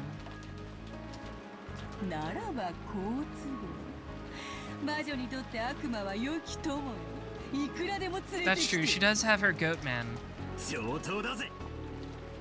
親父たちは隠し扉を使って礼拝堂に入った。あるいは運び込まれた。この一点、お前はどうかわしてみせるってんだよ。こうだ。生死は捨ておく。6人は確かに扉から入った。はあ？バカ野郎！鍵がかかってんだぞ。どうやって？わらわが魔法で開けて中へいざなった。そんなわけねえだろ。魔法なんて認められねえ以上、そいつを受け入れるわけにはいかねえ。お前は嘘をついている。あの扉は何かのインチキで開くんだ。あるいは隠し扉があるんだ。そのどちらかしか認めねえ。What? What is happening now? パーペチュアル。チェスでは千日手をこう呼ぶ。Oh, I see. They're just arguing in circles. So I'm glad they're at least aware of that, because I pointed that out like two dialogue boxes ago. I did it with magic. Well, I don't believe in magic, so how about that? 多くのゲームではこれを引き分けに定めるが、これでは今日をそがれること、甚だしい。I see. She's one of those people that when you tie, she says it's everybody loses, not everybody wins. わらわたちに引き分けはない。いわく、そなたがわらわを認め、屈服するか否か。それについてだけは同感だぜ。お前のお望み通り、決着はきっちりつける。その心意気やよし。そこでわらわは考えた。Oh, did you? わらわとそなたのゲームに Okay. 新しいルールを追加しようと。You can just change the game, huh? 新しいルール？どうせお前が有利になるルールなんだろう。まさかまさか。そなたらが求めてやまなかったものを与えようというのだ。貴様ら無能どもがいつも嘆いてみせる思考停止の理由、情報不足。そしてそれに対し情報を与えると、今度はその情報の真偽を疑う根拠否定。便利よのう。無能を棚上げする実に小気味よい言葉よ。この便利な言い訳をわらわは取り去ってやろうというのだ。This literally is just a convenient... This really is just a Twitter argument where Balor's like, give me proof, and she gives him proof, and he's like, well, what's the source of that proof? And then she shows him the source, and he's like, that's a bad source? So it's always like that. 扉から入ったというお前に対し、俺はその否定が逃げ工場だと言いたいのか。そうだ。だから真実を語るとき、赤を使うことにする。Okay. どういう How did you do that with your mouth? 説明を続けろ。わらわがどのような魔法の一手を仕掛けようとも、そなたには常に情報不足や根拠否定を繰り返すことで永遠と逃げ続けることができる。これでは最終的にわらわが勝つことが変わらぬとしても、あまりに We are in fact having a Twitter argument. She said she's gonna start speaking in red font if she's telling the truth, but like, I don't really get how that works. Like, how is that like a guarantee of anything? I don't get it. そのため、わらわはそなたが望む情報と根拠を与えてやろうと思う。しかし、そなたはわらわの言葉一つ一つを疑ってかかるだろう。I'll see. Okay. それ自体は悪いことではない。わらわもそなたを屈服させるためにあらゆる手を指す。互いに最善手を探り合うその姿勢は嫌いではない。Unlike Battler, I have reading comprehension. That's true. Battler is spectacularly dumb, whereas I am incredibly intelligent. だからこのルールを設けた。わらわが赤で語ることは全て真実。Okay. 疑う必要が何もない。それを信じろというのか。わらわはそなたとゲームをしている。ゲームのルールは神聖。それを軽んじる者に参加の資格はない。よーし、乗ったぜ。Alright, sure. 受けてやるぞ、そのルール。I'm willing to buy that. 小学生でもできるぜ。Sure, I'm willing to buy that Beatrice will follow her own rules. Because that's fun for her. That's her whole motivation. I'm willing to buy that for now. I'm sure we'll learn more about how this red thing works soon. もう一度繰り返す。親父たちは隠し扉を使って礼拝堂に入った。あるいは運び込まれた。ならばわらわも繰り返そうぞ。生死は捨ておく。6人は確かに扉から入った。その証拠はあるのかよ。ストップ。ルールを補足する。わらわは真実を語るときに赤を使うが、それに対し証拠を示して立証する義務を負わない。Okay. She's just like, burden of proof is on you now. 事実であり、真実であるのだ。Okay, I don't really understand how this works yet. 理由は簡単だ。わらわはすべての犯行を魔法で行う。だからどんな不可能犯罪もお前の目の前で魔法の杖を振るってみせれば済んでしまう。しかしそれではゲームにならない。チェスを指しながら勝敗を無視して相手に殴りかかる蛮行にも等しい。That seems like something you would do, though. 確かにもっともだ。お前が魔女である以上、証拠を示す必要がない。何でも魔法でできちまうんだからな。ひでえ話だぜ。That phrasing is the key to the red truth. Her saying she doesn't bear the responsibility of establishing that claim by showing proof? I guess so.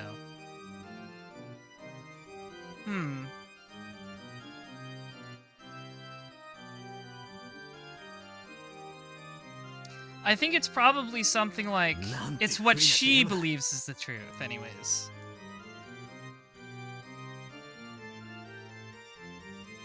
それではもう一度再開するぞ。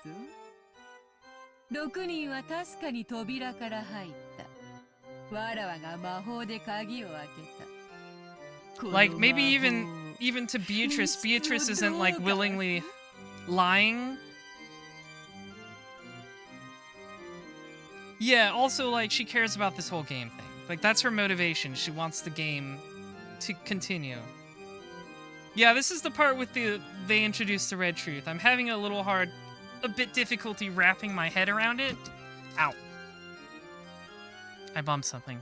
But I think my current theories are that it's twofold, which is that Beatrice cares about the sanctity of the game and not making it boring. So she's this whole shit where they just argue in circles about, well, I think magic exists. Well, I don't think it does. And they're both just like doing that big circle. It's boring and sucks. So she cares about that. But also I think there's like a component to this where when she's speaking the red truth, it's what she wholeheartedly believes is the truth. So I don't, something like that, you know? Like maybe she's not even, she 100% believes it's the truth, even if it isn't the truth. 鍵だ。源氏さんたちは鍵が一つしかないと言っているが、そんなのは証明不能だ。犯人はこっそり合鍵を作っていた。Right, it's about belief, not necessarily I don't know, 100% hard fact. She believes it's the truth, so it's the truth, so she can say it in red. 礼拝堂の鍵は1本しか存在しない。じゃあこうだ。犯人は正規の鍵以外のものを使って開けたんだ。何かわからないが、例えば針金とかキーピックの道具だ。Yeah, I'm sure there will be more elaboration on how this works. They're only introducing it now, so I'm sure they'll... So I'm sure there's more to it than just what we're seeing here.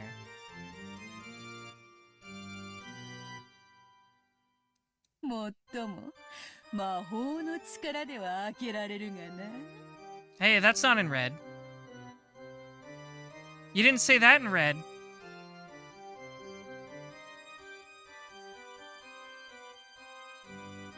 You didn't say it can be opened with magic in red, so I don't believe you.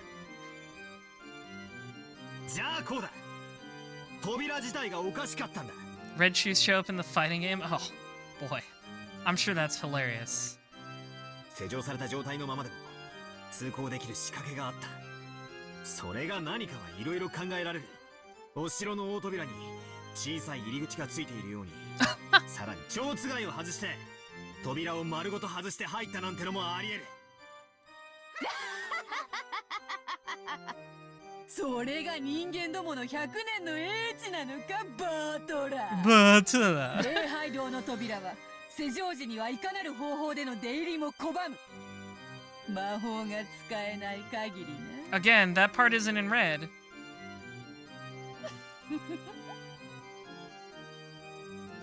そろそろチェックメイトか？まだまだ。お前は6人は扉から入ったと言ったが。Battler hasn't noticed this yet because he's a dumbass. 他の隠し扉から入ったのかもしれない。くどいわ、無能が。ならば、先ほどの一手をさらに進めよう。6人は確かにこの正面扉から入った。めちゃくちゃだ。鍵は閉まってる。そして1本しかない鍵以外では解除不能で、にもかかわらずこの扉から6人が出入りした。どうやってだよ。魔法だってか。くそくそくそくそくそくそ。I've owned you epic style, Battler. も人間の限界が露呈したか。ならば叫べデザインと。統領者はそう叫びキングを倒すのが習わしよ。さあ、降参か。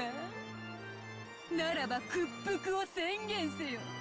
そしてキングを倒すようにひざまずけ。そしてわらわの靴にキスをするがいい。You really like the idea of him kissing your お前のよ shoes. うな男に靴を舐めさせるのに勝る喜びはないわ。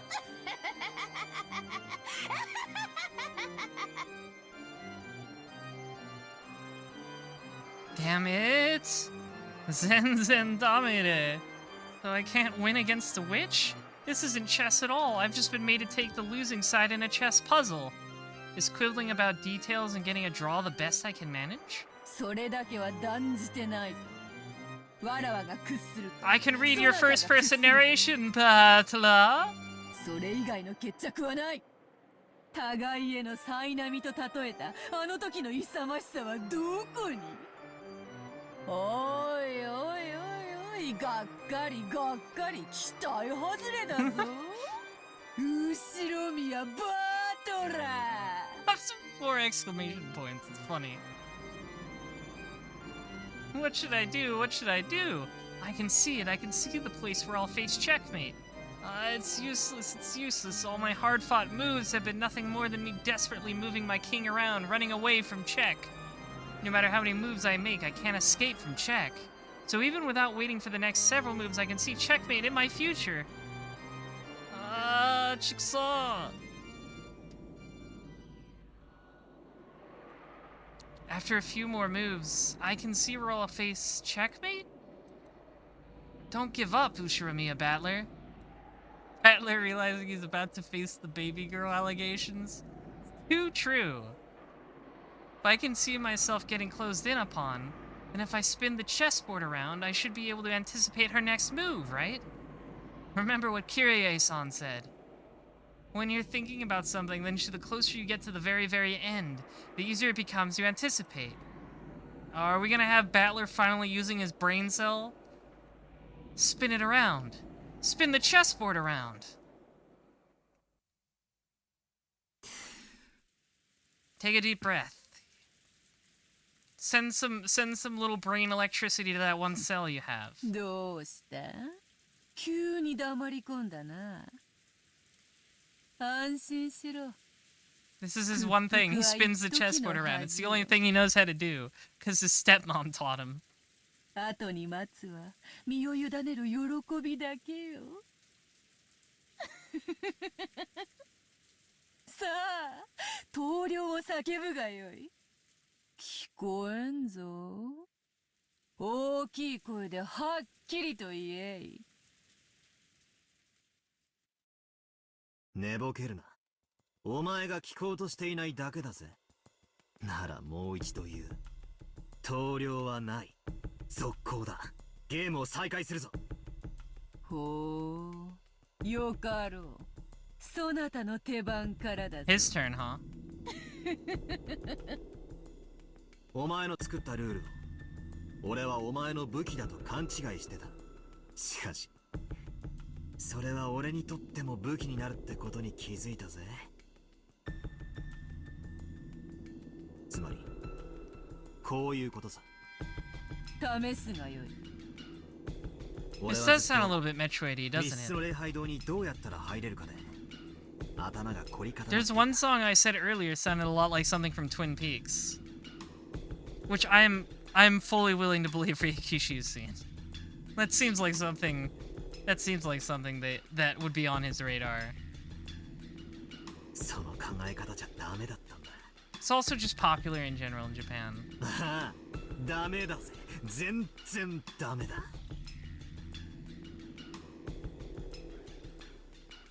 チェス盤をひっくり返す。そうさ、思考の向きが逆だったんだ。本当の考え方はこうさ。もともと密室じゃない礼拝堂をどうやって密室に見せたかだ。来たな。人間どもの生み出した100年の思考術か。試してみるがよいぞ。赤で語ってもらうぜ。無理ならば拒否しろ。行くぜ。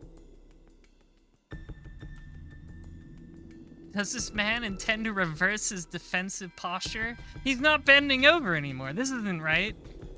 Impudence. 礼拝堂に入るにはこの扉しかなく、そして鍵はたった一つってのも分かった。だが待ちな。その鍵が本当に昨日の昼前からマリアの手に渡っていたのかどうかだ。That's true. I was curious about this from the beginning. Rosa, when she held the letter, noticed it was for the first time that it had the key, like, shape in it. That's not something they noticed before, but it's rather distinct. You'd think they would have when they first got the letter. And Rosa did hold it before then. 長いな。かいつまむがよい。こういうことさ。俺たちは鍵が昨日の昼から使用不能だと思い込んでいる。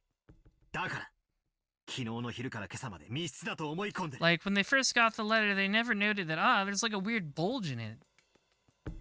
それを思い込みじゃなく、あんたに面白い。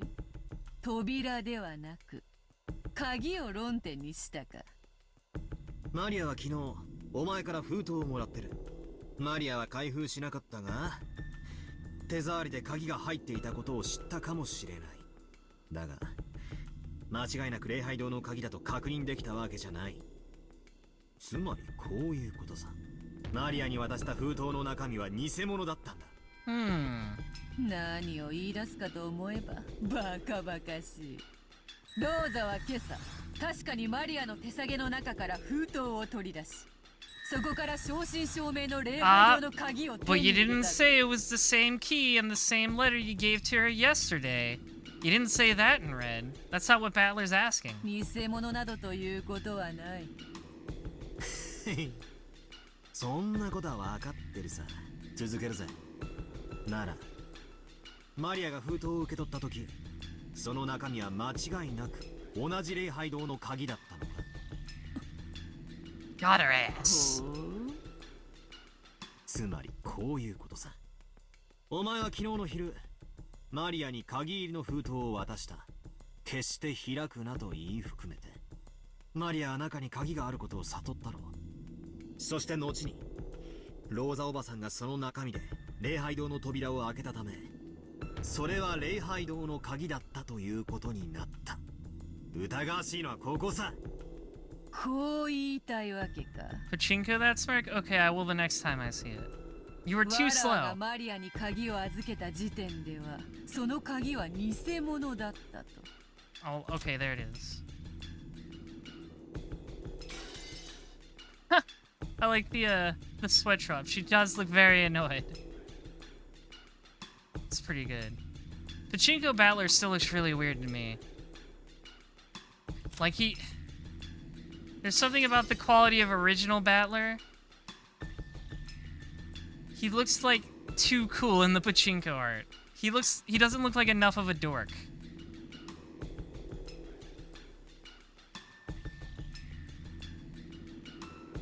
そしてローザが鍵を手にするまでの間に本物とすり It's 替 very え weird because the artist who did the Pachinko sprites did the first episode of the manga, and I thought the manga looked fantastic. ああ、そうだ。 And like it got everything right. どうしたベアトリーチェ様よ。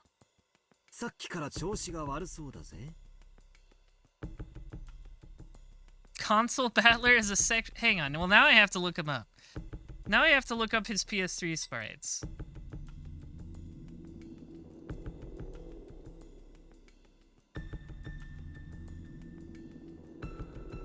Oh yeah, this does look bad. I don't like PS3 Battler at all.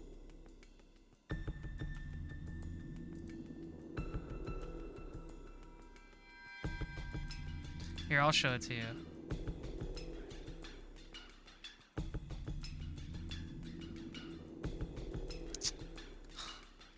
I hope OBS takes fucking WebPs. I hate WebPs. Let me see if this works. There we go. Yeah, I don't like PS3 Battler at all.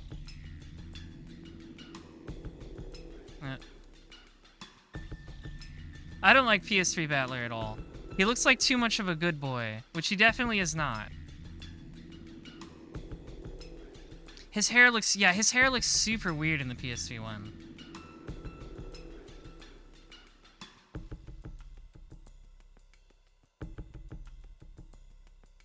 Yeah, well, I mean, I wanted to be fair. I didn't want to do the him boobs hand pose, because, like, to be fair, that's in character. I wanted a more default one. But yeah, I don't know, his hair looks weird too. What is up with his hair? Like, his bang doesn't do that in the original art. It's weird, I don't like it. Get out of here. Get out of here, Uggo. Alright. Let's move on. 親しい者はベアトと呼ぶこともある。ベアト。ベアトでよい。Oh, you're close to her now, huh? ベアトの定番だぜ。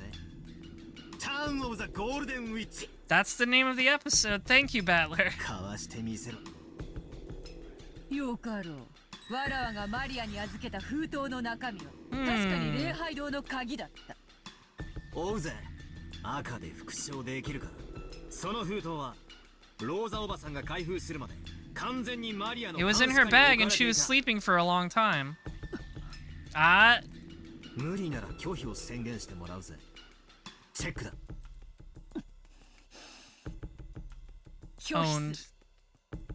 これで言ってさはひっくり返ったぜ。今度はお前が Yeah, they 金 could を逃がす番だな。 Maria, while they were all sleeping, right? That was a lot of time. That was like 8 hours, right? Yeah, while they were all asleep, they could have switched the envelopes in that time.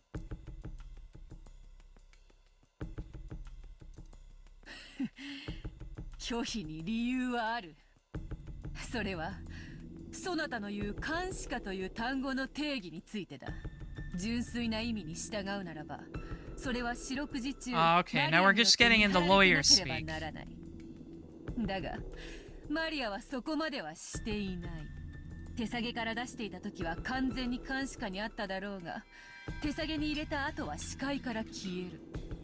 その意味において監視下という単語が適当でないため、 That's the only reason, I swear. だけだ。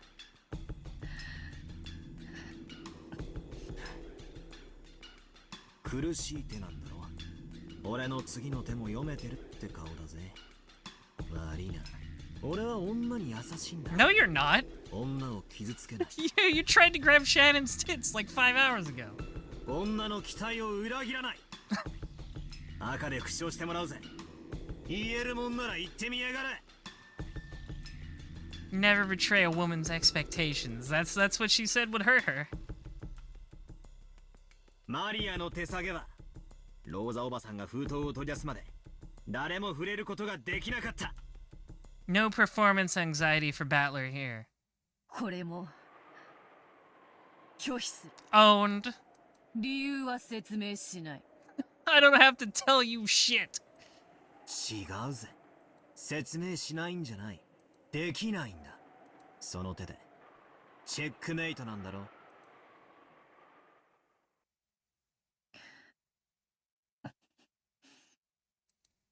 お前にできないなら俺が説明してやる。 Oh shit. What is this Final Fantasy at battle theme ass music?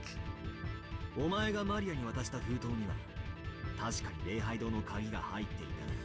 そしてマリアはこれを手提げにしまい、翌朝にローザおばさんがここから取り出して鍵を開けた。 Sounds like something for Final Fantasy 8. しかし Is this his Ace Attorney theme, like his objection theme? マリアは手提げを完全な監視下に置けなかった。魔法なんか必要ない。人間に可能な密室トリック。 Oh, Sweet Creamy redeemed flirt. Sweet Creamy, I've enjoyed you being in my stream so much. I especially have been enjoying your presence in the Umineko streams. I respect any woman who has told me that you're so inspired by Beatrice, because she's also just like me, for real. We're two peas in a pod, you and I. Don't ignore this part where she's getting owned. That doesn't count in the kinning. 人間である犯人はマリアに鍵を渡し、翌朝ローザおばさんに使わせることでその間が密室であったかのような幻想を作り上げたんだ。お前はその間マリアの手提げの中から Right. 犯人が鍵を取り出し使用 This して makes sense. 朝までに手提げに戻した可能性を否定できない。赤で言えるか。復唱要求。 Yeah, do the point. 言えるもんなら言ってみやがれ。もう一度チェックだ。まだだ。チェックを外す。鍵の入った封筒は空洞で封印されていたはず。 Yeah, but you have the ring. You can just seal. You can just do another envelope. ローザは未開封の封筒から。 Like you gave her 2 envelopes, so that shows you have more than 1 envelope. そうかい。 Good face. I love that Battler face. He's very smug. 復唱要求。昨日の昼の時点で渡した封筒とローザおばさんが開封した封筒は同一のものである。それは復唱できる。わらわがマリアに渡した封筒とローザが開封した封 The 筒は same kind of envelope, which you can have multiples of. ああ、ダメだ。全然ダメだで。そんなのもうどうでもいいことだろうが俺は期待したぜ。ここで降参したのは少しは読めてるやつだと思った。だからがっかりだ。あんた俺の期待を裏切ったぜ。That's the worst thing you can do to a baby girl. 封筒が同じものなんて大したことじゃない。封筒なんて何度でも撃てるんだしな。中身の鍵だろ。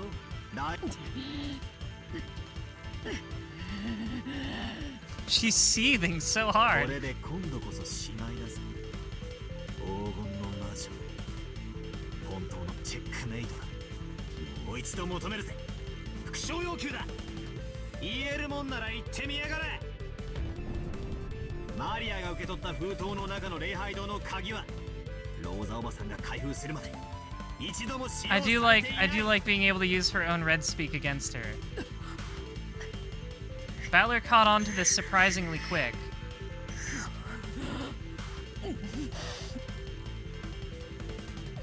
I guess my confusion is more about the mechanical aspect of it, like what makes the red speech work, but I guess that's not as important as just playing along with it.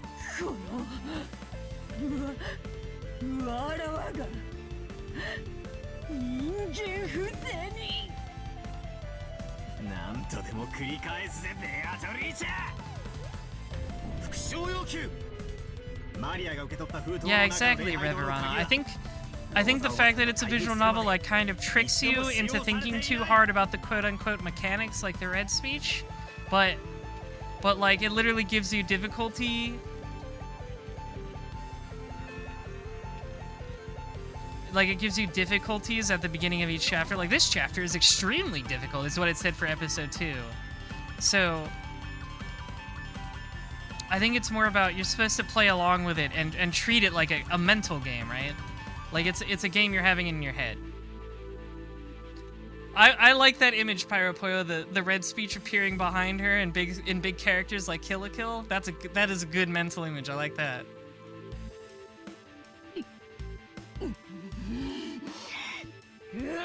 She's even having her Ace Attorney breakdown right now. 吠えるならば口にしろ。リザインだったな。これで決まりだぜ。これが真相だ。マリアの鍵はローザおばさんが今朝手に入れるまでの間に一度何者かの手に落ち、そして鍵を使用して封漏をし、あたかも未使用であるかのように見せかけてマリアの手提げに戻したんだ。封漏が解かれていないから鍵が未使用であるという思い込みが盲点の安っぽいトリックだったんだ。 Yeah, I think that's pretty much the point, Sweet Creamy. If Beatrice hadn't instituted the red speech rule, then she and Battler would just keep doing that dumb circle argument over and over, and no, they wouldn't get anywhere. 魔法なんかじゃない。人間に可能なトリックに過ぎない。ならば、 I also think that's basically telling the reader. I think it's basically telling the reader, listen. You probably don't think magic exists in real life, but for the sake of the story, let's try to play along a little bit. 答えてみせろ。お前が今度は復唱してみせろ。そうだな。お前にばかり復唱させた。たまには俺が答えなきゃならないだろうぜ。だが拒否する。俺の勝利条件は That's right, Battler doesn't have to use any special colored speech. That's a you thing.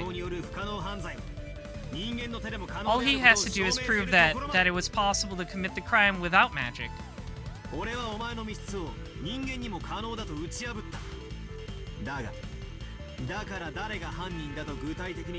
That's not part of his win condition, is proving who took the key.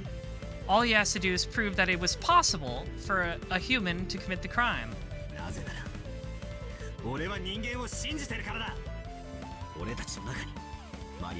Among Us! それを使ってあんなひでえことをしてのける人間がいるなんて断じて認めないからだ。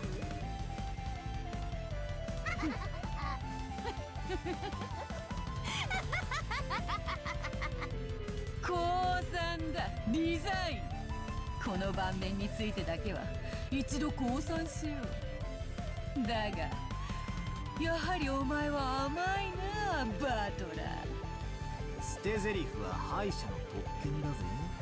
好きに楽しめよ。 You're a sore loser. わらわの存在を否定し続ける以上、そなたは何しろわらわを否定する以上、そなたの愛してやまない親族たちを疑うことにならざるを得ないのだからな。そなたは愛しいものを疑わざるを得ない最後の瞬間、わらわの存在を必ず認めるだろう。確かにこの盤面だけはそなたに取られた。しかし I'm not owned, I'm not owned. その差羊の甘さはお前はやはりわらわには勝てぬのだ後ろ宮バトラー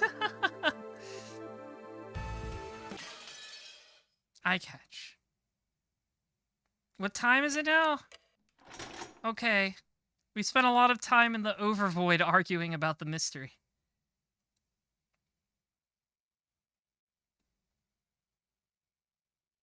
Back to the actual narrative. Rosa and the rest returned from the chapel to the parlor in the mansion. So many things had happened since early in the morning. Of course they were high-strung. I guess my question right now is if the Battler and the Beatrice arguing in, like... I don't know how to... I've said this before, but I think the Battler and the Beatrice that were just arguing are like the meta version of themselves. Like, they're kind of above the narrative, watching everything and arguing over the results. And I don't think they're the same as the Battler and the Beatrice that are in like, the actual story. I guess I'm just wondering if like, the Battler we're gonna see in a second, like, comes to the same conclusion as like, the meta-narrative Battler. Like, oh, it could have been, like, they could have swapped out the letters. You know, I wonder if he'll say the same thing. Or if it even matters. Battler and George, who had cried, raged, and let their emotions explode after seeing their parents' tragic bodies, returned to the parlor and sat in the sofas, dazed as though everything up until then had been a lie. Only Maria was completely unchanged and looked just like normal. When she wasn't playing pranks, she was basically a kid who played wordlessly by herself. So even if she was dazed, she would probably look just as she did. But as she turned on the TV and flipped through the channels, it looked as though nothing about her had changed from normal. Did Rosa think anything in particular about this attitude, which was clearly different from normal people? She stared at Maria's back as though looking at something that wasn't quite heartwarming. Eventually, Kumasawa came to say good morning. Her cheerful manner was clearly out of place, and she couldn't help but be bewildered by the strange atmosphere in the room. Don't put two of the same syllables back to back. It confuses my mouth. Then, when she heard the details from Goda, she reacted loudly with shock. もちろん警察には連絡したんですよね。こういう時はどうすればいいんでしょう。おお、どうすればいいんでしょう。She's panicking. 落ち着いて聞いてください。どうも昨夜の落雷で何かの機械がやられたようなのです。それで電話が使えなくなっておりまして。じゃあ台風が過ぎるまで警察にも連絡できないんですか？ Maybe Kumasawa's exaggerated surprise was a little comical. Even in this kind of situation, Rosa giggled. Because of that, the fog confusion that had covered her head cleared up a little. It's a weird thing to laugh at, Rosa, but okay. マリアだけじゃない。ジョージ君もバタロ君も今は私が親代わりなんだからしっかりしなきゃいけない。 Rosa had been the youngest sibling with a large difference in age between her and the others, so she had always been treated as a child. Every time she learned something new, it was something obvious to her siblings, and she had built up a complex, becoming convinced of her own incompetence. So she had developed a passive personality, asking her siblings for advice every time something happened. But she no longer had any brothers or sisters. Now, Rosa was the only one of the 4 Ushiramiya siblings left. Furthermore, if Kinzo continued to shut himself away even in this extraordinary situation, Rosa would have to surpass this crisis as the head's representative. You keep telling yourself that, honey.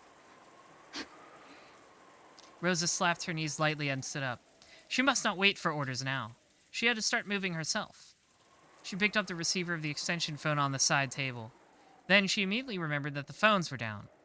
Genji and Shannon, whom she had sent to see Kinzo, hadn't returned yet. She had a good guess at what was going on. He was probably yelling something nonsensical again and becoming unmanageable. His precious chapel had been defiled with blood. That was easy to imagine. She had planned on using the extension phone to call the study, but unfortunately the phones were down. Rosa decided to go to the study directly with her own 2 feet. Her old self would have been too frightened to go see Kinzo, and in fact, if she did meet him, she would probably be blamed somehow and insulted. But this was no time to be frightened. As his true daughter, she had to make him aware of the current situation. 熊沢さん、私はお父様のところへ行ってきます。特にジョージ君とバトラ君の2人をお願いします。きっとだいぶ神経が参ってると思うの。ええ、それはそうでございましょうとも。本当にお気の毒なことです。何か温かい飲み物でも作ってあげることにいたします。ありがとう。We really didn't get to see much of Rosa in the first episode, so I'm interested in seeing how this will all go for her. Rosa went out into the hallway and headed towards Kinzo's study. The atmosphere in this mansion, which she'd spent her younger days in and should have been full of memories, seemed somehow different. She began to climb up the stairs in the entrance hall. Just then, in the faint darkness down the stairs behind Rosa's back, something glowed. When will Kyrie get her spotlight? God, I hope she does. It was a single, fluttering gold butterfly. It fluttered around and sparkled. That butterfly danced about without a sound. It was only natural. No one could hear the sound of a butterfly's wings beating. And then, it came to a rest on Rosa's back as she slowly climbed the stairs. Rosa didn't notice it. If someone not in the know saw it, they'd probably assume it was just a single sheet of gold leaf in the shape of a butterfly that had been stuck there.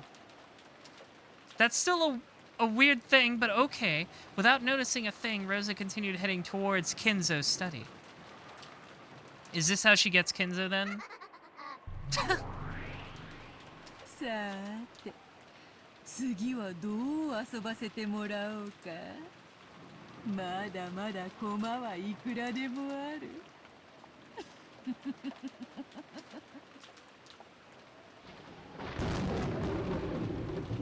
Oh gosh.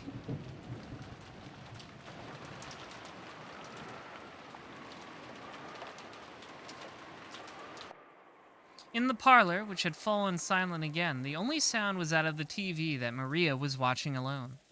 If there was anything audible besides that, it was the sound of the rain, which had continued on and on since the previous night.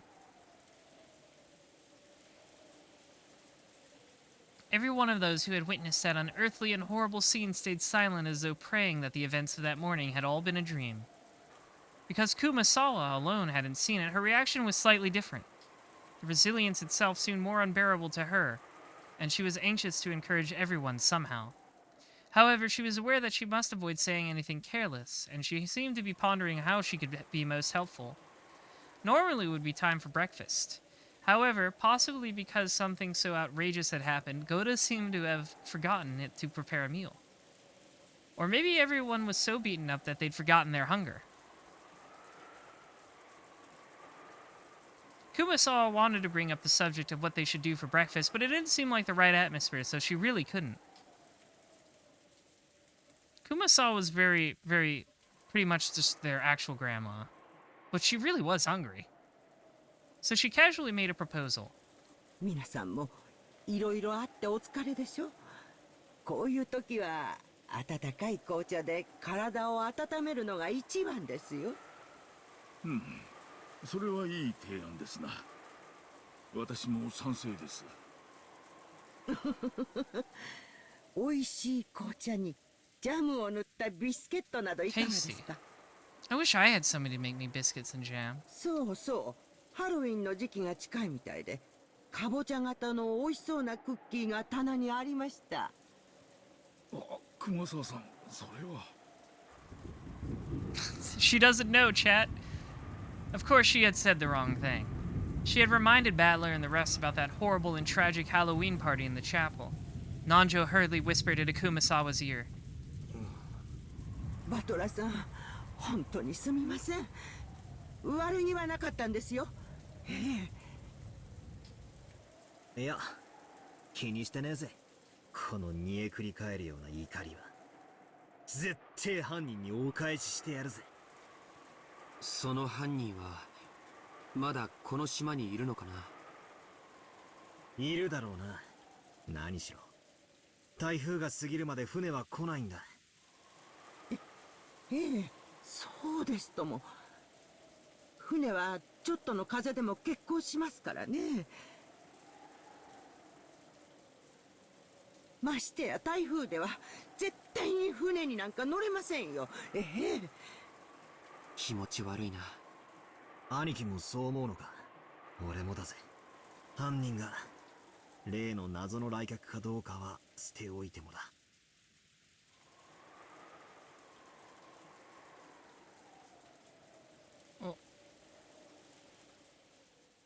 I feel like you can be pretty competent in Beatrice. 私たちはついついベアトリーチェを名乗る謎の来客を怪しがってしまいますが、まだ犯人と決まったわけではありません。彼女がまだ死体の出ていない犠牲者である可能性が残っている。I mean, I guess so. それを考えると、どうしても理解できないことがあるんだ。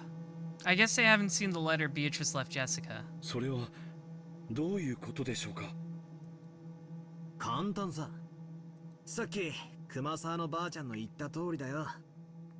この島は今台風の真っ只中で脱出不能だ。それは犯人だって同じさ。なら犯人にとって犯行発覚は可能なら最も避けたいことのはずだ。そうですね。礼拝堂の入り口にあんな不気味な魔法陣を書いて、ここに死体がありますなどと。Right, we're back to this question from the first episode.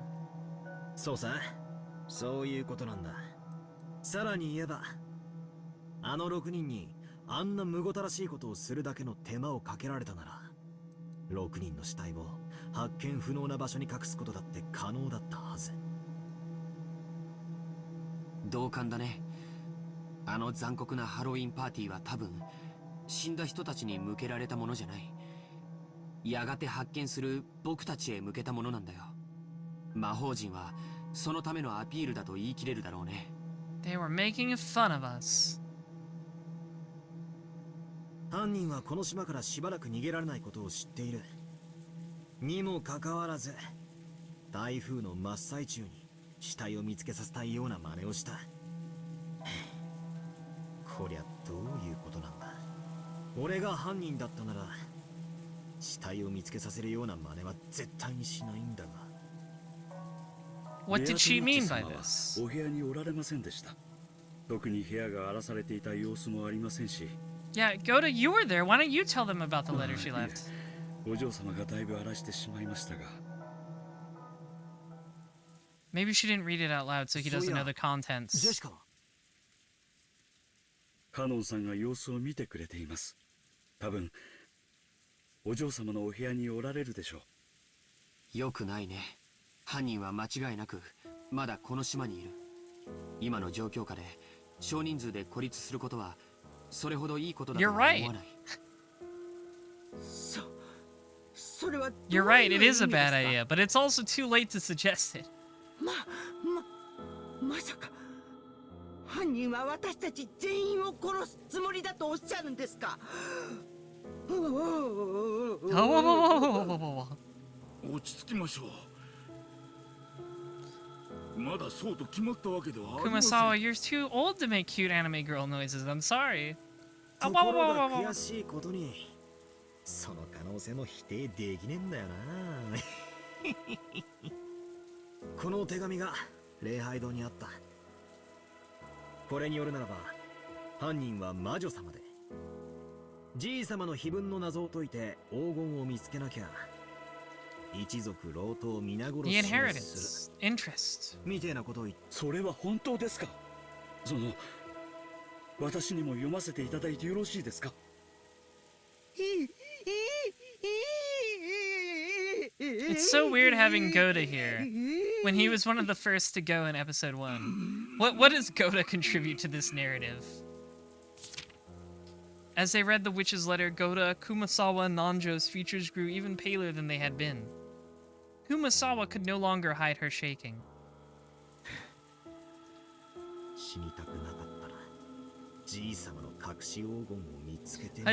What does Goda even contribute? He has the fattest chin, that's true. Like, Goda seems so one note to me, I don't know what will happen to him. Obviously, we have a lot more of Umineko to go. Maybe we'll find out more about Goda's hidden depths. What's Goda's master plan? Does he know? 奥様は常々黄金伝説は親方様が作られた幻想に過ぎないと言い切られておりました。本当に実在するものなのかは怪しいところですよ。そうですな。あったらいいなとは思いつつ半信半疑だったはずです。 Yeah, what was Goda cooking? 親族の皆さんが I mean, actually, that's not a hard question to answer. He really likes telling people what he was cooking. 遺産問題が浮上してからです。それまでは信じている人はほとんどいなかったと思います。そうか、それでかな。覚えてるかい？礼拝堂のテーブルの上、黄金のインゴットが3つあったね。あれだけでも相当の価値があるよ。あれはまさに黄金伝説は実在することを証明してるんじゃないかな。お待ちください。今、黄金が3つとおっしゃいましたか？ああ、確かに3つが。What is this about, Kumasawa? What do you know? それが何だってんだ。私、旦那様がお話になっているのを Oh, did she 聞いた overhear こ what とがあるん Kraus told です。Natsuhi? ええ、聞いただけでございますよ。別にこっそりお話に聞き耳を立てていたわけでは Sure, ございません Kumasawa. Okay, give yourself plausible deniability. We don't care. 今は気にしないぜ。それで何だってんだ。あの金塊が3つじゃ何かまずいってのか？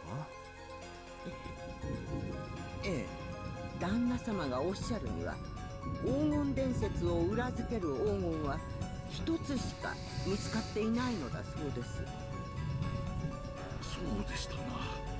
確か金蔵さんがマルソンの会長さんに黄金の山を見せて、 Yeah, Kraus talked about that. Oh yeah, Kumasawa's been here a long time. She's probably been here as long as Genji and Nanjo.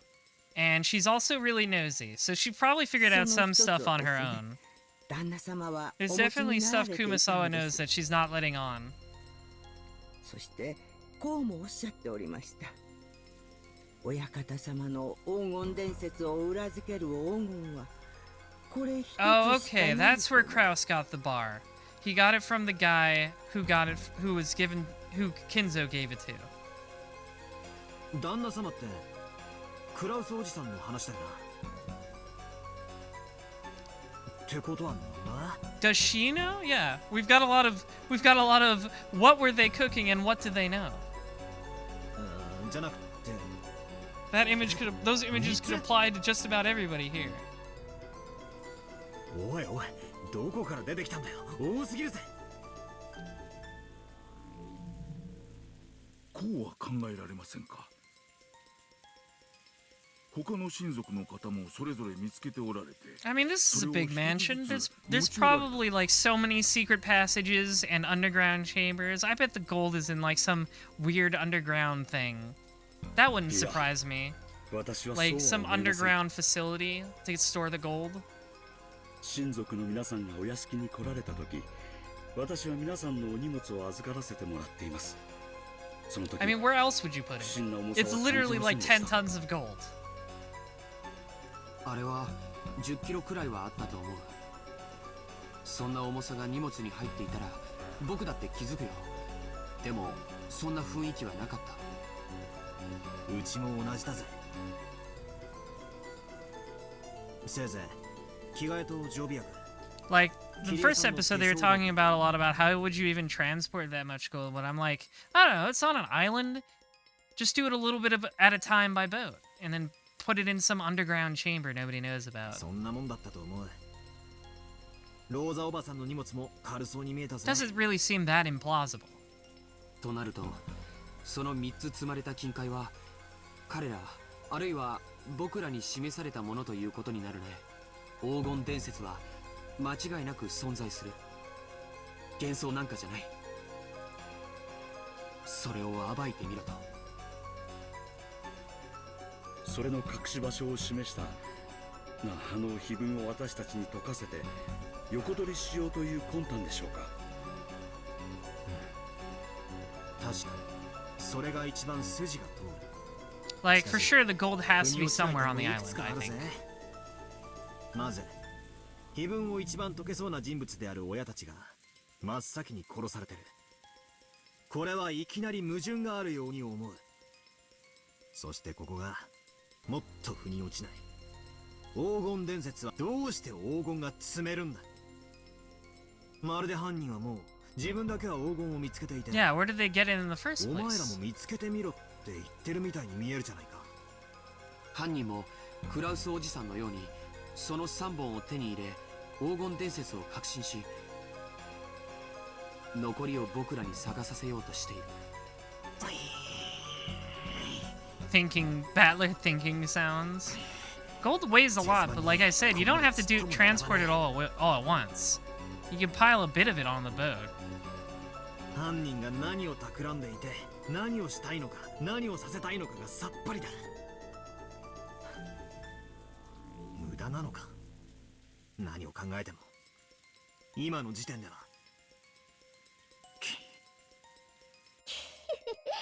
書いてあるよ。何をさせたいかは。 Solve みんな my は文字読 riddle! めないのかな。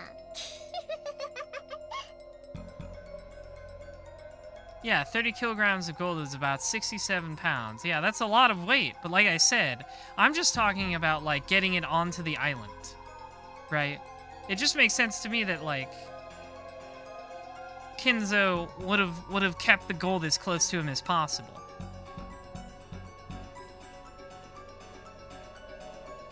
It's totally possible to just transport 10 tons of gold, not all at once, just on more than one boat. Maria suddenly laughed in a creepy voice. Like, my point is just I think it's somewhere on the island. Which I think the 3 bars of gold supports. I thought she'd been concentrating on the TV, but apparently she'd been listening in too. Without turning away from the TV, she very simply told us what we were forgetting. ベアトリーチェは黄金が欲しいなんて一言も言ってないよ。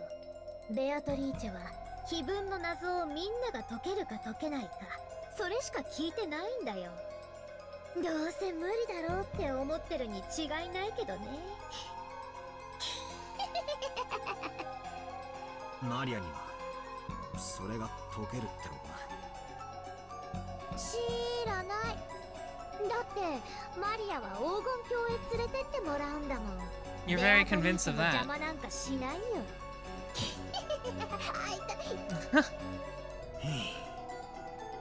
どうやらこれ以上を知るにはマリアに話を聞くほかないようだな。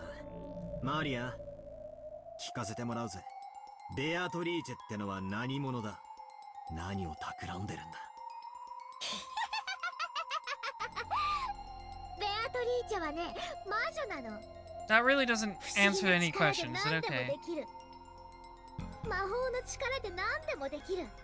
黄金も生み出せるし、パンも生み出せる。もちろんお菓子だって生み出せるよ。見たでしょ？ At that time, everyone jumped at the sound of a door being slammed shut. When we turned around, we saw that Rosa had suddenly returned, bringing Genji and Shannon. Then she rapidly approached Maria, her heels squeaking, and hit her on the cheek. Oh, frame 1! そんな話はやめなさい。バトラ君たちが気を悪くするでしょ。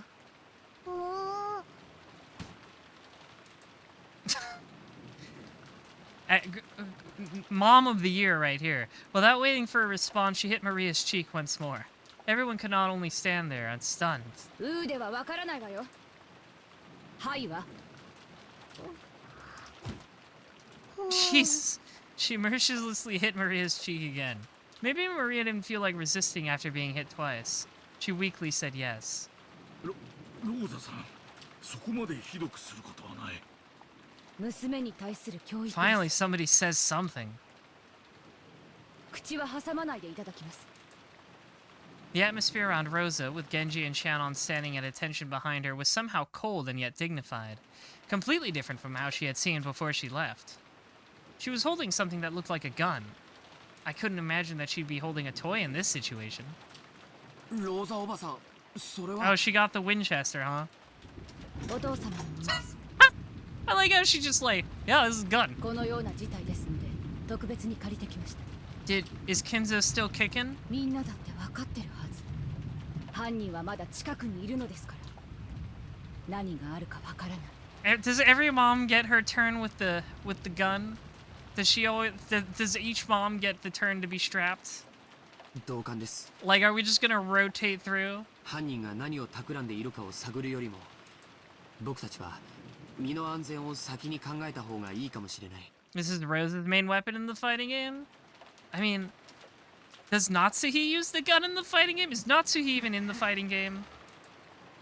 お父様はご無事でしたが She didn't really get much of a chance to use it, though. 多少取り乱していました幸いにも部屋からは出ないと言っていますので安全でしょうあと私たちは極力同じ場所に集まるべきです同感だぜ相手がどこに潜んでいるのかもわからねえし何しろ一人という保証もねえんだ Even though I'd said it myself, I shivered. That's right. Could a single person kill 6 people and set up such a horrible scene all alone? Isn't it natural to assume that this crime was carried out by multiple culprits? ローザさんに同感です。私たちは一ところに集まるのがいいでしょうな。ええ私もそれが良いと思いますよ。お嬢様たちももうそろそろこちらへお呼びした方がいいかもしれません。そうだね。もう降りてきてもらおう。 Georgianic, he tried to grab the extension phone, but Goda-san shook his head. That's right, the phones are down right now, aren't they? They keep doing that. It's like when Final Fantasy XIV is down, and I'm like, ah, well, this is my chance to play more Final Fantasy XIV. ジョージの兄貴にゴーダさんも来てくれれば十分だいいえみんなで一緒に行きましょう狼と羊のパズルなのよ私たちがここに揃い安定しているなら、この状態が一番安全狼と羊のパズルおおマリア持ってるよ見せてあげるマリアテレビを消しなさいゲンジさんジェシカちゃんの部屋を教えてくださいみんなで行きましょうはい Yeah, how many picarettes is this wolf and sheep puzzle worth? ご案内いたします。さあみんな一緒に行動するわよ私の指示に従って Okay, wait, no, I have one question about the fighting game. Is Maria a playable character in the fighting game? We stood up. Maria alone looked like she had some regrets about the TV, but she decided to go along with everyone for now and got up. シャノン、よかった。戻りが遅いから少し心配してたよ。ご心配をおかけしました。 Maria's not a playable character? This sucks. That game sucks. 親方様より筆行のご命令があったもので。 Rosa finally saying something smart. Don't split the party. I mean, Natsuhi said that in the first episode too, but nobody listened to her. 筆行? Maria's an assist summon for Rosa? Not good enough. シャン。すみません。失礼しました。 There's a time and a place, Shannon.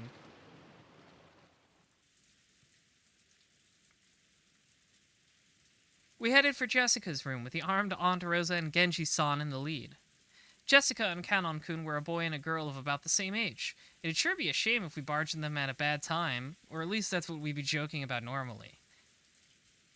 However, Aunt Rosa was on edge, constantly exuding a sense of tension. So it definitely wasn't the sort of atmosphere for careless remarks like that. Yeah, they're fucking... They got. みんな一緒に行動するの。犯人はいつどこから飛びかかってくるかわからないのよ。 No, maybe Aunt Rosa's attitude was more appropriate. Since Grandfather hadn't come down, Aunt Rosa was our leader. This wasn't a situation where she could smile like she always did. Does she really smile? She doesn't really smile that often. And Aunt Rosa was a mother too. She probably also thought that if she didn't get a hold of herself, some harm might befall her beloved daughter. The culprit had killed 6 of our parents at once. The method they had used was unknown, but there was a good chance this opponent could take down a large number of people in a flash. Would that be with weapons or with numbers? Or with the magic of a witch? In any case, I couldn't think of any reason why it'd be okay to let our guards down. The rest of us had better take much greater care, just like Aunt Rosa. Aunt Rosa spoke in a sharp voice.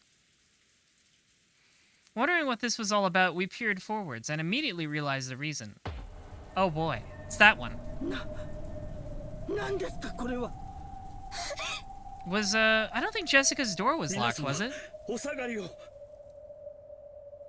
Godo-san and Genji-san approached the door. Beyond this door was probably Jessica's room. これは礼拝堂の扉に落書きしていたのと同じ塗料のようですね。そのようです。書かれてまだ時間がそう経っていないように見えます。なんだありゃ。また魔法陣か。It's not really a circle, it's more of a big square. 月の一の魔法陣だね。赤の扉を開く力があるよ。Drawn on the door to Jessica's room was the same kind of creepy scribble that had been drawn on the door to the chapel. That strange pattern must have had some occult meaning, but it didn't matter what the meaning was. We were worried about whether those two were okay. そんなことはどうでもいいよ。ジェシカちゃんとカノン君は無事なの？嫌な予感がしますな。 It sure doesn't. 早くジェシカさんたちを連れて下に降りましょう。お嬢様、お嬢様、おられますか? I love that face on Goda. That's a really funny face. お返事をお願いします。 He's so upset. Goda-san knocked violently and yelled, but there was no answer. He gripped the doorknob with a clatter, but the lock just resisted him. ローザ様、鍵がかかっているようです。仕方ないわ。開けてください。 Genji nodded, and Goda quickly unlocked the door with the master key. Okay, it was locked. Is it gonna have the chain on it like last time too? In the back of my mind, horrible images floated up and disappeared one after another. A magic circle had been drawn on the door to the chapel. Behind that lay 6 corpses. So if there's a magic circle drawn on the door to Jessica's room, then beyond it must be... Jessica-sama! Okay, so there's no chain. Jessica! どうした? It was truly heartless. The expression on Goda-san's face and his cry as he opened the door prepared us for the brutal fate that Jessica had met even before we saw her. Everyone rushed into Jessica's room at once. That scene told everyone that their worst fears were spot on. Jessica! F. I guess now we can get our Fs for Jessica and Canon, right? We had to take back the Fs before because he teleported behind the goat man.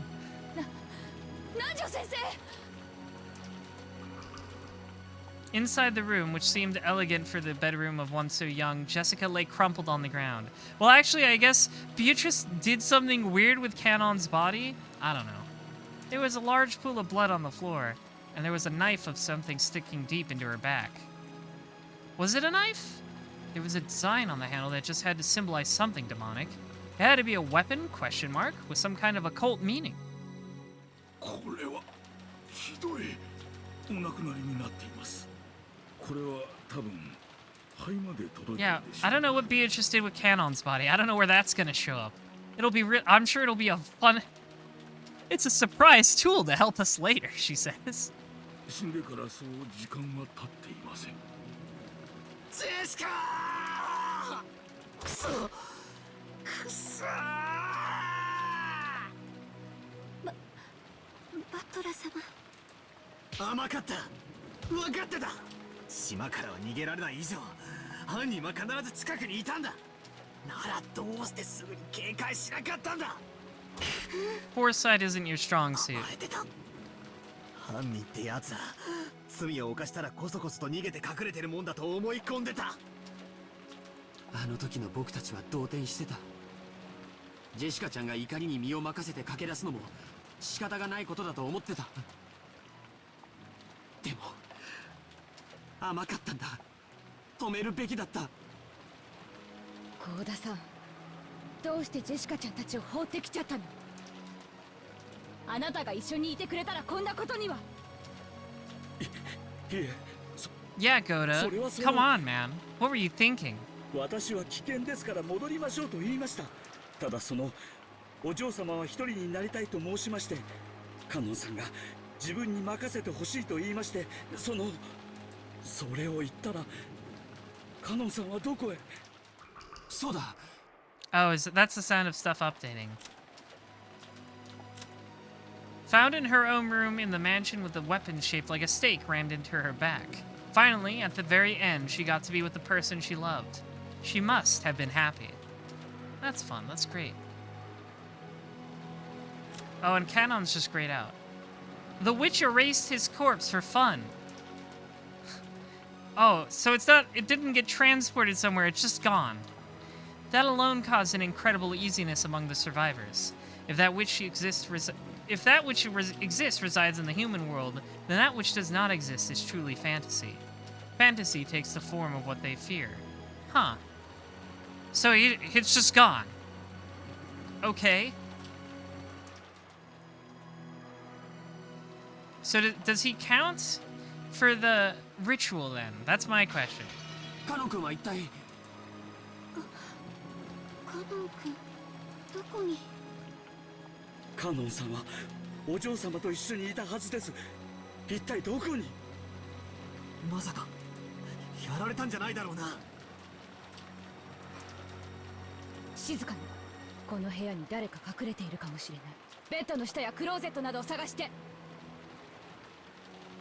There was a chance that Kanon-kun's corpse had been pushed away somewhere. At Reza-san's orders, everyone searched throughout the room together. There wasn't a single human hiding anywhere. I guess we'll see you next episode, Kanon. まさか犯人に連れ出されたか。Maybe, I don't know. It might change up how this works very suddenly. なら早く探し出して助けないと。もたもたしてるとやばいことになるかもしれねえぞ。ローザおばさん、屋敷内を捜索しよう。犯人を探そう。カノン君を助け出そう。静かに。 Oh gosh, she's real in charge now. When Aunt Rosa yelled at us, we fell instantly silent. She was probably contemplating something. However, what in the world could that be? Aunt Rosa walked around the room as though looking for something, or as though she was collecting her thoughts.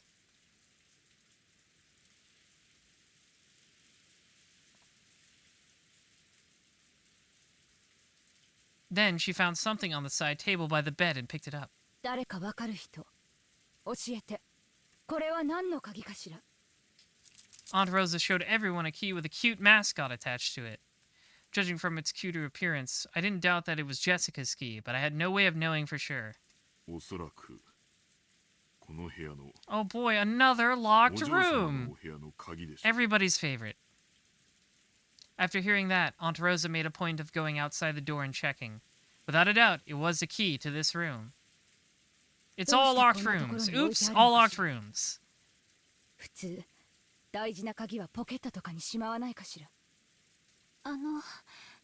お嬢様はご自分の部屋に施錠される習慣は Yeah, you have one trick, Beatrice.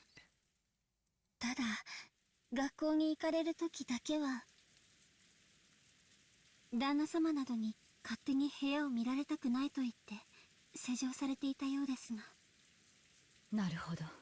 投稿してるわけじゃないから、ジェシカちゃんがここに鍵を置くのは自然なこと。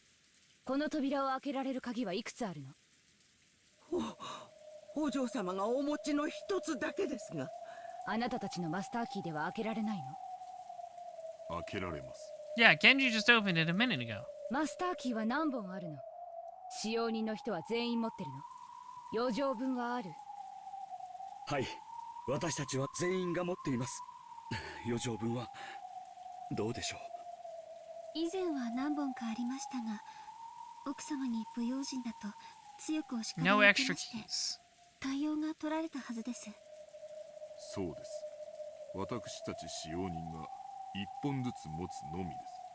それ以外は存在しません。Oh, okay, we're back in the imagination space. ちょいと待て。 That's right, Battler. Argue about another locked room. Are you having fun yet? 確か前回のゲームじゃ Yeah, the first マスターキーには余剰分があ episode. るって話じゃなかったのか。それについてだがな、所在不明のマスターキーが何本もあっては、わらわにあまりに不利であることに気づいたのだ。 They're gone from this reality now. I didn't like them. I snapped them out like Thanos. そりゃそうだろうよ。密室で俺に魔法を信じさせたいお前にとっちゃ、想定外のマスターキーは非常に不利だろうよ。何しろ俺は世情に関するトリックが登場するたびに。 Yeah, I really, Pyropoyo, I really want to hear like Beatrice and Battler like just commentating over everything that happens in the game and not just the murder parts. I think that would be funny. Like they're just MST3K'ing it like you said. I think that would be 過去に紛失したマ hilarious. スターキーやその複製を犯人が所持していてって論法で対抗していくつもりだったからよ。そうよ、その通り。だから、そこを崩す一手を打たせてもらうことに Okay, した。 so in this version, there's no extra master keys. 設定を変更する。マスターキーは使用人たちがそれぞれ持つ一本のみ。 Beatrice and Battler start their own riff tracks for mystery movies. That would rule. Need them to watch like every episode of Columbo. You're updating the setting. What is this? Like she's like the dungeon master walking back something inconvenient for him. ふざけやがって。 So the red truth is also truths about like the setting, huh? それより、こりゃどういう手なんだ。ローザおばさんは何を言っているんだ。さあな。話に耳を傾けてみるがよかろう。 Pay more attention, moron. ありがとう。状況が整理できたわ。 So that whole conversation does support what I thought before, which is that ジェシカちゃんを襲った there's like the 犯人 battler and there's like the あるいは battler その and 一味 and の even the 一人を Beatrice, I 特定で think, きたわ。 even in like the actual story, and then there's the battler and the Beatrice that are like above the story, watching it unfold, because the story just exists for them to argue about magic over, right? The first episode happened. They all got sent to purgatory because they all died. And the only way for the Golden Land and the epitaph to be finished is if Battler admits that magic is real. Everyone has to admit magic is real for Beatrice's ceremony to be complete. So all of this is in service to that.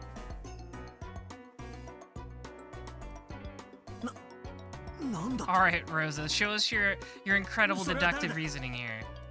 まさかローザおばさんはカノン君のことを言ってるんじゃないでしょうね。Yes, I feel the same way, Sweet Creamy. Like I said, I think the kind of meta-narrative versions of Beatrice and Battler are quite literally, like, I said it jokingly, but I think they are very much just MST3K'ing it, watching things unfold. Watching what Beatrice has set up and then arguing about it.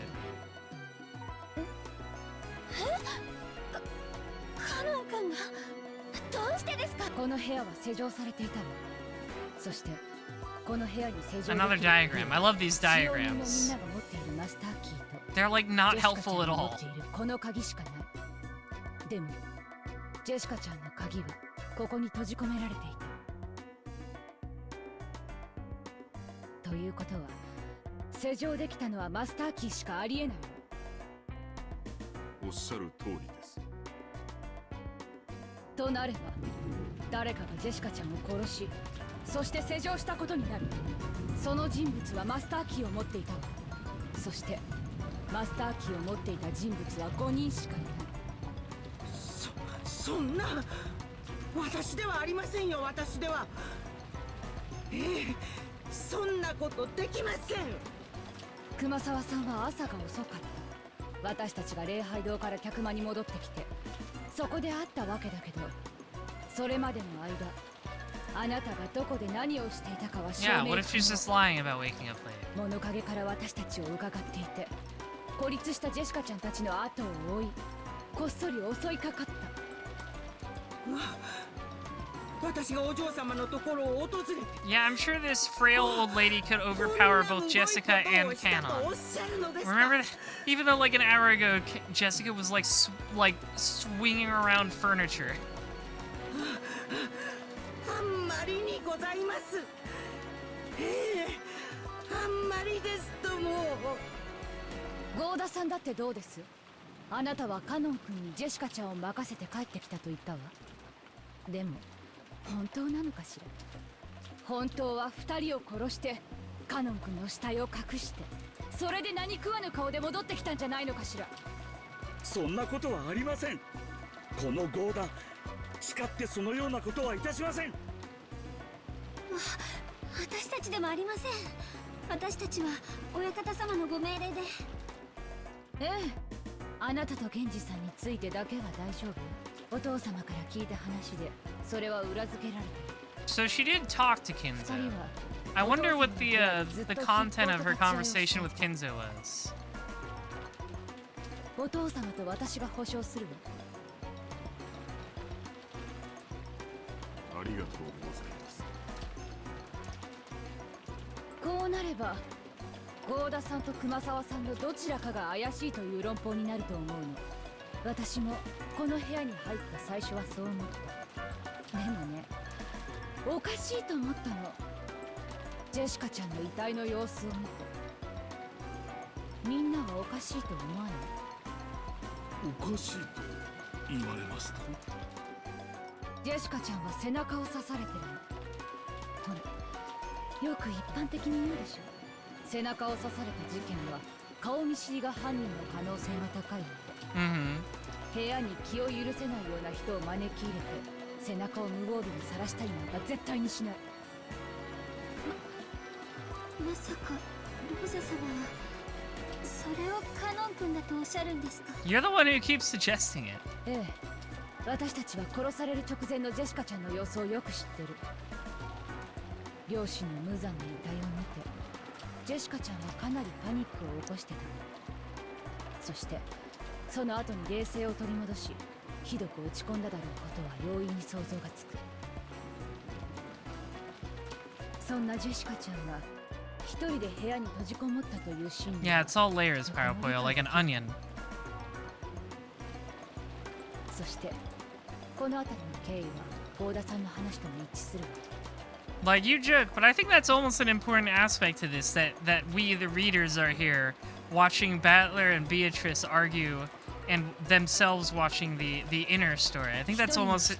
There's obviously a very important meta-narrative aspect to this. Because there's a whole thing about, like, difficulties to the chapters. Like, it's telling you, the reader, how difficult the chapter is, and Burn Castle and the Secret Tea Party was, like, almost addressing the reader rather than Battler. そして年も近く思春期の関係もあったかもしれないカノン。 I think that's almost intentional. I think that is very much intentional, not almost. 本当によくわかるの。そしてだからこそカノン君をジェシカちゃんが部屋に迎え入れたと思うの。でも郷田さんや熊沢さんだったらどうかしら。部屋に入れてもらえたかしら。私はお嬢様に信頼を得ていたと Okay, 信じてい Goda. ます。 I know you're trying to make yourself look good here, man, but ではありますが、その you're doing a bad job. なら郷田さんもやはり容疑者の一人ね。郷田さんは多分ジェシカちゃんには好かれてないと思ってたからナーバスなジェシカちゃんは部屋に入れなかったと思う。だから犯人ではありえないって思ったんだけど。 This sudden personality... Well, I don't think this is a personality shift for Rosa at all. I think this is more her showing her true face. 残念ながらお嬢様には Clueless Kohai, thank you for following. It's okay that you're clueless, Kohai. I will be your knowledgeable senpai. 熊沢さんはどうですか？ By the way... Wait, never mind. 私どもねちょ組は年が離れすぎていて、お嬢様のような若い方の気持ちはなかった。お嬢様も私たちに心は開かなかったでしょうとも。ねえ、ゴーダさん。 Yeah, I wouldn't say Rosa is the most stable person in the room to be holding a shotgun. そうです。私たちではとても心を開かなかったでしょう。長身のお嬢様が私たちを部屋に入れてくれたわけなどありません。 Goda-san and Kumasawa-ba-chan each rubbed their hands together, affirming each other with forced smiles on their faces. It was truly an unpleasant rondo. Their vibes are horrible. Do not let these two conspire. 部屋に入ることを許した人物、無防備な背中を許した人物、そしてその人物はマスターキーを持っている。それらが示すのは一人、カノン君しかありえないのよ。待ってください。カノン君は決してそんなことは。あら、じゃあ他に誰がやっぱりボーダさんか熊沢さんが怪しい。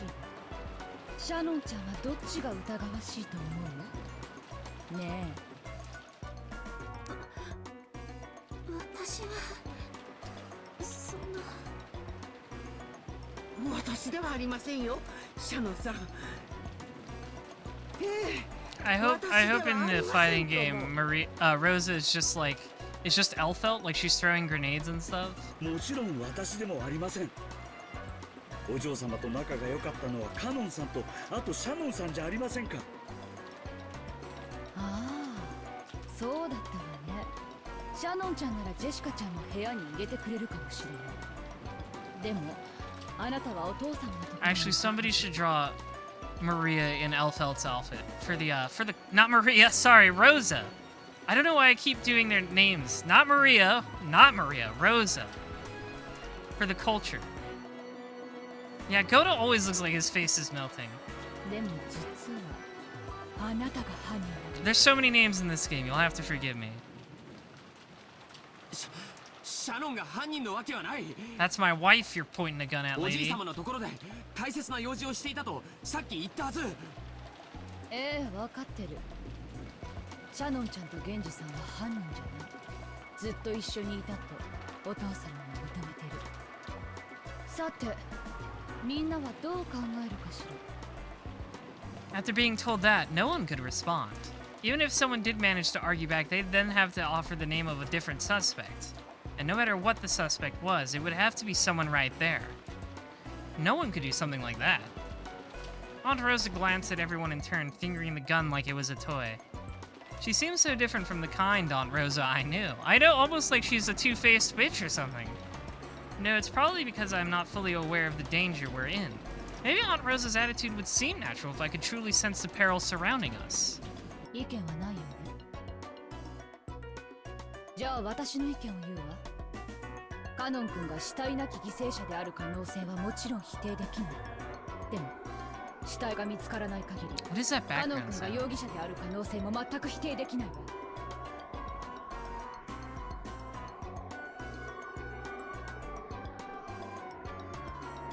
What is that like background sound? Ba-da-da-da-da. Anyways.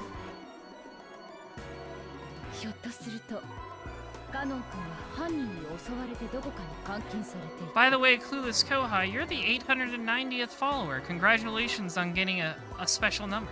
というような There's only 10 more to go until 900. Isn't that 現 fun? れるかもしれない。でも用心して。 That's a lot of people. That's a lot of minions I now have all to myself. 多分おそらく。いや、確実ね。カノン君がジェシカちゃんを殺した。 Crack a boom.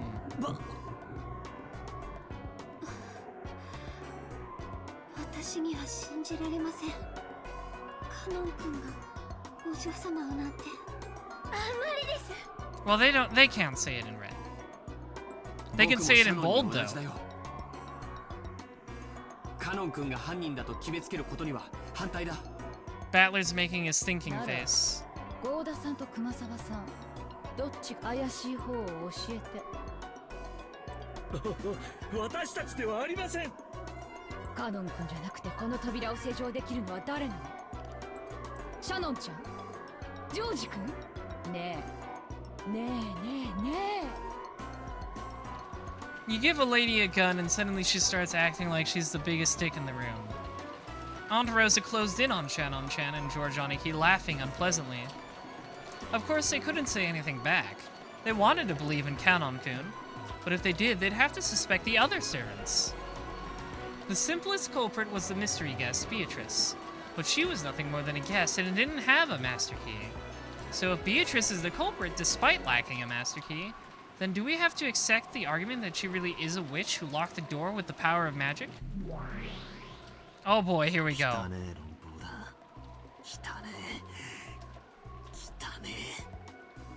何を悩む。わらわのせいにしてしまえ。19人目の謎の来客のせいにすればよいではないか。I've put you in a funny little trap, Badler. That's true, Reverend. Both Natsuki and Rosa are looked down a lot by the rest of the family, and they're the ones with the gun now. I mean, it doesn't really matter because everyone else is dead, but you know.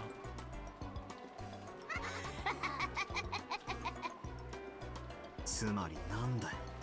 犯人は19人目の来客ベアトリーチェ。こいつは魔女だからマスターキーがなくても魔法で施錠できた。そいつを認めろってのかよ。ふざけるなふざけるなふざけるな。前回のゲームでお前の弱点は知り All 尽 of く your してい weak る。 points. さあどうするどうする。お前はわらわを絶対に認めないのだったな。ならカノンというちょうどいい生贄を使えばよい。カノンがジェシカを殺した。ローザの説を支持すればこの場は丸く収まるぞ。カノンはもう死んでいるのだ。死者に気遣う必要などあるまい。そしてこの場にいる誰も疑わずに済む。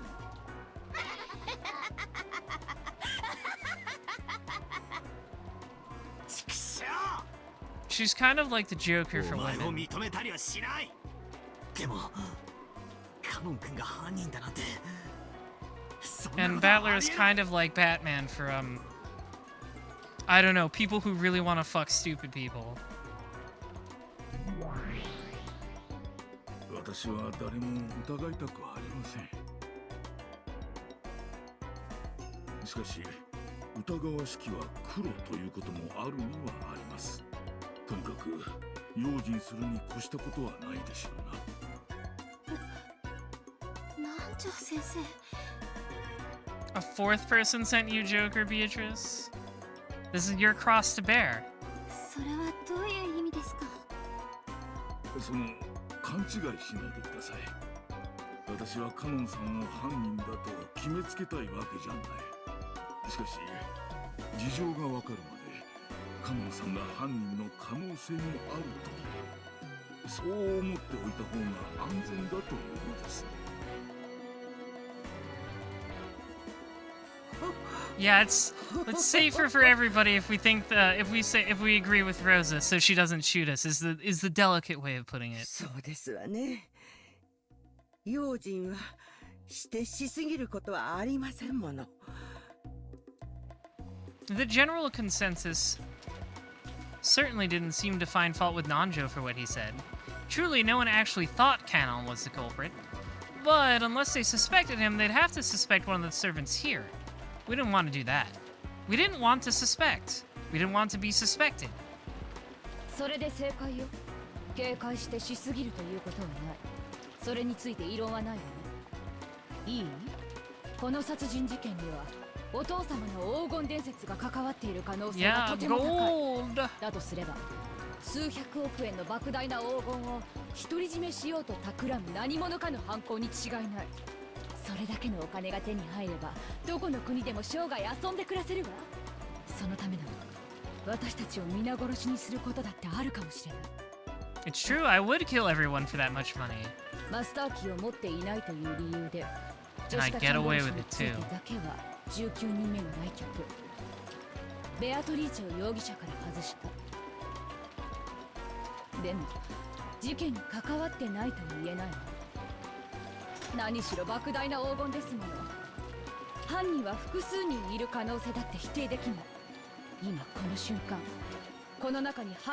Among Us. I should make like an Among Us count. As Aunt Rosa yelled, she looked all around, her gun still raised. Don't believe anyone. Suspect the person next to you. That's what she was saying. I don't know if sowing the seeds of distrust is what you want to do, Rosa. But no one wanted to suspect. They didn't want to suspect anyone here. That weakness in their hearts demanded an answer from those not present. Isn't Canon's key unaccounted for? I don't think it was. I think he had it on him. Da-da-da-da-da-da.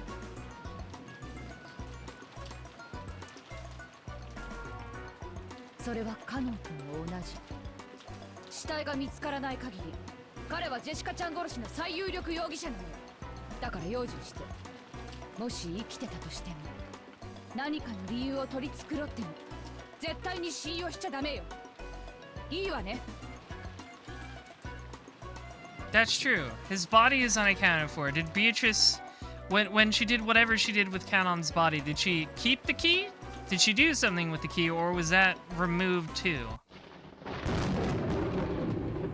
No one gave an answer of their own initiative. However, those who met Aunt Rose's eyes had to nod their heads. Humans are beings who live by molding themselves to fit society. We live in a society. In other words, from the time they're born, trusting each other is genetically imprinted on them. It's unpleasant to go against that. They never want to suspect someone, but if they're forced to suspect someone, they find it safest to choose someone who isn't present at that moment. For the purpose of safety and nothing more, they half-heartedly chose Canon to be the sacrifice.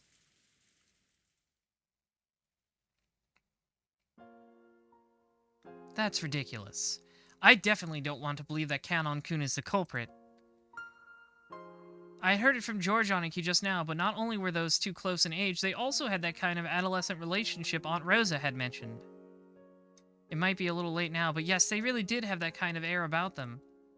After seeing her parents' tragic corpses, Jessica, bearing deep wounds in her heart, would only have trusted Canon-kun. It was very easy to imagine. And that's why I don't like it. Canon-kun was the only one she trusted. So she wouldn't have let anyone but Canon-kun in. So, Canon-kun was the only one who could have killed Jessica? I just can't accept that kind of argument. わかった。カノン君がもし現れても油断しないで。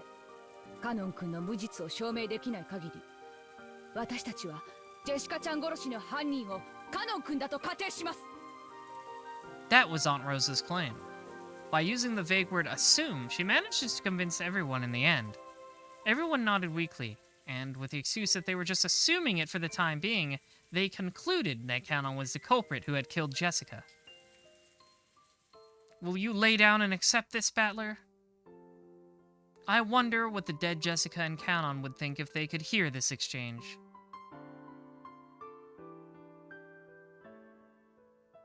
They're ghosts! Ooh! Jessica was crying. She was crying into the chest of the person who had put his life on the line to fight for her Canon. It was frustrating. So frustrating that it felt like her chest could explode. She grieved and resented how far the dignity of the dead had been trampled. I wasn't expecting the ghost voice.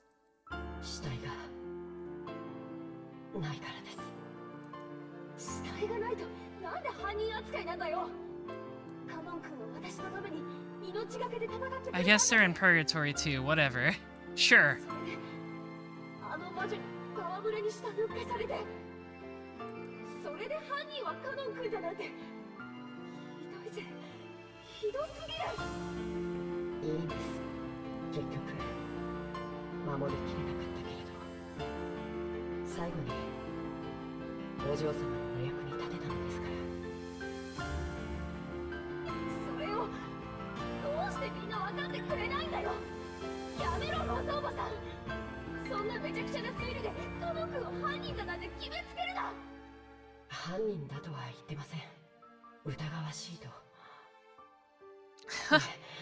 What is this?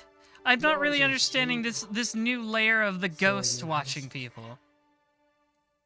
It might just be like an imagination spot for Battler. It's hard to say at this very moment. 君が犯人でない可能性なんて考えないよ。そしてこの後も何かあるたびに行方不明のカノン君の仕業にして言い訳を繰り返す。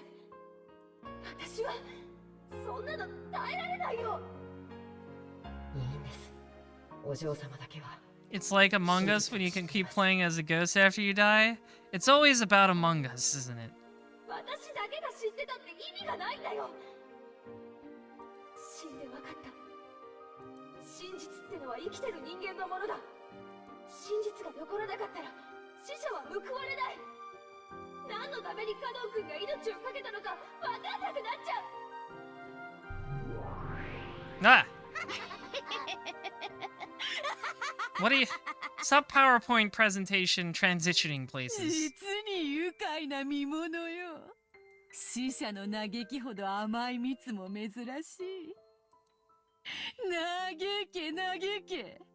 そなたがいくら Why are 嘆 you こう louder と than も usual, Bito? 死者の声は決して聖者には届かぬ。畜生、畜生。誰でもいい。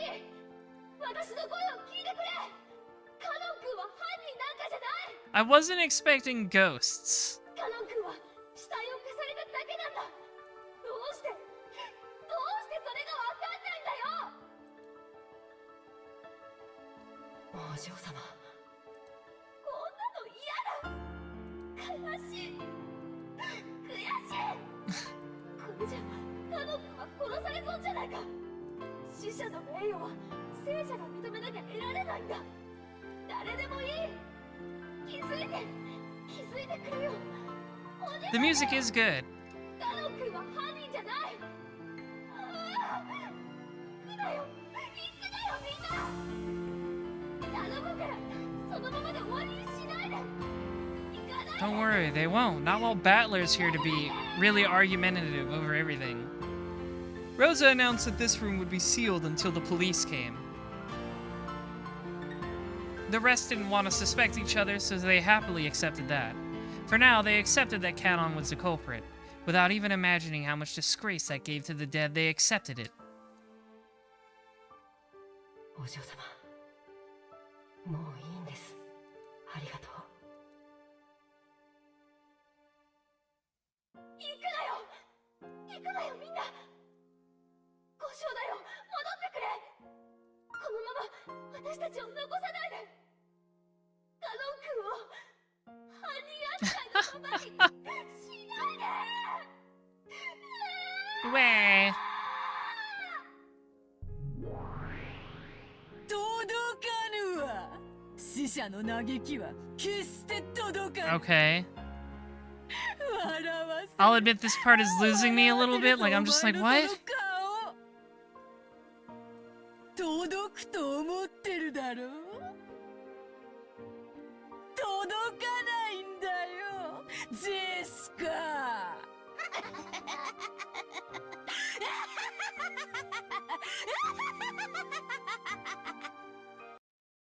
Ah! 全然ダメだな。 Oh, Battler's doing his thing. He's got his objection theme going. バトラ君。Zen Zen Dameda. ああ、ダメだ。全然ダメだな。 This is a good song. I like this song a lot. Just as everyone was about to leave the room, Battler stood alone with his back to them, still looking down at Jessica's corpse. 全然ダメって。何か異論でもある？ 警戒しようって話にだけはさせ He does have an objection. だが Objection! カノン君が犯人ってことにしようって話は悪いが拒否させてもらう。ほう、ここで食いついてくるとは。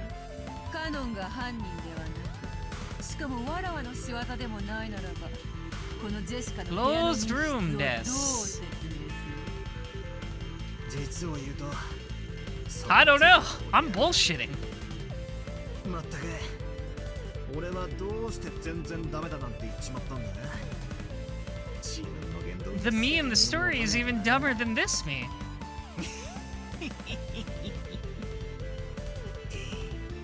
理論武装ゼロの都市空間だから俺はこれ以上指を加えてないぜ。ベアトリーチェ。バトラ様。カノン君が犯人ではないという証拠でもあるのかい？ The expression that rose to those two faces was definitely one of anticipation. They didn't want to believe that Canon was the culprit. They really believed in Canon, so they were expectant because they wanted me to strengthen their belief in him even more. ならバトラ君は他の使用人の誰を疑うの？ Is this like a big like Phoenix Wright moment for Battler where he's like, I raise an objection. I don't know what I'm doing. I'm going to like BS my way through this until I get the answer I need. ゴーダさん？ I'm gonna play for time. それとも熊沢さん？よせよ、ローザおばさん。俺は熊沢のばあちゃんという人をよく知ってる。たまに仕事をサボってたりするが、IDK, 楽 LOL. しくさせようとする人だ。たとえ金に目がくらんだとしても、殺しだけはする人じゃねえ。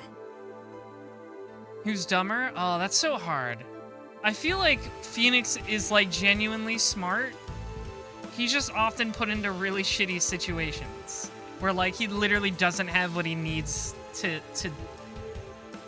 like get through it. バトラさん。 I do think Ryanosuke is smarter than Phoenix though. そして、 Battler's very funny because he's much more like your average meathead shonen protagonist, but he's forced to play detective. 正直、この人のことはまだよく理解していない。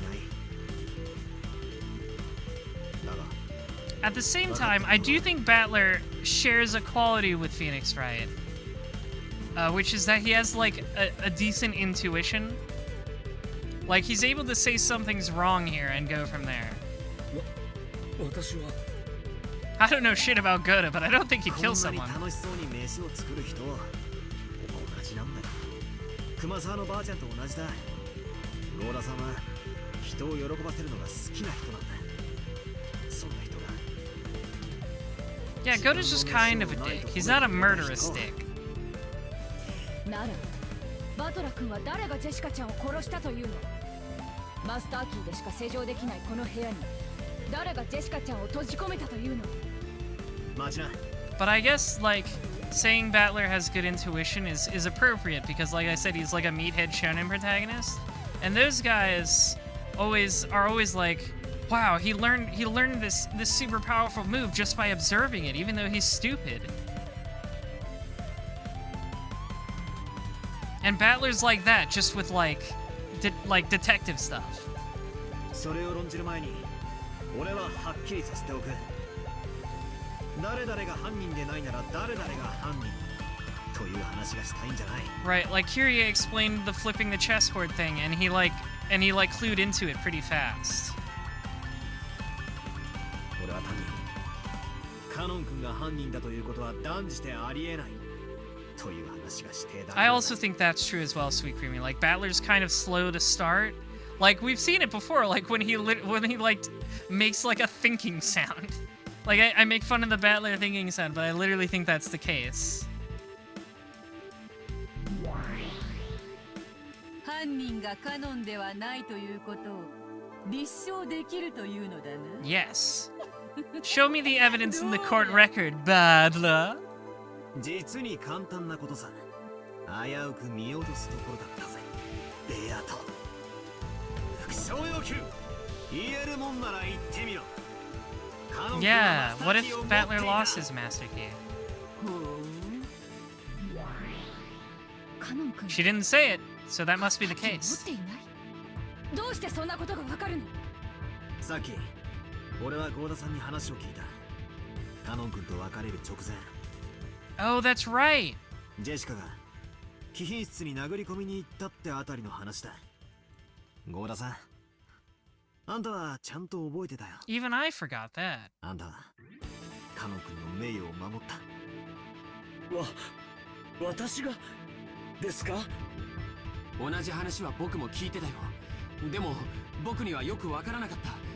説明してくれるかい、バトラ君。そうさ、ジェシカは Yeah. So if the key is on Jessica's body, that proves that Canon couldn't have done it.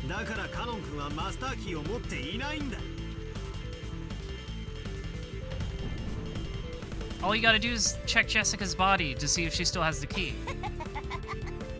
それはどうかな。確かにゴーダの記憶上ではマスターキーをカノンに返してはいない。しかしゴーダが見ていないところで返したかもしれない。They might be reluctant to check the body because, you know, oh, we gotta wait for the police, but それが絶対になかったと。どカノンの死体のポケットを調べればそれは立証できるだろうが、 Well, you can search それは Jessica's. できない。証明は不可能だ。全然ダメだな。全然ダメだな。実に簡単なことじゃねえか。そんな。それじゃあカノン君は鍵を持ってなかったというの？ああ、そしてその証拠はジェシカ Yeah, that's what I said. I figured it out before everybody else. I'm so smart. ジェシカのポケットにカノン君のマスターキーが入ってるはず。南條先生、調べてくれるか。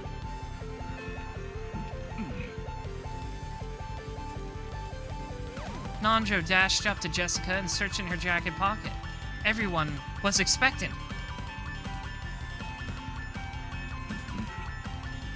Please, be there. Well, there we go. There we have it, ladies and gentlemen. はい、それがマスターキーです。間違いありません。 At Genji's statement, there was a small ooh of joyful voices. Ooh! It's like, I just imagined it like pops from regular Shawl. Ooh! How delightful! もう一度言うぜ。カノン君はマスターキーを持っていない。だから施錠できたわけがないんだ。 Yeah, he would have had to lock it from the outside. 確かに。 Owned this MILF with facts and logic. でもカノン君がジェシカちゃんに会った最後の人物なのに疑わしいことに変わりはないわ。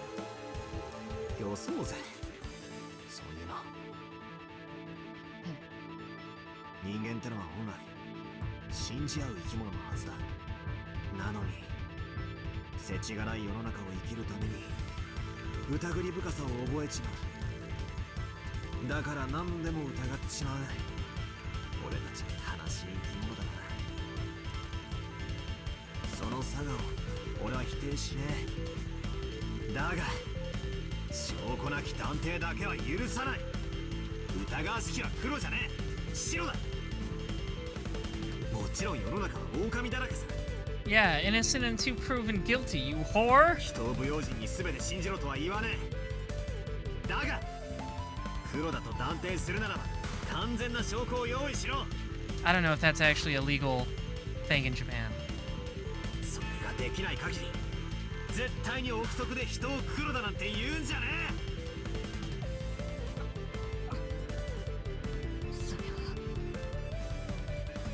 疑わしきは黒は私の発言ですが。 Yeah, good job, Nanjo. 軽率でした。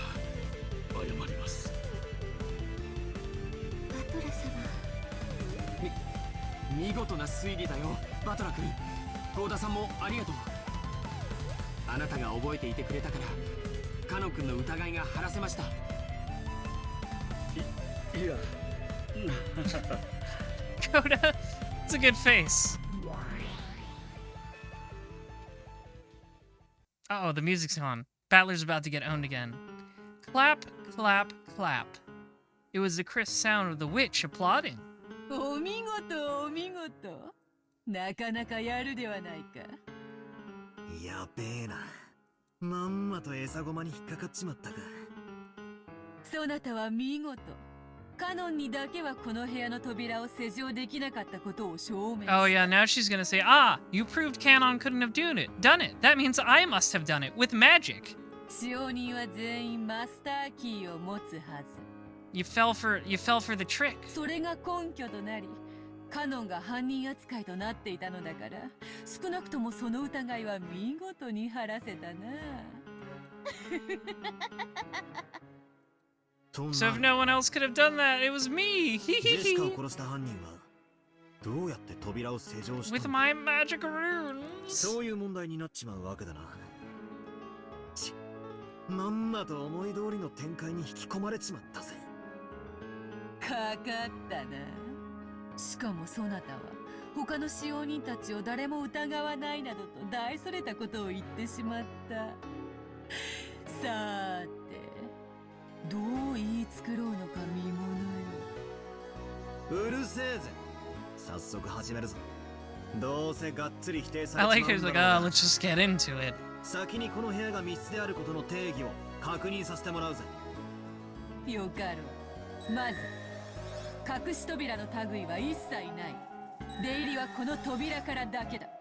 扉の施錠はジェシカの鍵が1本と So these are the 使用人 rules たち for が the 1本ずつ the 持つマスタ conversation. ーキーのみ。2階ではあるが窓から出入りすることも可能だろう。しかし窓は内側から施錠されている。いきなりチェス盤をひっくり返させてもらうぜ。 Oh, please do, Battler. 多分扉がどうこう施錠がどうこうって論法から入るのはお前の手のひらから出ない。 Yeah, you already did that last time. 好きにするがよい。さてさて、何を復唱すればよいのやら。復唱要求。カノン君はこの部屋で殺された。うん。カノンはこの部屋で殺された。死体はわらわが魔法で消したが。Yeah, why did you do that? Like, why him specifically? 続けて I guess it's just because he specifically defied her in a unique way. カノン君の死体はこの部屋にある。拒否する。復唱はできぬ。なぜなら死体はわらわが魔法で消したからだ。そりゃあ言わねえよな。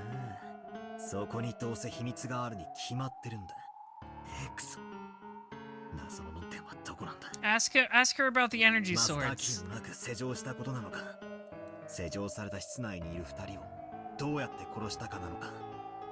それとも二人を殺しどうやって脱出したか You な gotta のか。 make your thinking noises, Battler. 悔しいが外堀から埋めてくしかないぜ。復唱要求。最後の施錠はマスターキーによるもので。 Master key. これも拒否する。 Oh? Interesting. その拒否ってやつがどうも曖昧だな。復唱不能だから拒否なのか、本当は復唱できるのにわざと拒否してるのかがわからねえ。 That's true, she could be doing that. 礼拝堂の鍵の時はそなたにすっかり逆手に取られてしまった。 Yeah, she might just be fucking with him now. Like, things she can say in red speech, she might just be saying she won't say them just to fuck with him. わらわが有利なうちはわざわざリスクのある赤を使って発言する必要がない。 Like, she doesn't have to say ただ things. それだけのことよ。そうなんだよ。本来赤って This Thursday, will she say あ it? んたが封じるときに使うもんだったんだよな。わらわが有利になるように使うのは当然のこと。上げ足を取られるリスクが分かっている以上、無駄には使わぬ。さて、次はどういう手で来る？ゴーダや熊沢を疑う手がおそらく一番使いやすいぞ。くそ、誘導されているようでムカつくぜ。しばらく黙ってろ。考え Don't interrupt me while I'm using my brain cell. もちろん、この扉は礼拝堂の時と同じだ。施錠時にはいかなる方法をもってしても、出入りはさらに言うと、部屋の外から鍵を使わずに施錠するようなからくりも通用せぬぞ。頼まれてねえ時にばかり赤を乱発しやがって。 What I always notice is that she never, she never really explicitly says, I locked this door with magic in red, which means there's always a possibility it wasn't. But I guess that would defeat the purpose. Time to step back to square one. For now, I've just gotta think. I'll lay out everything I know. First, there are two victims. Jessica and Kanon-kun. Kanon-kun's corpse isn't there, but Beatrice admitted in red that Kanon-kun was killed. So even without a corpse, he's included as a victim. There are a few questionable points, and depending on which I focus on, my line of thought changes a lot. First, after the culprit committed murder in this room, how did they lock it? If we assume the culprit's someone with a master key, it's extremely simple. But I'd like to avoid that if I can. Because I'd have to suspect Goda-san or Kumasawa-san or maybe even Shanon-chan and Genji-san.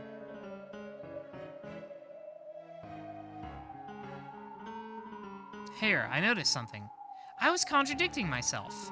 I was strangling my own neck. I want to deny Beatrice no matter what. I want to erase the existence of that brutal, fickle, ridiculous witch. So I have to explain everything with humans, not magic. That also means suspecting someone human. I don't want to suspect anyone. Of course, if there's some clear proof, I'll have to believe that the person in question is the culprit. But until that happens, I don't want to suspect people. Am I just naive? Am I just a kid who doesn't want to have my feelings betrayed, when those feelings tell me that this person at least could never commit murder? I want to deny that a witch did it, and I also want to deny that a human did it. She did say that? Oh, okay. I don't even know what I'm doing right now. That's a great battle line. I don't know what I'm doing. そもそもそなたとわらわのゲームはわらわの存在を否定できるかどうかだけがそれだけでもそなたに不利なゲームなのにそなたは勝手に勝利条件を増やし Good job, Battler. 自ら勝利を困難なものとしてしまっている It's just as she says. If I just argue that someone with a master key did it, this closed room could be broken easily. However, the number of keys that can open this door is limited, and since it's clearly known who has them, using that argument means I'd be suspecting someone I know well. In fact, have I just been averting my eyes from the truth?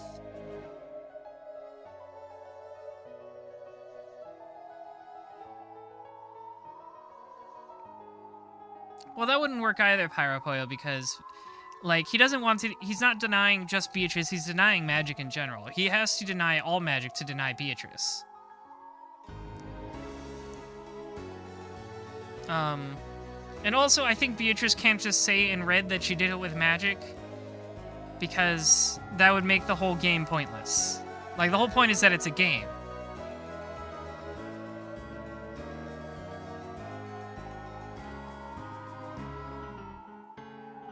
Even while attacking that closed room trick in the chapel, which was exhilarating to destroy, I proposed that someone stole the key from Maria's handbag and returned it.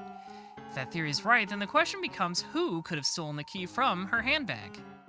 Maria's handbag was probably most unguarded while she slept. In that case, in addition to me, George, Aniki, and Jessica are also suspects. So George, Aniki, or Jessica is the culprit? Or maybe an accomplice? All of our parents have been killed, right? And yet, one of us consented to that and assisted with the crime? We all lamented, mourned, shed tears together in the chapel. And yet, one among us was lying.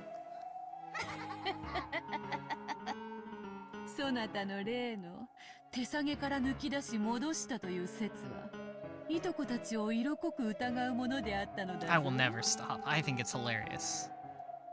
にもかかわらずそれに気づかないふりをしてよくもあれだけの説をシャーシャーと I should make an Among Us counter.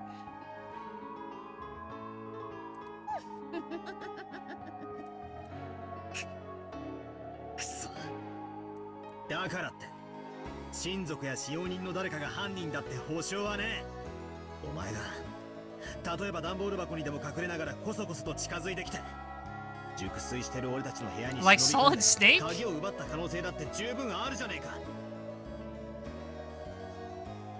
Why? Does that just exist to be a funny Metal Gear reference? Why a cardboard box?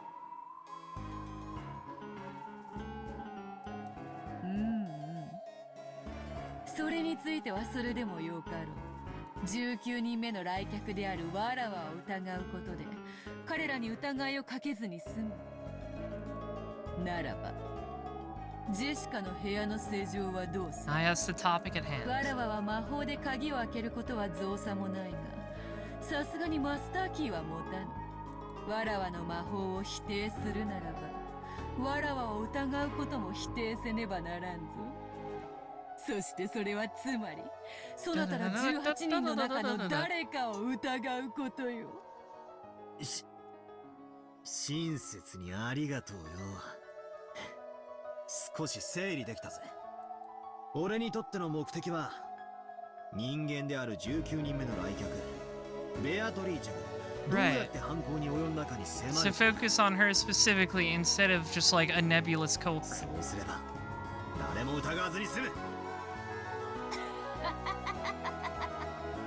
それができればな。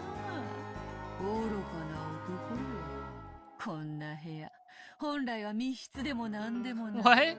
何しろ、開けることのできる鍵は。Oh yeah, well he doesn't want to suspect the people holding the keys, so functionally it's a closed room. そしてそれらの所有者は何人もいる。Yeah, background George is killing me a little bit. He's just there. You can do it, Battler-kun! Okay, George, don't distract me while I'm thinking. 誰でも疑える。疑い放題よ。なのにお前はわざわざそれらを全て否定し、自分で密室を作ってしまった。わかるか？これはお前の思考的矛盾が生み出した密室なのよ。他の誰でもない。そなた自身が。You fell for my bait post, Battler. You replied, and now I'm the winner. 魔女が魔法で開けたことを認めるか、俺の知る誰かが犯人であることを認めるかの二択だって言いたいんだな。くそ、大手飛車取りのつもりかよ。こういう指し手もあると披露したかったまで。さて、どうする？後ろに You're me a Battler? 実に簡単な話じゃないか。あの自意識過剰な料理男と死に損ないのクソババアをちょいと生贄に仕 Yeah, 立て上げ in る chess you だけ always じゃ gotta ない sacrifice some pieces, right?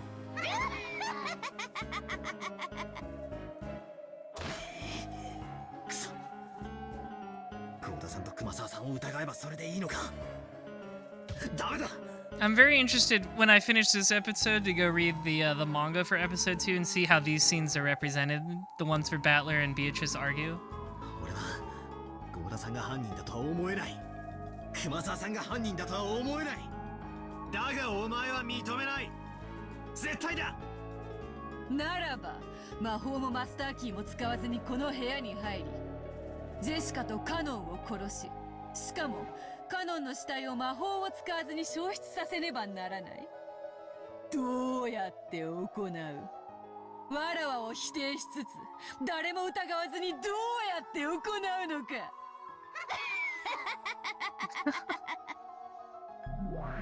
Wow. Oh, we're back in real space. リザインだ。バトラ君、今なんて？降参だよ。俺はカノン君にこの扉が施錠できないことは証明できた。だからといってジェシカを誰が殺したのかを特定できたわけじゃない。So Beatrice lost one and Battler lost one. いえ、十分です。そのカノン君のためにありがとうございます。礼なんかいらねえ。それはつまりシャノンちゃんも疑ってるってことなんだからよ。ローザおばさんもごめんよ。別に反抗したかったわけじゃない。俺も死にたくないし、親父たちの本当の仇を見つけ出したい。協調性のないこと言って悪かったぜ。いいの。私も少し軽率だったわ。 Maybe I was a total 仲 bitch. 直りしましょう。おばとおい同士仲良くしないとね。Aunt Rosa shifted the gun to one hand and held out her other. I reached out, and for the time being, we shook hands. Aunt Rosa's gaze was sharp. In order to deny the witch, she would sacrifice anyone. That's what her eyes told me. And me? I denied the witch, but I wasn't prepared to lose anything. I was probably the one who seemed to be fighting the most, and yet the one who was most separated from reality. Crack boom. What time is it? Oh, the clock's getting bigger again. Oh, wow, we're actually... Whoa! Whoa! Alright, 1 o'clock. 1 p.m. That's right, I forgot we were still in the morning. I was worried for a second.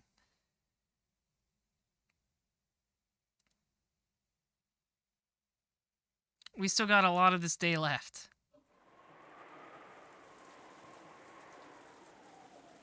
But I think that is where we will have to stop for tonight. This was very fun. A lot of fun stuff happened this time. I really liked learning about how the Red Truth works and seeing a lot of Battler and Beatrice's arguments in the meta. I'm gonna call it the meta space now because I think it sounds cool. But this was a very exciting part of the episode, and a lot of fun murders happened. Very much full of content. Yeah, it really got going once it got going. I'm very intrigued by how all of this works. The Red Truth, the rules of Battler and Beatrice's game. It's a lot of fun. It's a lot like a mental exercise almost, where the reader is encouraged to like try and figure it out along with Battler, or even beat him, figure it out before him. There's very much a conversation between writer and reader going on here, where even though it's not like a game with gameplay mechanics, there are mechanics to it that challenge you to like make it a mental exercise, and I think that's really cool.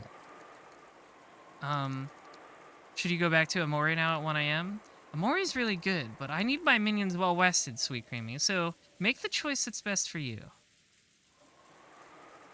Unfortunately, I'm sending you all to hell now. Gigaboots are streaming Bubsy 3D, so you're all going to hell.